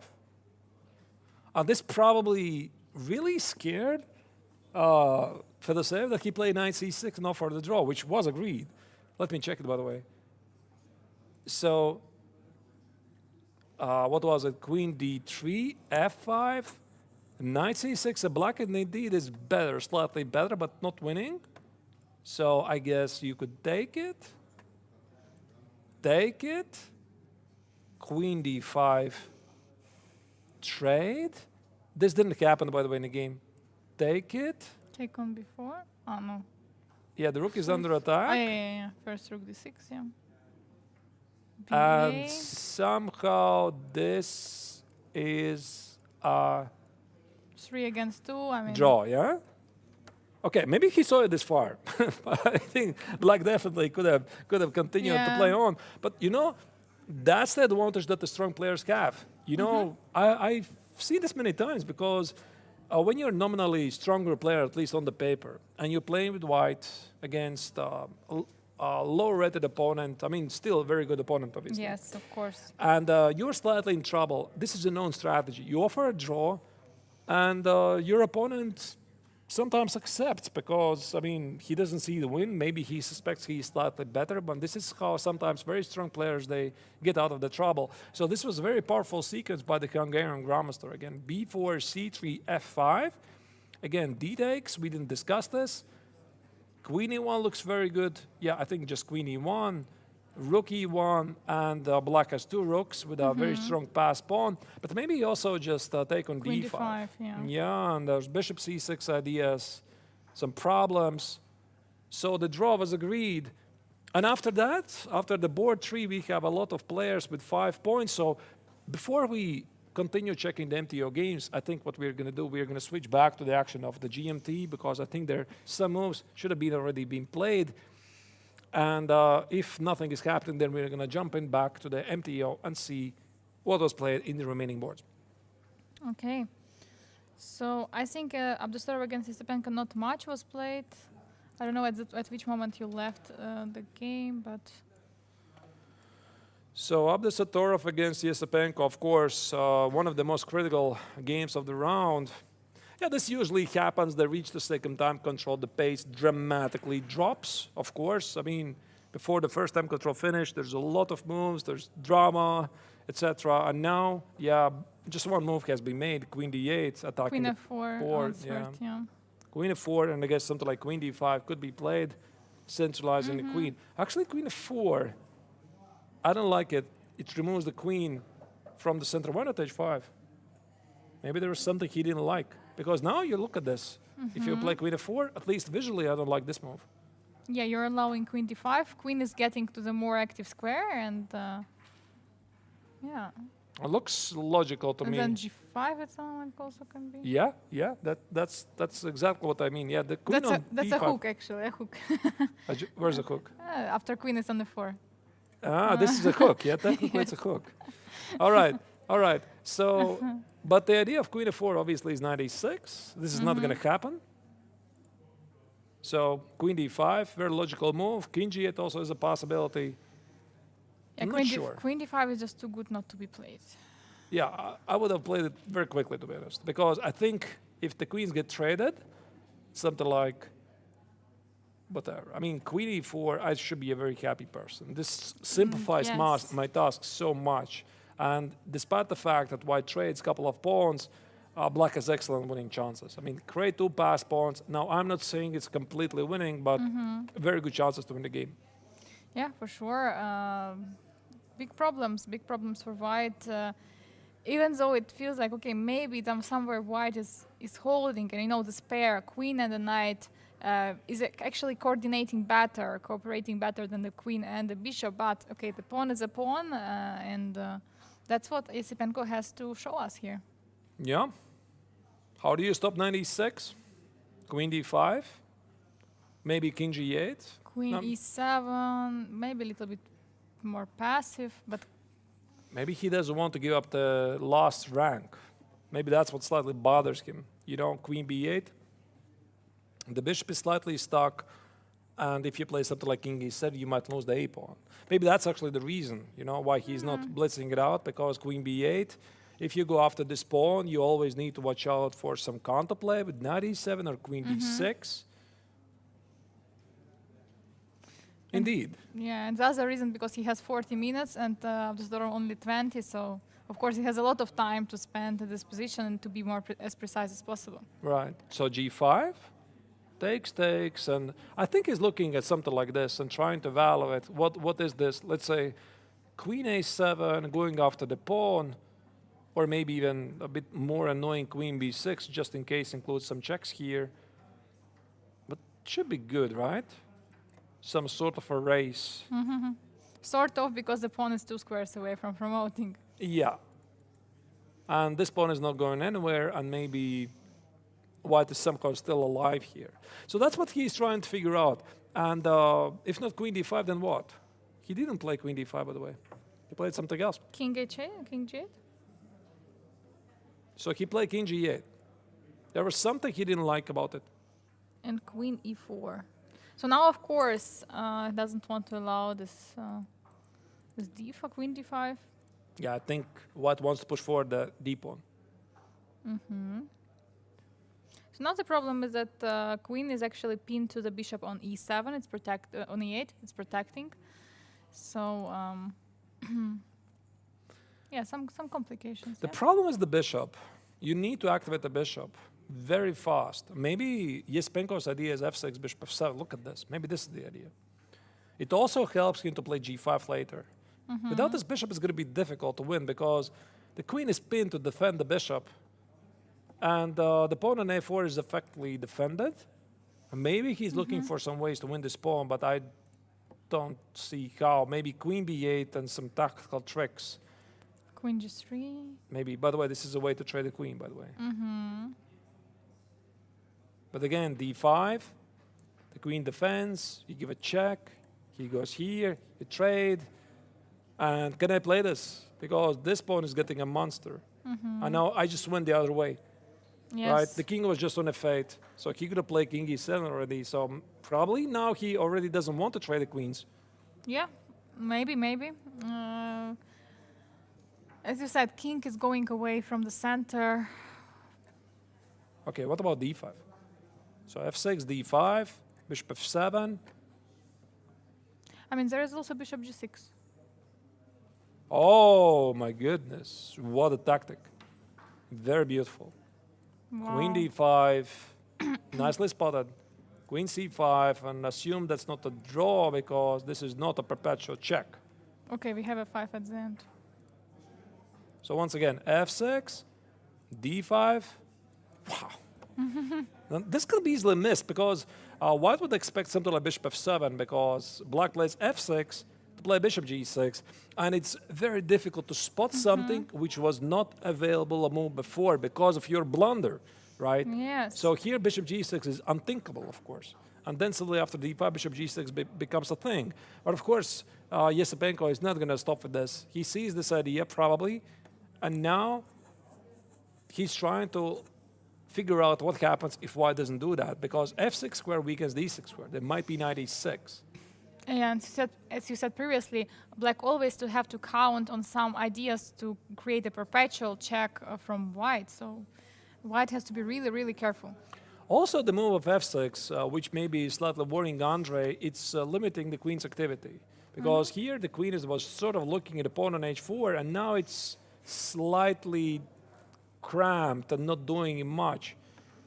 So he has a lot of time on the clock. I mean, look at the clock. 36 minutes for black, 19 for white.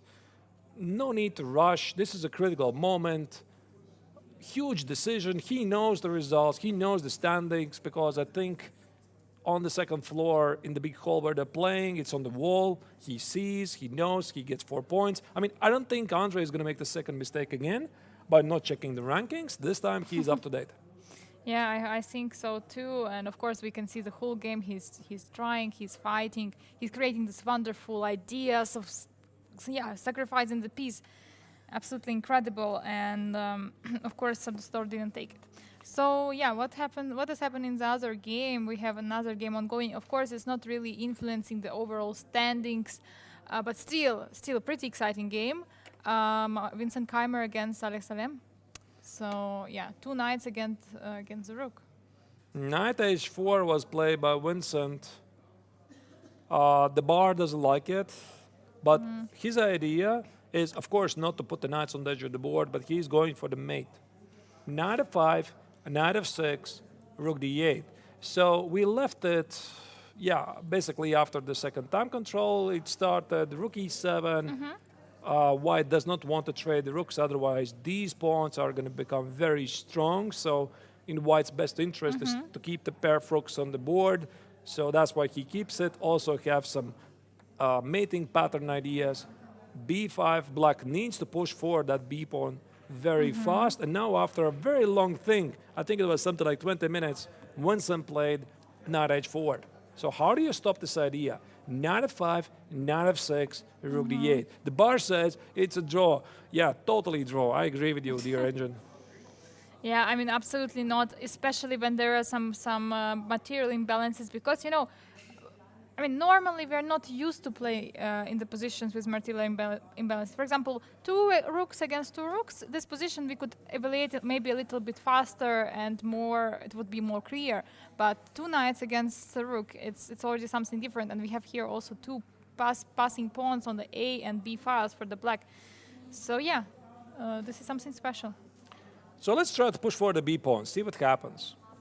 B4. Knight f5? I guess so. Knight f5, Checkmate. b3, knight f6.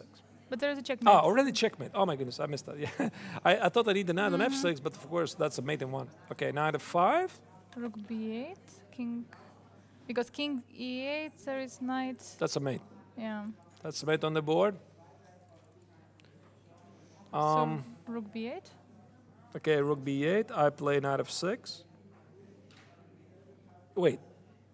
So there's some problems here, definitely. What if I sacrifice and play here? What is this? I mean, it looks okay. Probably rook demands the only move. Rook b1, and let's see what our knight is doing. Yeah, knight. It has to jump Somewhere. to c2. Yeah, c2, and then a3, c4. I mean, knight a3, knight c4 is the idea. Knight a3, knight c, but maybe I play this. And sacrifice. no, let's just wait first king g8. Now play a3. Sacrifice. It's 4 against 3, but it's That's where the draw is it? a is rook, it? rook b8. What is No? this? What is rook b8? I just take on f6. Yeah. Is this the draw? Just a second. So knight h4, b4 is on the board. Did Winston miss this? So once again, knight f5, threatens mate. You play rook b8. Logical. Logical, very logical. We can agree on this, right? Knight f6.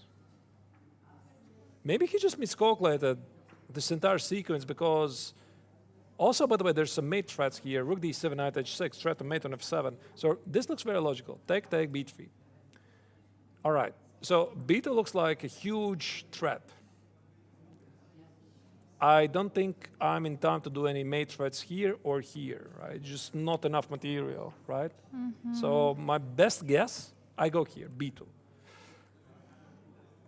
I have to go here. I have to. I mean, a5. a5. Okay, maybe there's some choices Yeah, here. with knight maybe. Yeah, but this is running very fast, right? Maybe there's... Yeah, but you have to play knight e4. I mean, this is very straightforward, is it? Wait, knight d6 and knight c4. Ah, wait. Okay, then I have to be smarter. I Rook play here. b4. And now you play your knight c4, take it, and it's going to be a drawing rook endgame. And then I play for a3. And your mate threats, there's no mate threats. I could always also escape here. Or rook b8, by the way. What about king h2, a4? This is what I just told you. Yeah. This is what I told you. Yeah. Rook e1. Here and here. Right? So you're going to do that. And this is, I think, what's going to happen. Now, once again, maybe you start with knight f6. What does it change? Does it change anything? Because that's a mate threat here. Let's say b3 is impossible. Mate on the board. Mate on the board. So you're going to do that. Maybe knight f6. And if I still sacrifice, It's a checkmate threat again. again, it's a checkmate threat. And now we have an extra tempo. But does it matter? Knight f3, Maybe it matters. knight f3, knight d2, knight b1. Like this. And I've never really threatened, although it comes with a check. Just a second, let's figure this out. So, once again, rook b7, knight h4, b4. So we agree to knight f5. I'm sorry, again, I missed the knight.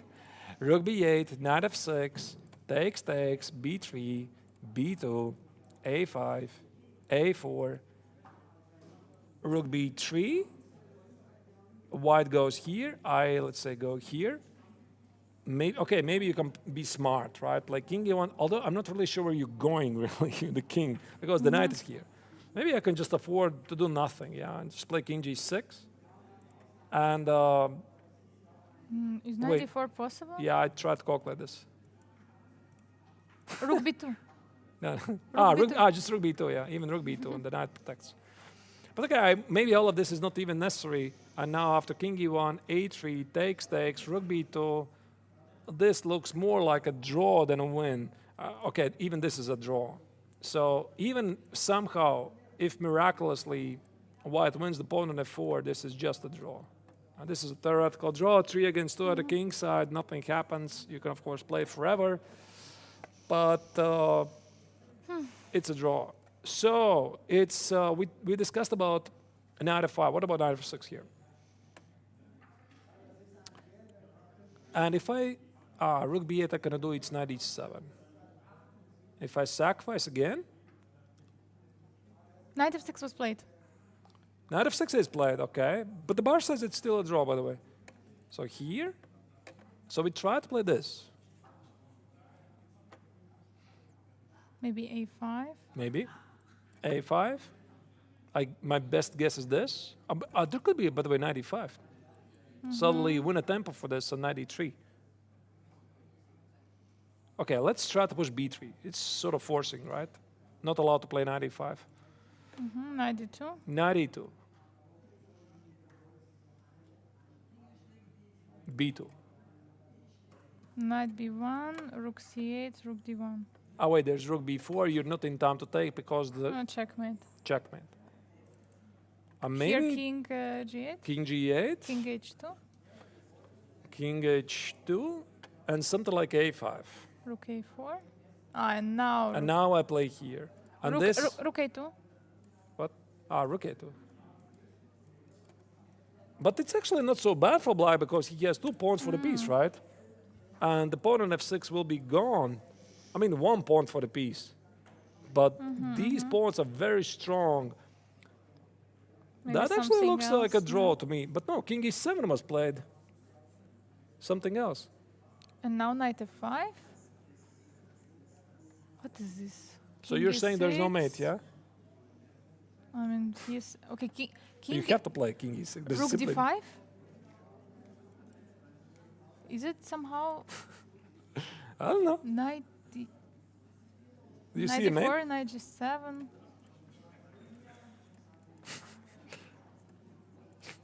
That's a mate, right? No, king g7. That's not a mate. Oh my goodness. Would have been a lovely mate, right? Uh, Would have been a lovely mate. Check here. Yeah.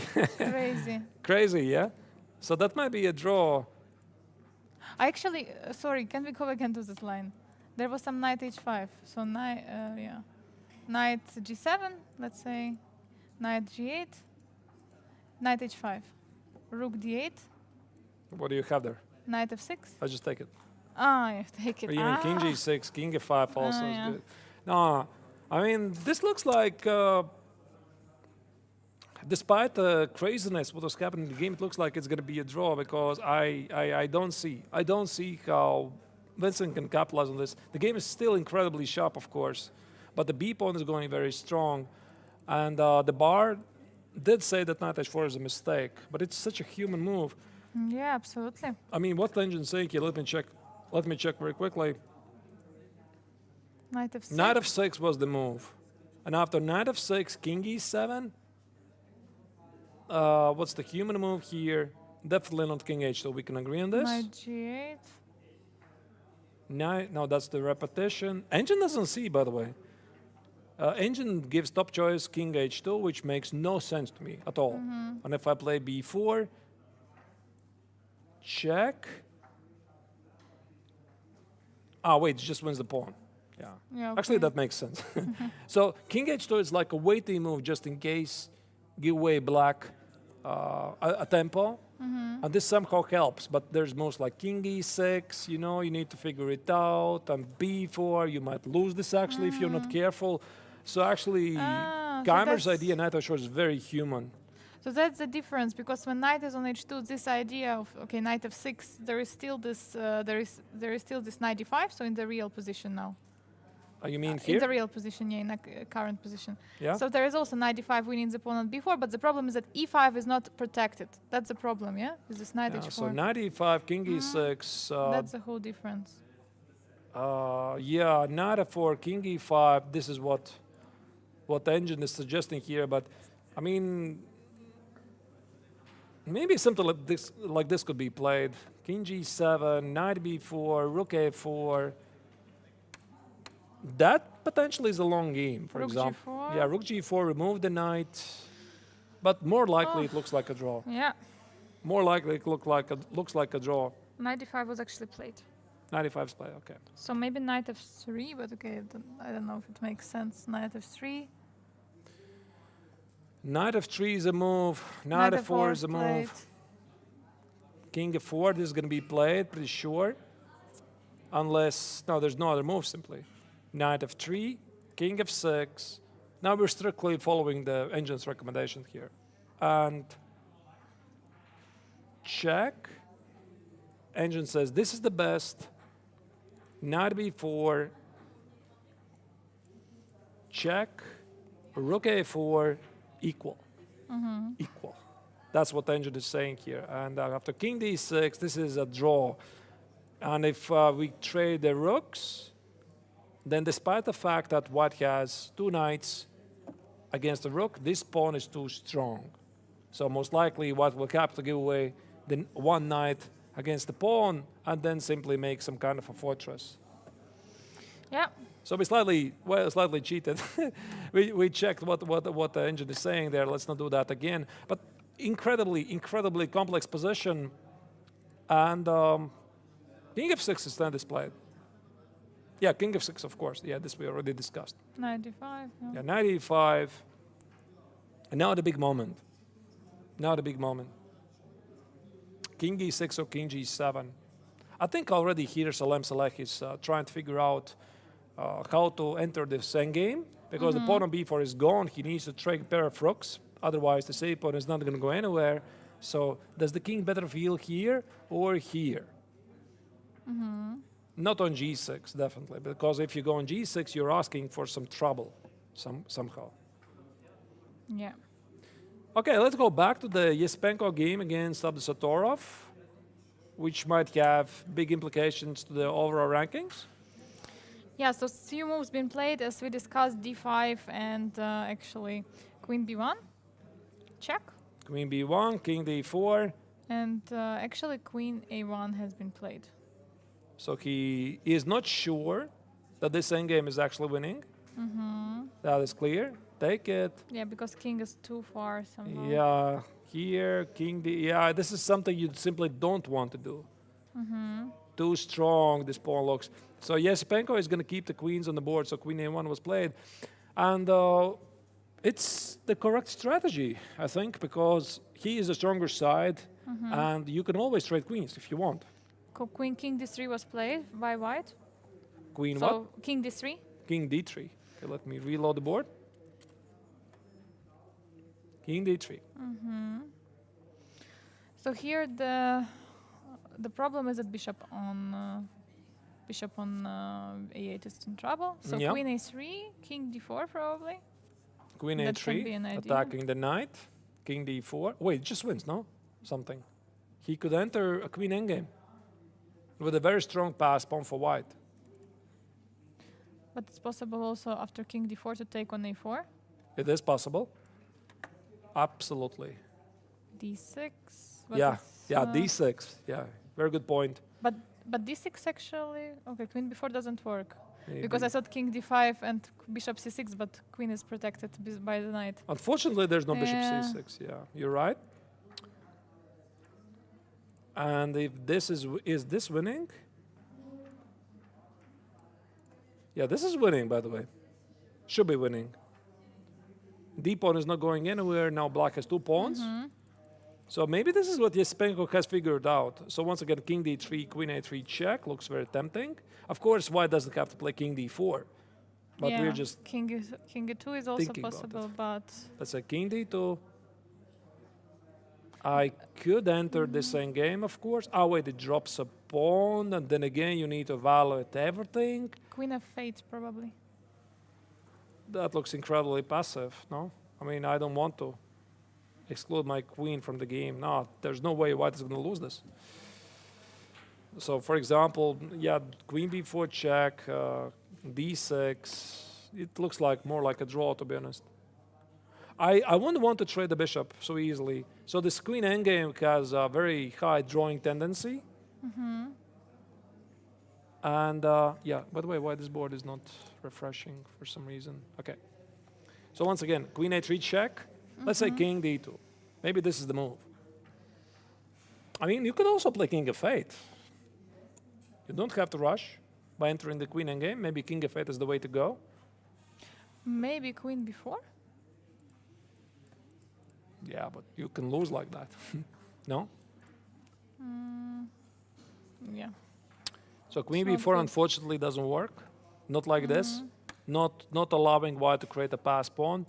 Yeah, I think something like this is going to happen. And king f8, yeah. Yeah. King f8, and now queen d4. Again, the white centralizes. Oh, look at this. D6, d7 is a big move. So maybe actually black just shut off his queen on a3. And that's why Yesmiko is not doing this. Okay, let's go back. And the queen is here on a1. Maybe this is where it needs to be. But queen d4 and d6 could be an idea. Let's try king f8 again. d6. And now I'm happy to trade queens. I guess so. Attacking the knight, by the way. Oh, But wait, there's you're queen not e6. attacking, yes, because there's queen e7. Okay, this changes something, yeah? Okay, This changes a lot. Yeah. queen d1 check. Queen d1 check, wow. I don't think Yesepenko sees yet how to capitalize on the pawn. Maybe there's just no way. Of course, we can always switch on the engine, but I don't think it's time for that yet. King c4? What does he want? Or king c3?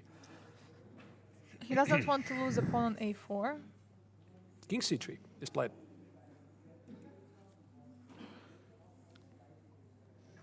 Interesting. King c3. So the bishop on a4 is still under attack. This allows queen c1 check. Not sure what it really changes.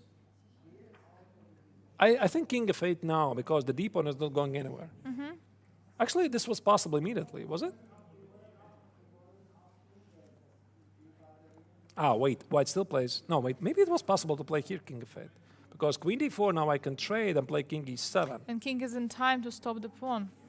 Yeah, for some reason he didn't do that. He played queen d1, but now you can play again king f8. You need a king. The king needs some action. The king needs to play. No, this is going to be a very long game, I think. Yeah. It's not going to finish so quickly. So far, Abdusatorov is putting up a very good defense.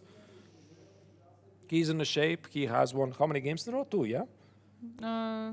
Sure, 2 or 3? 2. Two games in a row in the classical tournament. He had a very bad start in the GMT classical tournament, but the World Rapid Champion has found his form. Also, Yesepenko has found his form. That's why they're so good today. And everything can happen.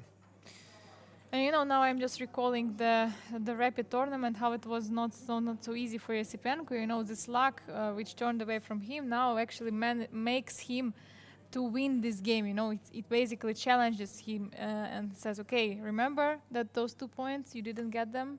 Yeah. And yeah, that brings the whole difference. King f8 is on the board. As expected and very quickly responded. Queen d4? Are you sure about that? Queen d4, Queen d4, King d4, King e8, King So e5. he initiates a queen trade. Well, this could be the perfect chance for Yesepenko. If you want to win the game, you have to trade the queens. You simply have to, because, I mean, d6, d7, otherwise is going to go fast very, very quickly forward. Queen So- d4, King d4, King e7, King e5. There's f6. f6. Yeah, there's always f6 and g5, and the king has to be pushed back. I think he has to do it. I mean, otherwise, if you don't trade the queens, what else? Unless, of course, white is somehow pushing for this pawn to d6. Maybe there's some tricks. Listen, knight b7. Look at this. And after bishop takes d6, your move. That's a Yeah. fork, right? So I play here. And now white takes it. And now I'm going to play this forever. But, I mean, you still have to do it. There's no guarantee that this is winning. But if black does not trade queens, I mean, give me a plan at all. This is already the maximum he can do. The pawn on a4 is not going to fall. If you don't trade queens, there's going to be d6. I mean, what do? Do you really push the g-pawn forward? Okay, maybe it's possible to give a check here and play something like... what? I mean, f6, your king's in danger. No, I'm pretty positive. This looks very, very, tempting to take the queen, yeah. It looks very logical, of course. You have to trade queens. Take it, king e7. Now again, I switched on the Silicon Beast here, or maybe, knight b7, take it, d6. No, this should be winning somehow. But maybe, of course, Yesipenko is checking what are his options. He's not sure. He's not sure what practical, what is the best, because, of course, many positions can be winning with the queens, without the queens, but he should be sure in it that it is actually winning, that there are big chances to win. I'm actually going back to this moment, Angelique. I'm not so sure that queen d4 got to be played, but maybe Nodrbek just felt that he needs to clarify the situation. But this also helps black, because black is aiming for the trade. And remember, there was a king on g8, I think that it was a couple of moves ago, here, right? They could have traded the queens, but the king is a bit further away. It's on g8. And again, here after the trade here, that's a major difference, right? I mean, either d6 or king e5, king e7, d6, king d. This is not the same. Maybe it's still playable for black. And now that the king is on f8, now he trades the queens. And this is now, again, slightly changing the situation. So perhaps Nodrbek should have just waited. But again, what? It's easy to say, right? Because if you play something like queen d5, maybe he drops this pawn, maybe he drops this pawn, not to blunder the knight on c5. So, yeah, Abdusatorov just makes a leap of faith and hopes that this is going to draw. Do you think he's sure it's a draw? I don't think so. Yeah. There's actually some question in the chat. At some moment, there was possible to take on a4 when the king was somewhere on d4, I believe. Here... The queen is under attack. No, here earlier? Okay. Some moment. I don't Was see it such possible? moment. No, there's no such moment. No such moment. Okay. All right. Well, Andre, you have to take it. I see no other choices for you. You have to take it. I think he knows it, of course. So he tries to evaluate the consequences after that. He also is not sure if that's winning, but sometimes you simply have no other choice. He could, of course, drag it a bit. I mean, play some moves here and there, but White's plan is suddenly very easy. Push d6, d7. I don't think you really want to trade queens after the pawn on d6 already. Yeah. So it's now or never. Yeah, indeed, now or never. And yeah, I just recall Yesipenko yesterday, for example. Yeah, I remember he was having an extra pawn, he was trying to push, and he didn't make it. And, quite a few times he had already these chances, and he every time missed it. And, it's pretty disappointing, but that's why he's just trying to calculate it, check. Is it really works? Will it going to be a victory in this round? Because here he must win in order to fight for the leadership. To remind you the rankings, here you go. These are the rankings right now. Likwang Liem has scored his third victory in a row today by beating Arkady Nadic with a white color. And Andrei Yesipenko is in the third place, and Nodrbek Abdusatorov is so close behind. To remind you the scoring system, in the classical tournament, the winner gets 4 points. Draw is only 1.5 points. So if Yesipenko Abdusatorov is a draw, this means 28.5 points for Yesipenko. Abdusatorov has 28, and Likwang Liem already can be crowned as the champion. In case they finish, in case Yesipenko wins, then he has 31 points and still within the reach of the leader, because check out what is tomorrow's pairings. Yeah, we have here one fatal pairing. Andrei Yasipenko with white pieces against Le Guangliam. So basically, in case Yasipenko manages to win today, he still has a chance to win the tournament if he wins tomorrow the game. So, yeah, huge, important game here. And of course, this time Yasipenko perfectly knows the stakes. Queen d4, he has to trade. Let's switch to the other game. Yeah, let's go. And actually, there happened something which we already discussed should happen after qualification. Two knights are there, and they should stop this pawn on a file. At some moment, probably one of the knights can be sacrificed by the pawn. Yeah, this is where we left, right? Knight e5, knight f4, knight f3, knight e5. So he did play king g7, not king e6. Looks very human to me. Rook a4, yeah, knight c6, and a6. Yeah. And it looks like that two knights will be busy, and at least one knight, can be sacrificed for the pawn. And I think this is Black's idea. Black's idea is really simple. Black doesn't need even think really deeply. So just put the rook on b1, rook a1, a5, a4, h3, a2, etc. For white, it's not so simple, right?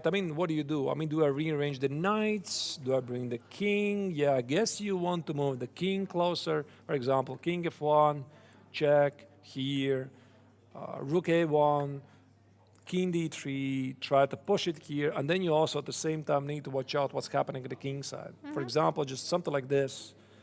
And even if you win the pawn here, this should be a draw because 2 versus 2. Trade one pawn, give up the second, give away the rook, and leave white with 2 knights with a theoretical draw. yeah. So that should be a draw. Yeah, for sure. And I'm thinking that actually white has to be a little bit careful. For example, something like, I don't know, a rook d7. The idea is we want to push with a5. You know? Yeah, but that's, I think, also a draw. Let's say g3, rook d7, king g2, a5, a giveaway here. But of course, Vincent doesn't want to go there.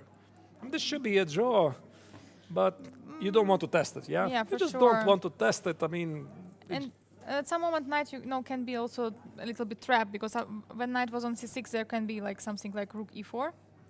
Okay, takes. Where? G3. Yeah, let's try rook d8. a5 was a move. Yeah? Oh, you mean you want to trap the knight, yeah? Yeah. Rook Of course, e4 that and- is never going to happen, but yeah. White needs to watch trying. out. White needs to watch out. Maybe this knight is excluded from the game. Actually, g3 is played. That's a bit odd. Okay, what if I play rook b1 here and rook a1? How do you stop my a pawn? Maybe knight b3? Maybe that's his idea. Now you need the king, I guess. But I think maybe now this rook d1 idea can be a little bit more smarter, no? With what idea? The idea attacking the knight and to push a5 so that the other knight is further away. Trying to Which knight do you want to take? I want to play here. earlier. So 2 moves before. So instead of rook a1, so rook b1 check and rook d1. And I play here? I think White's still going to play knight a5. Unless you can stop me playing knight b3. This could be. But I still play knight a5, knight c6, block the pawn. But I think, I look at this final position, and I think Black can afford to do nothing. Just knock. King can come to the d6. Just wait even. White also needs to show something. So g4, f4, h5, g5, f6. At some point you trade a pawn, and then maybe somehow attach those knights. I think this is Vincent's plan. I think knights can be dangerous there. You don't think so? If king just comes to d6. Well, this has to be evaluated, of course. Yes, yeah, yes. yeah. I discarded this. What I was saying, I thought Yes, that maybe sure. Black can afford to sit and wait, but of course, yeah, the king can come, maybe sacrifice it. The rook on c6. Not sacrifice, but trade. Yeah. Let's say this and here. But you always need to watch out for the white king going after these pawns, right? And then properly calculate the pawn endgame, which we can do it for you. Yes, actually. Yeah, here we go. It's- And somehow, yeah. unfortunately, white is not in time. One of the most ridiculous scenarios, of course, but you need to calculate that. Yeah, of course. Everything should be calculated, and it's, the material is limited. It's easier now for players to calculate, but also it's easier to blunder. So And you see rook d7 was played. My Yeah, move. rook d7 changes nothing. You play knight b3. You put the knight on a5, and then you advance the kings over the king side. So let's imagine if black does nothing. Can he afford to do that? Let's say, okay, I'm going to try to put the rook more active. Maybe rook c5 so that the knights are pinned, right? But Here? I just wait. No, I just wait. Can I do that? Wait. Maybe trade this pawn. Yeah, should be still a draw, right? I'm going to play f6, trade this pawn, and give away the rook. Oh, wait. This might lead to some funny checkmate endgames. ideas, yeah. Remember, Angelica, I had this discussion with Vichy Anand several days ago while he was here in Biel. Couple of days doing commentary together with me. And I asked Vichy, I mean, there was a chance that in one of the rapid games, I think, they could reach this infamous endgame. Sometimes it's winning, sometimes it's not. And I asked a former world champion, do you know how to win it? I mean, wasn't really sure, right? Because he's never had it before. So sometimes this is winning, and if I switch on the engine, okay, there's no table base, but Yeah. engine says it's a draw. I think the king for sure. should be on somewhere on the other side with the pawn, because then knight should always, stop the pawn, and yeah, there should be a Zugzwang. And This is only Yeah. chance for Keimer, only yeah. chance. But the problem is that black doesn't have to stand still. He doesn't have to stand still, and he doesn't have to sacrifice the Yes, rook. yes, That's the so point, there- of there. course. I mean, he can still afford to wait, and when you're gonna move your knights, then I'm gonna push my pawn forward, and only then sacrifice the rook, of course. But my big point was that even this maybe is not very clear, Yeah. right? Okay. So if we go here, so your idea was knight b3, Yeah, knight b3. rook and- c7. No, maybe just rook d5. Just pin the knights immediately, like this. Or if you play knight a5, I pin the knights like this, so that they don't move at all. Yeah, and then king is coming. And to then the just knight. just wait. Or you want really to run and test me. No, I wanted actually to test after rook c7. So if you go back a little bit, so rook d7 was played. Yeah, knight goes here, rook c7. But it's not pinning the knights. That's the problem, because now this knight can move. I mean, I'm not saying it's a big deal, but I wanted to position Okay, the then rook let's, yeah, like it's dominating the knights, maybe like Yeah. this. And then, of course, we can, of course, race it, but I don't think you're going to be in time to enter the pawn endgame. So white is going to generate his own pass pawn faster. So in the end, you're I going to don't be... know. I'm not so sure. Why? I'm just very fast. It's, I think, pretty obvious. h5. Okay, h5, f4. There's no F5 f5. Okay, blocked. okay. No, this is always losing for black. Okay, this is. No, that was the idea. And I don't think that. I don't think that. Okay, rook d5, rook b5. Most likely, it's going to be something like this, and black is going to maybe at some point trade the pawn. No, it's a draw. I don't see Winston winning this, but of course I give him a lot of credit for trying, and there's no risk for him at all, I think. And the queens has been traded on the board. Abu Satorov against Yesipenko. All right. Queens are gone. Boom. Non-existent. King d4 was played and And king king e7. e7. Yeah. He has to do it at some point. Yeah. Move 50 has been played. So my apologies. Yesipenko traded the rooks. I'm not sure if Abu Satorov had to do it, because this simplifies black's task. Now, he never needs really to worry at all. If it's a draw, so it's a draw. Never needs to watch out for the deep pawn marching forward. And now white faces very difficult task, because for black it's super easy. I mean, in a nutshell, quite easy. Push forward the king's head pawns. Don't allow them to be blocked. And it's white who needs to understand all the nuances. I mean, what do I do here? I guess most likely it's going to be knight b7. Most likely it's going to be d6. So you cannot play this because of the fork on c5. I think so, by the way, but also this needs to be evaluated, right? I mean, Actually, also this needs to be evaluated, and for white, it's incredibly difficult to go here. Yes, that's what knight is. Knight is not mobile piece at all, and if you have such positions, where the pawns are coming from both sides. It's not easy for knight to defend it, and Is this even a draw? I mean, No, it's the not. engine says it's sort of drawish. Okay, engine also doesn't really know. At least at the low depth, I just checked it. No, it looks. I mean, with a human eye, I believe it looks like the black. Okay, Can maybe the we? human move then is playing immediately knight b7, right? Like this. But then you play, I guess, something like bishop d7, knight c4, g5. You trade as many pawns as you can, and then pray. Just pray, really. There's nothing else you can do, right? I mean, maybe this is somehow holding. The pawn endgame's losing always. Yeah. You cannot do that. This is always going to lose. No need to test this. Black can play f6, king f7. There's many waiting moves. It should be losing, I have a feeling. Let me Yeah. check with engine. Engine says it's drawish. King d5. What do I know? F6. Maybe there's no Strange. progress. Maybe there's no progress. Because f6 is taking away the square from the king. Yeah, but I could always start with bishop b5, initiate some trades, bishop, who is the move here? So let's say not knight e5, whatever, let's say king goes here, f6, king goes here, bishop b5, here. How do you draw this? I have no idea. That's why for black it's super easy. He's always gonna move the pieces, shuffle pieces here and there. With this pawn gone, this is winning, clearly. So with the d pawn, the engine says it's sort of drawish. Yeah, by the way, let me check right now what the engine is saying. Yeah, sort of drawish. Let's say white is not lost. But with a lot of practical chances for black to win the game. Yeah, for sure. For sure. So that's what Abdusatorov is figuring out. Of course, any g5, he's always going to take it, of course. He wants to trade all the pawns. He wants to trade these pawns. He wants to trade these pawns. And if he can persuade black also trade these pawns and then give away the knight for the pawn, remaining pawn, and claim a draw. That's what Noderbek wants here. Yeah, and But maybe he's looking for some Zugzwang ideas. Like king e5,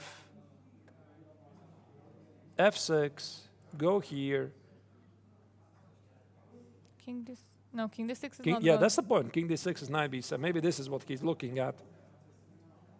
But again, I just play g5. It's pretty obvious. And now there's f takes on g5. Look at this. It's the right square, by the way. But f takes allows king e5. No, probably it's not going to happen. H takes. H takes. For security. And this is actually what he played. He did play king e5. So Abdusatorov's mindset is that these pawns are going to be traded anyway. And first he wants to provoke black to play f6. Basically saying, okay, playing f6, then king d4, and that's black's turn to play a move. So f6 is played, of course. King f5 is the wrong way. I mean, you don't want to lose this pawn, I guess. And it also allows black to play g6, g5. Makes no sense. So I think he's going to go d4. back.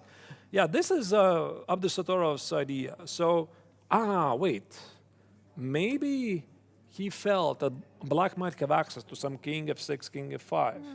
So that's why first he was not sure about this idea. Now I understand. And now after knight a5, bishop a4, black has extra ideas like king f5 and king g4. So that's why he provoked black to play f6, and now he's going back so that black doesn't have access to this, and he has to resort to g5.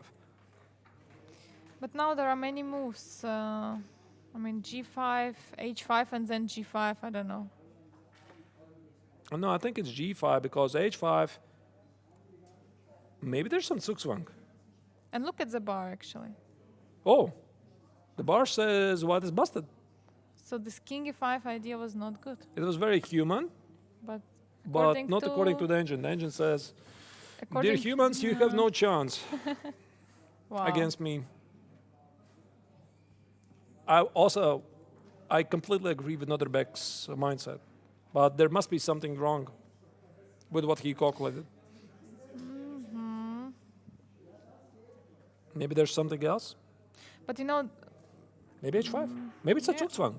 Maybe it's a Zugzwang, H5 and what to do, yeah? I want to play G5, H4. I mean, Yes. sort of not afraid of King E5 because now I'll have very Yes. fast running H pawn. And if you play now Knight B7, if I take it and take it, but how is this at Zugzwang again? If I put Bishop some D7, maybe, no? bishop D7, but what if I put the bishop here? My idea was to gain some squares from the white king. Let's say Knight C4, G5.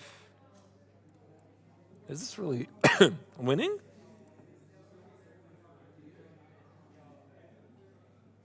Not obvious to me. And we couldn't push immediately, yeah, because of the G6. We should take on G5. Yeah. Take. I still go for G5. Unless, I mean, that's the thing about endgames. Because bishops are, in the endgames, often superior pieces to the knights. And why is this? Because look at this. For example, if we talk about the Zugzwang motive, what does it mean? Zugzwang motive means if you make a move, your position rapidly deteriorates. You cannot knock on the table and say, listen, it's your turn. Now you have to make a move. This is what we call a Zugzwang, no moves. So why bishop is stronger a piece than knight? Because I can return to the same square after even an odd number of moves. For example, E8.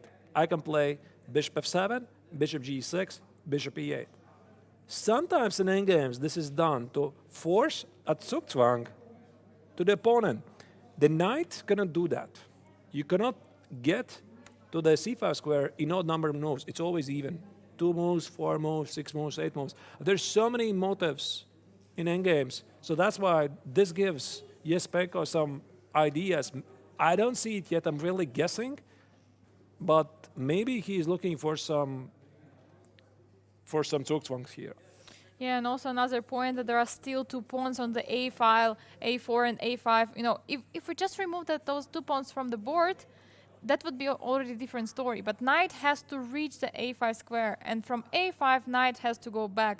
And knight is not a mobile piece. In the end games, it's always difficult with the knight. So knight has to reach to A5 to take that pawn, and then to go back trying to protect. And it's absolutely not easy for white. There was a question, not a question, but a remark in the chat. I like that the German word Zugzwang is also used in English. You know, I started to think, is there even an English word for that? Zugzwang? Zugzwang. I mean, how do you even say that? Good No question. moves situation.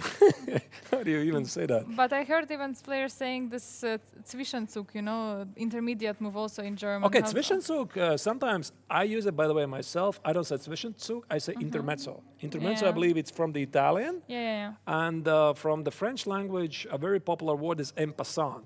En passant meaning you take the pawn en passant, right? Taking it sideways, a unique exception in chess, and I don't think there's also a separate word in English for that, but somebody please correct me if I'm wrong.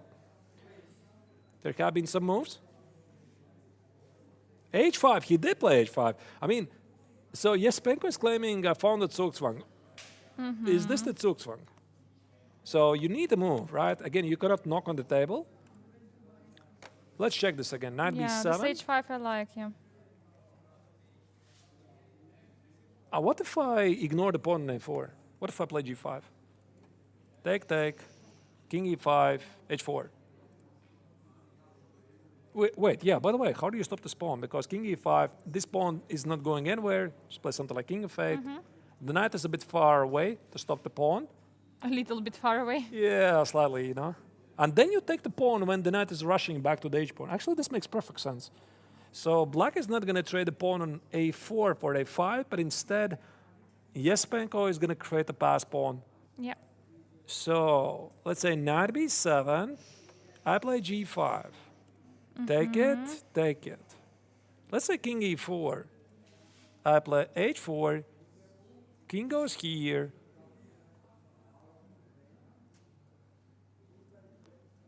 What if I take now? Now the knight is so far away. And play King D6. or King F6. King F6. This already looks very close to winning, you know?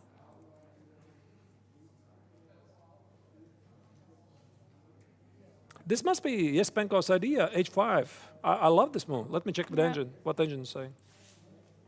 Engine says g5 is the top choice. h5 is also great. Oh, wait. So what the engine is saying, g5, take it at f takes. But h takes is also somehow winning. Yeah. I don't know, really. I mean, but I like h5. We're discussing this briefly. Yes. H5 is nice. Right. So is there an update in Keimer's game? Because Yes, this let's game check. is super exciting, very important not only for the overall rankings, but also of, I believe, for high endgame theoretical value. Two very young, one of the brightest players, youngest players in the world are fighting it out. They don't disappoint. Very exciting game. Yeah, and also, pretty. I mean, it was pretty nice combination by Vincent, and then later he just somehow lost this advantage for him. And by the way, I just quickly have the update about the word Zugzwang. Indeed, there is no word in English, but there is, it's indirect translations like compulsion to move. But of course, like it's Compulsion to move. yes, Did you hear that? or a forceful pull. Forceful what? Pull. I don't know. Forceful fool. No, pull, that's pull. forceful pull. Yeah, I That don't makes know. no sense at all. At all. I mean, what did you say the first one? Compulsion to move. Compulsion to move. I don't like it. I'm going to stick to Zugzwang. Absolutely. I mean, no one is using it. Everyone is using Zugzwang. Vincent just gave up a knight for 2 pawns. So instead of playing knight a5, knight a6, which he probably evaluated to be a draw, I think he provoked black to play a5, knight a5, took on a5, and snatched the pawn on h6. Nothing really changes, but this gives him some practical chances, which again brings the question if Salem Saleh had to do it. Again, a5, it's tempting, but what is coming with a king? King f6, maybe. Instead of a5. Yeah, but where are you going with the king? I mean, just coming and then in the next move to play a5. Then play. Actually, that's interesting, Maybe he had to do it. King f6, king a2, a5. Yeah, that looks actually a bit simpler. And then king d3, a4, king c4, a3, king b3. Is it simpler, though? There- Maybe not so simpler, no? Maybe this. Rook b7. Okay, I mean, still some fights. Yes, so, yes. I mean, I think that Salem Salek just evaluates this position to be a draw, and I think he's right. Despite the fact that White has 2 pawns for the exchange, shouldn't be winning, but this is something that Winston can play for a while. Yeah, for sure. And okay, another endgame also can be played for a while, but here for sure. But it's just a fortress for White. White cannot really improve the position. Black also cannot improve 3 against 1 pawns. I mean, Yeah. I'm looking at Vincent and I have a feeling I see the handiwork of Petr Leko, really. So it's not a secret that Petr Leko is the main coach of Vincent Keimer for many, many years.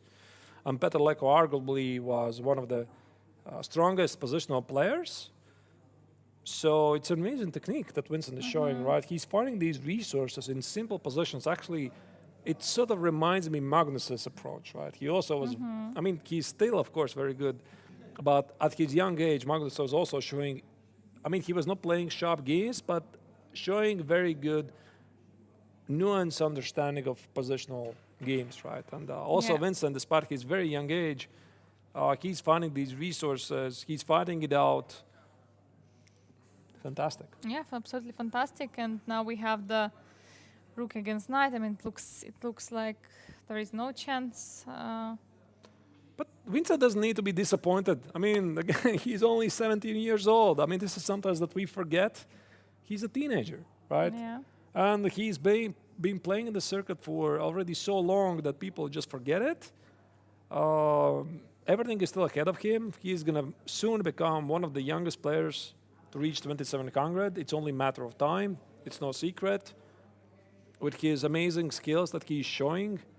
In this tournament, it's not working for Kim, but there's other tournaments. For sure, and I just recall, all the games in the Classical, like most of them, it was never a case that, okay, Vincent just losing immediately some game. First games, for example, he played in a draw, there was always some chance for Vincent. Like, he was always trying to push, even against Yasipenko, even in drawn rook endgame still, there were always some issues for the opponent. And for example, against Gukesh, he got absolutely great position out of the opening. He was so concentrated after losing the game. He was so concentrated, to try to fight and get the victory. And unfortunately, it didn't work out for him. Yeah. There's a mention in the chat. Vincent looks like 27. I can't believe he's only 20. Well, I hate to disappoint you. He's 17. He's not 20. He's not 20. He's not 20. He's 17. I think it's some joke.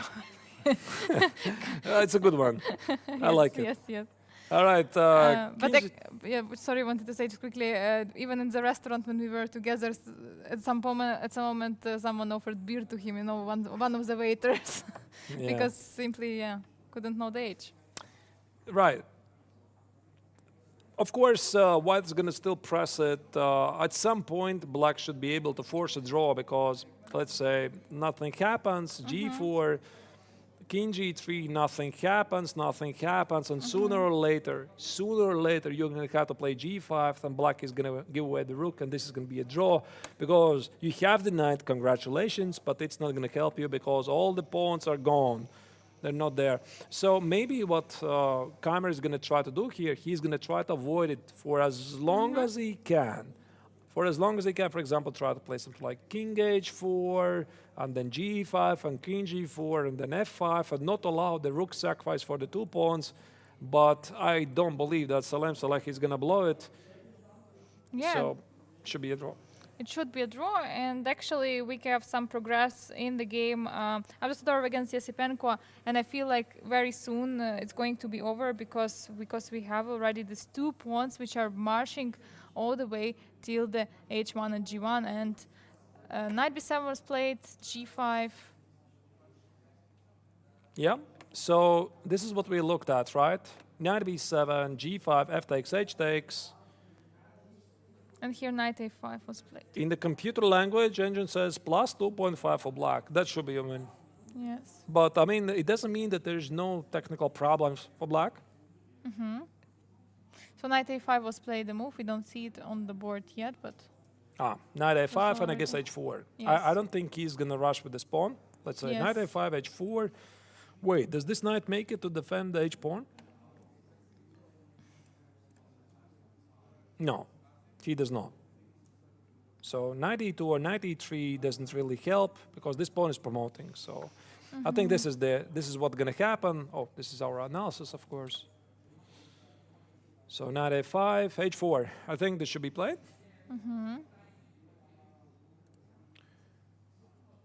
Yeah, although the engine says bishop A4, I just switched it on. Bishop A4 also is good. Yeah, basically both moves are working.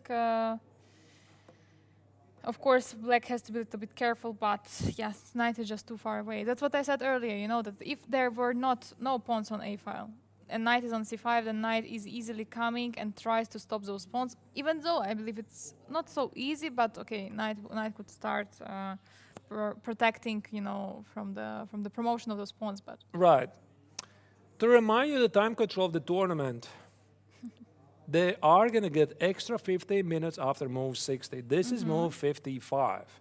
So Yasipenko has 4 minutes on the clock, opposed to White 7. He needs to make precise 4 or 5 moves, get to the third time control, get extra 15 minutes, and try to figure this out. The game is very, very important again for Kim. In the meantime, Vincent Keimer against Salem Saleh is going to continue for a while. I think they're just enjoying it. So you could see actually like a smile from Vincent. He's in a good mood today. So he played a good game also for Salem Saleh. He has no regrets. They're not really fighting for top 3 in overall rankings. They're just doing it for fun, doing it for you, for themselves. And I think for the moment we are going to make another break of something like 5 minutes. So I don't think during this time anything is going to change, really. So stay tuned, please. Hope you're liking the coverage so far. If you have some interesting questions or insights, use the opportunity, write in the question. We're going to try to answer them. Don't go anywhere, and see you very soon.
Welcome back, everybody. One more game in the GMT tournament has been finished. You probably already saw it in the cameras.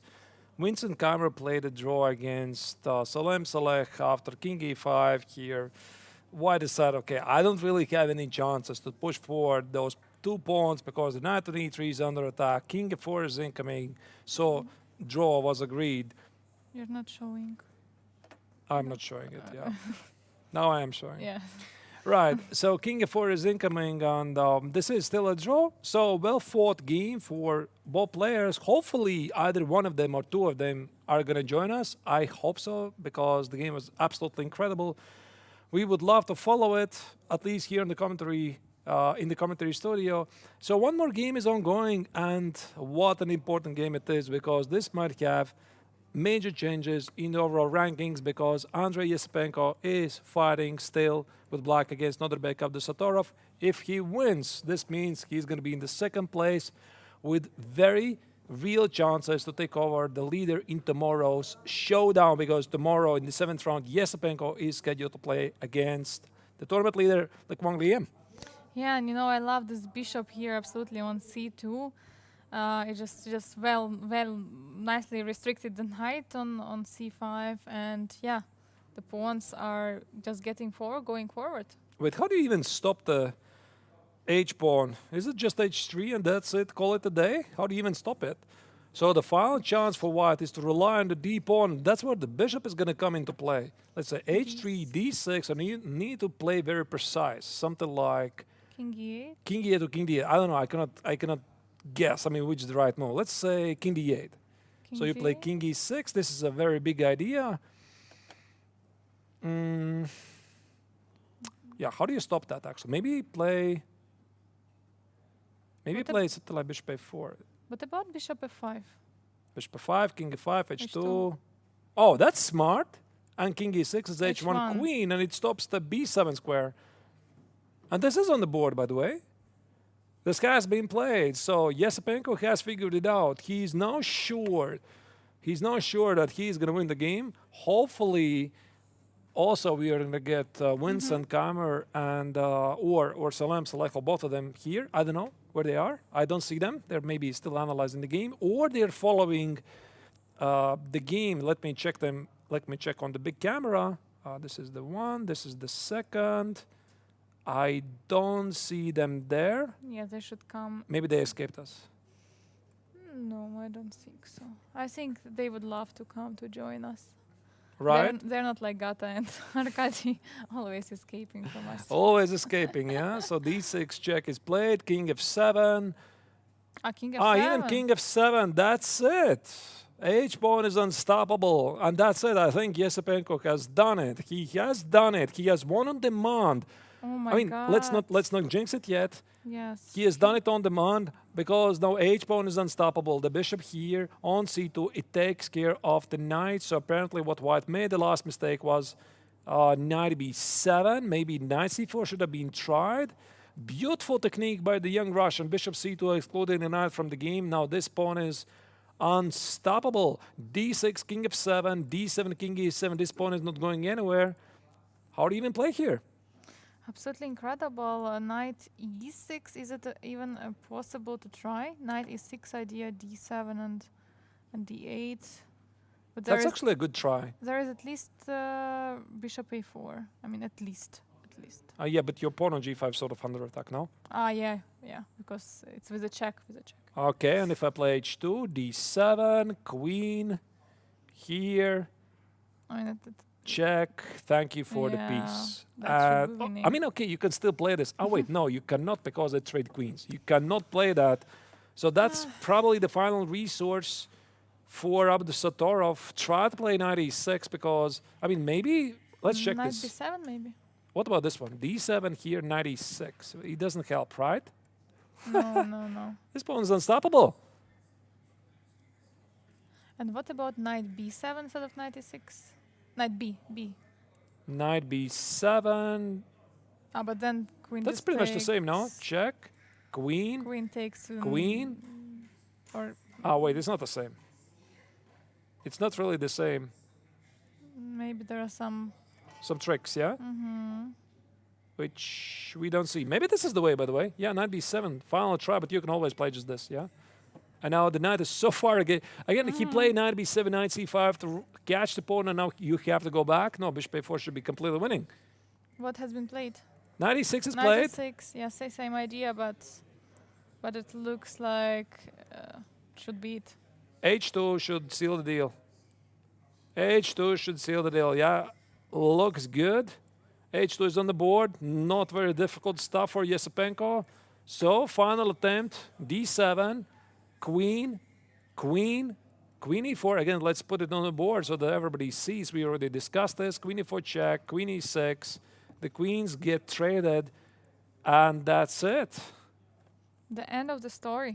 End of the story, end of the game, end of the song, end of the round. He's basically nicking. He's nicking his head. We can see Abdusatorov sees it. Understand it's not happening. Incredible game. So, but the players have reached move 60. This means that it's not only 2 minutes on the clock, it's extra 15 minutes after that. But I don't think Notherbeck will spend all of this time. He will just need a few minutes to resign here.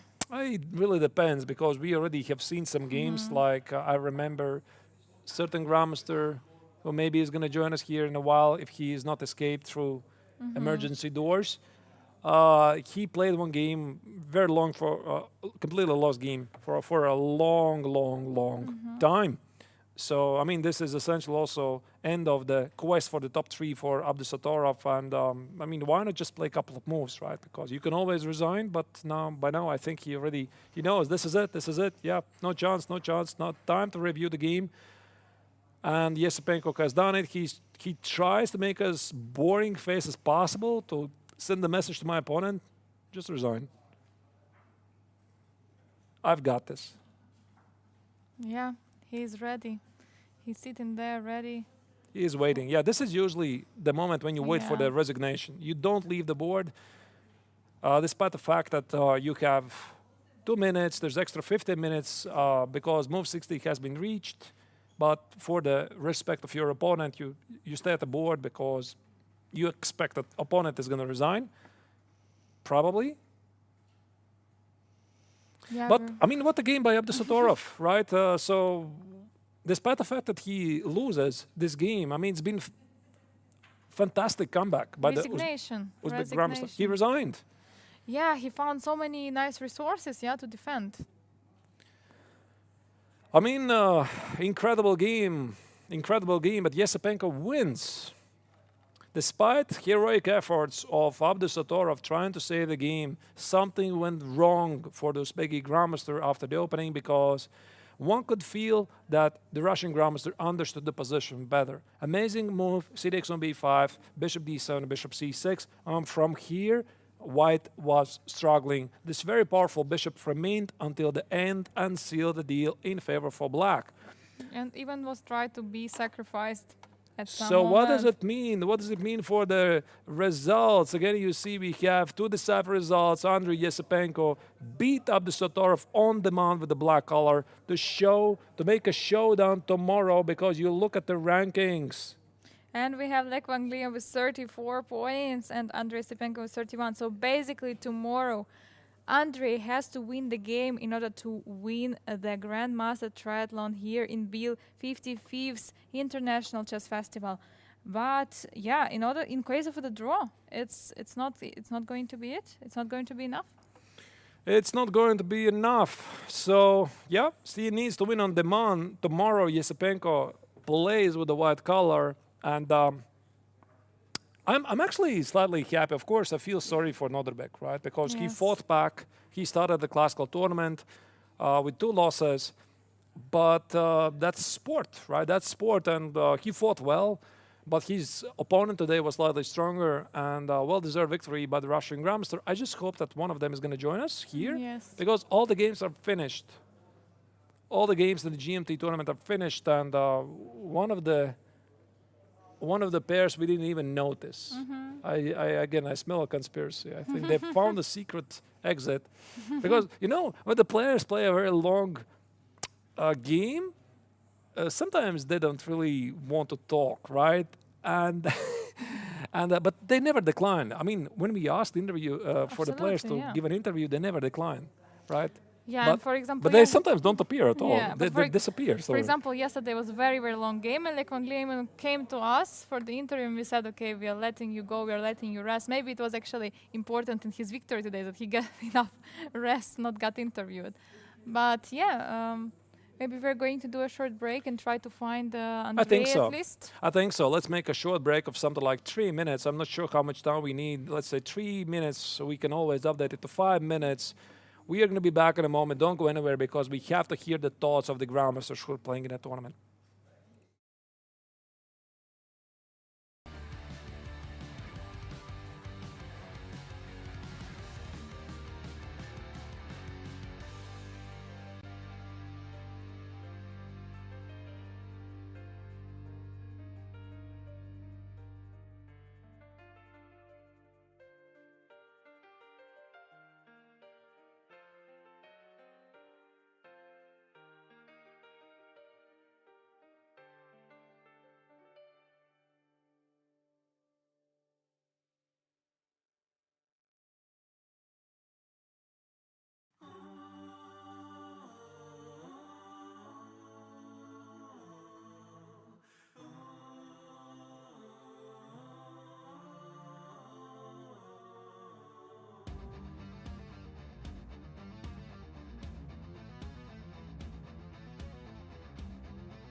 And the final game of the round number 6 has just finished. Andrei Sipenko finally won a game against Nazarbayev of the Satorov. Congratulations, Thank you. Andrei. It's was very important for the whole tournament. Yeah. Now you have a big chance tomorrow. Mm-hmm.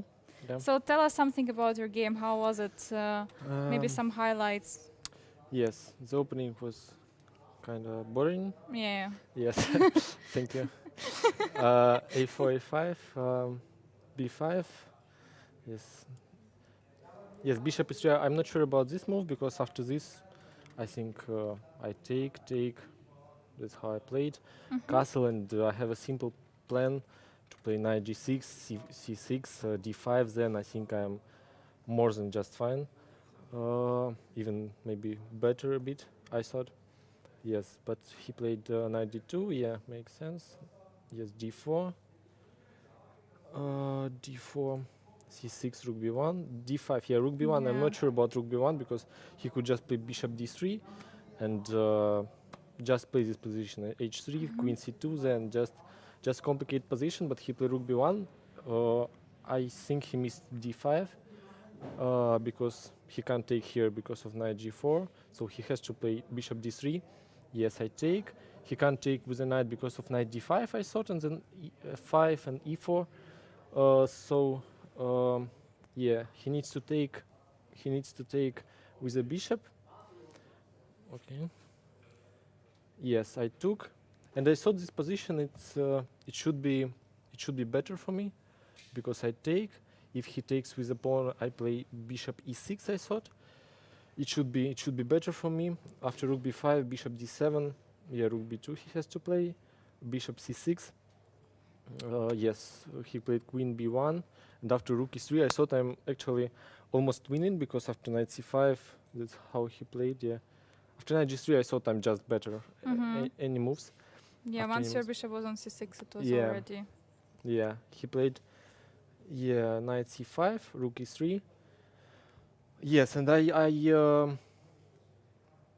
I saw this move and all this line. Yeah, but I thought here I'm should be better after queen d6 because I thought to play queen f6 here as well, but I didn't like knight e5, rook e8, and something like queen f2. Yeah, I have to go to this endgame, and it's quite drawish, so I decided to play queen d6, queen g3, queen d5. Yeah, I think he played here the best moves: knight e5, queen e5, queen c4, because as well this endgame is a drawish. Queen c4, queen g3, rook e8. Yes, here I thought h3 is better because I don't have this. Yes, because because after rook b6, bishop g2, he has to take with something strong, probably king, and after this There I is no have queen this. g4 check. Yes, Like it was. that's what I thought. And after h4, I thought I'm just winning after b6. after yeah. Yeah, it was After b6. awesome. Yeah. Yeah, and after rook b6, okay, I can just play it. Queen. Yes, I thought I'm winning, but after queen d3, it's not that clear because I have to play queen d5. If I don't play queen d5, I can play queen a2, queen a2 as well. That's how I played. Later. Yes. Can you? Queen c4. Yeah, queen g3, queen e2. Yes, and And probably. here queen d5, c4? Or? No, here I actually played queen d5 and he played just queen g3, and he wants to play rook b8. Oh no, Yeah. he wants to play. Yes, and that's why I thought the best chance for me to continue the game it's queen d2, rook b8, bishop c6. Yes, and when I saw king f8, I thought I'm winning again, but he defended very well. Yeah, there was always some resource. Yeah, queen f5, queen c3, and just king f2. And I don't know how can I improve. Maybe I played well in the game, but it was quite drawish. Queen d8, yeah, queen f4, very strong move because if he don't play it, I want to play bishop c6. So after queen f2, his threat is knight e6. So I has to go here. Queen e4. F6 I'm winning. Oh, f6 it's hard to find.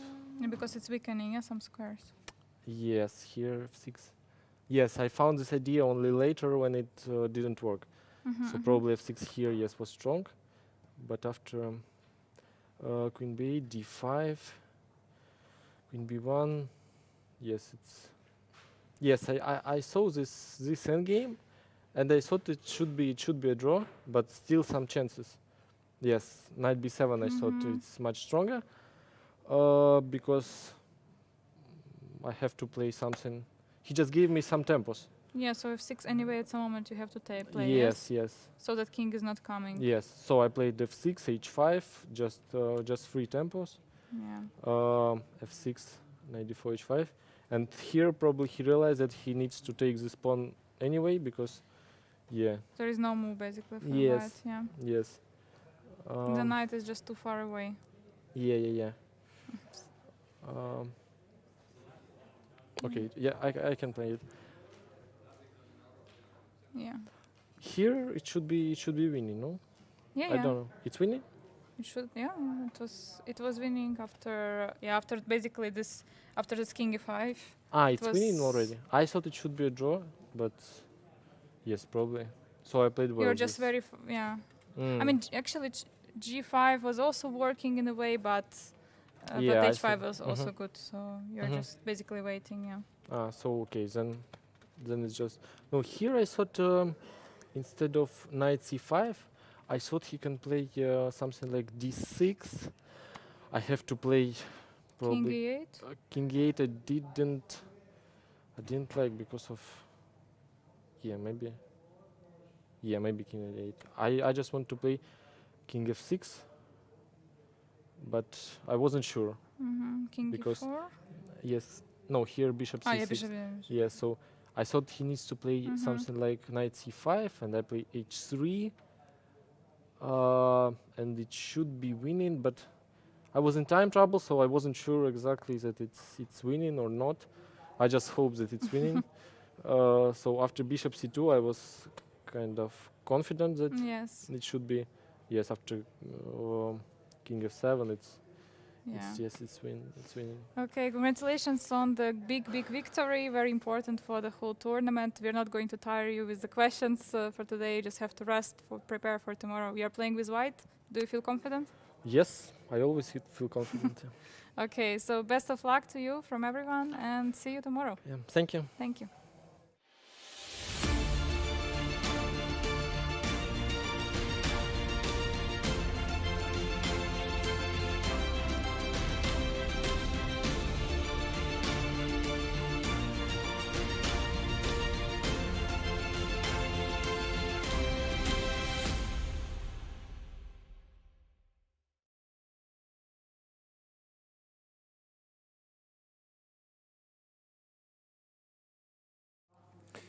All right, that was Andrei Yesepenko, current co-leader of the tournament. Okay, technically not a co-leader, but in hot pursuit to catch the leader, Le Quang Liem. And tomorrow they're going to fight out for the title of the GMT tournament, because you see, this is the pairings of round 7. So we have Saleh Salem against Domirajo Gukesh and Kadi Nadic against Vincent Keimer. Big match, Andrei Yesepenko against Le Quang Liem and Gata Kamsky against Norbert Abdusatorov. So nothing besides Andrei Yesepenko and Le Quang Liem match matters. Okay, maybe there could be also a fight for the second, third, and fourth place. Gukesh has 29.5 points, and tomorrow he is playing against Salem Saleh, who today, as you see, he played a draw. So I expect, again, a very, very exciting game here. So the games don't disappoint, right? I don't think we had a single boring round so far. Very, very interesting games here in Biel, and it's been an absolute pleasure. However, before we wrap up the stream, the coverage, I would like to remind you that tomorrow we are going to be back at 10 a.m. Yes, very important. Don't forget, tomorrow is the last round that's starting in the morning. So we are waiting for you at the same place, but not at the same time, at 10 a.m. Central European Summer Time. Thank you again for watching us. It was an awesome day. Round 6 didn't disappoint. Any single round does not disappoint us. A lot of games, a lot of action. Also, tomorrow we'll give you an update what is happening in the MTO, because let me check again the MTO results. I closed it. Just a second. So we have 2 leaders, I believe. Yeah, I think so. It's the 2 leaders, and also tomorrow, there's no pairings yet, but tomorrow we should have Kirill Alexienko with the white color against Mahamad Muradli, who did manage to win his game against Alexander Motylyov. So it's going to be also a bloodfest, not only here for the top prize of 10,000 Swiss francs, also in the MTO. So maybe from time to time we're going to jump in and see what's going on in the main game between leaders in the MTO tournament. Well, I guess that's it for us. It's been an awesome day. Thank you for watching, guys. Hope you had a great time. Come back tomorrow 10 a.m. and watch how the Biel Chess Festival finishes. Yeah, we are waiting for you tomorrow. See you. Take care. Bye-bye.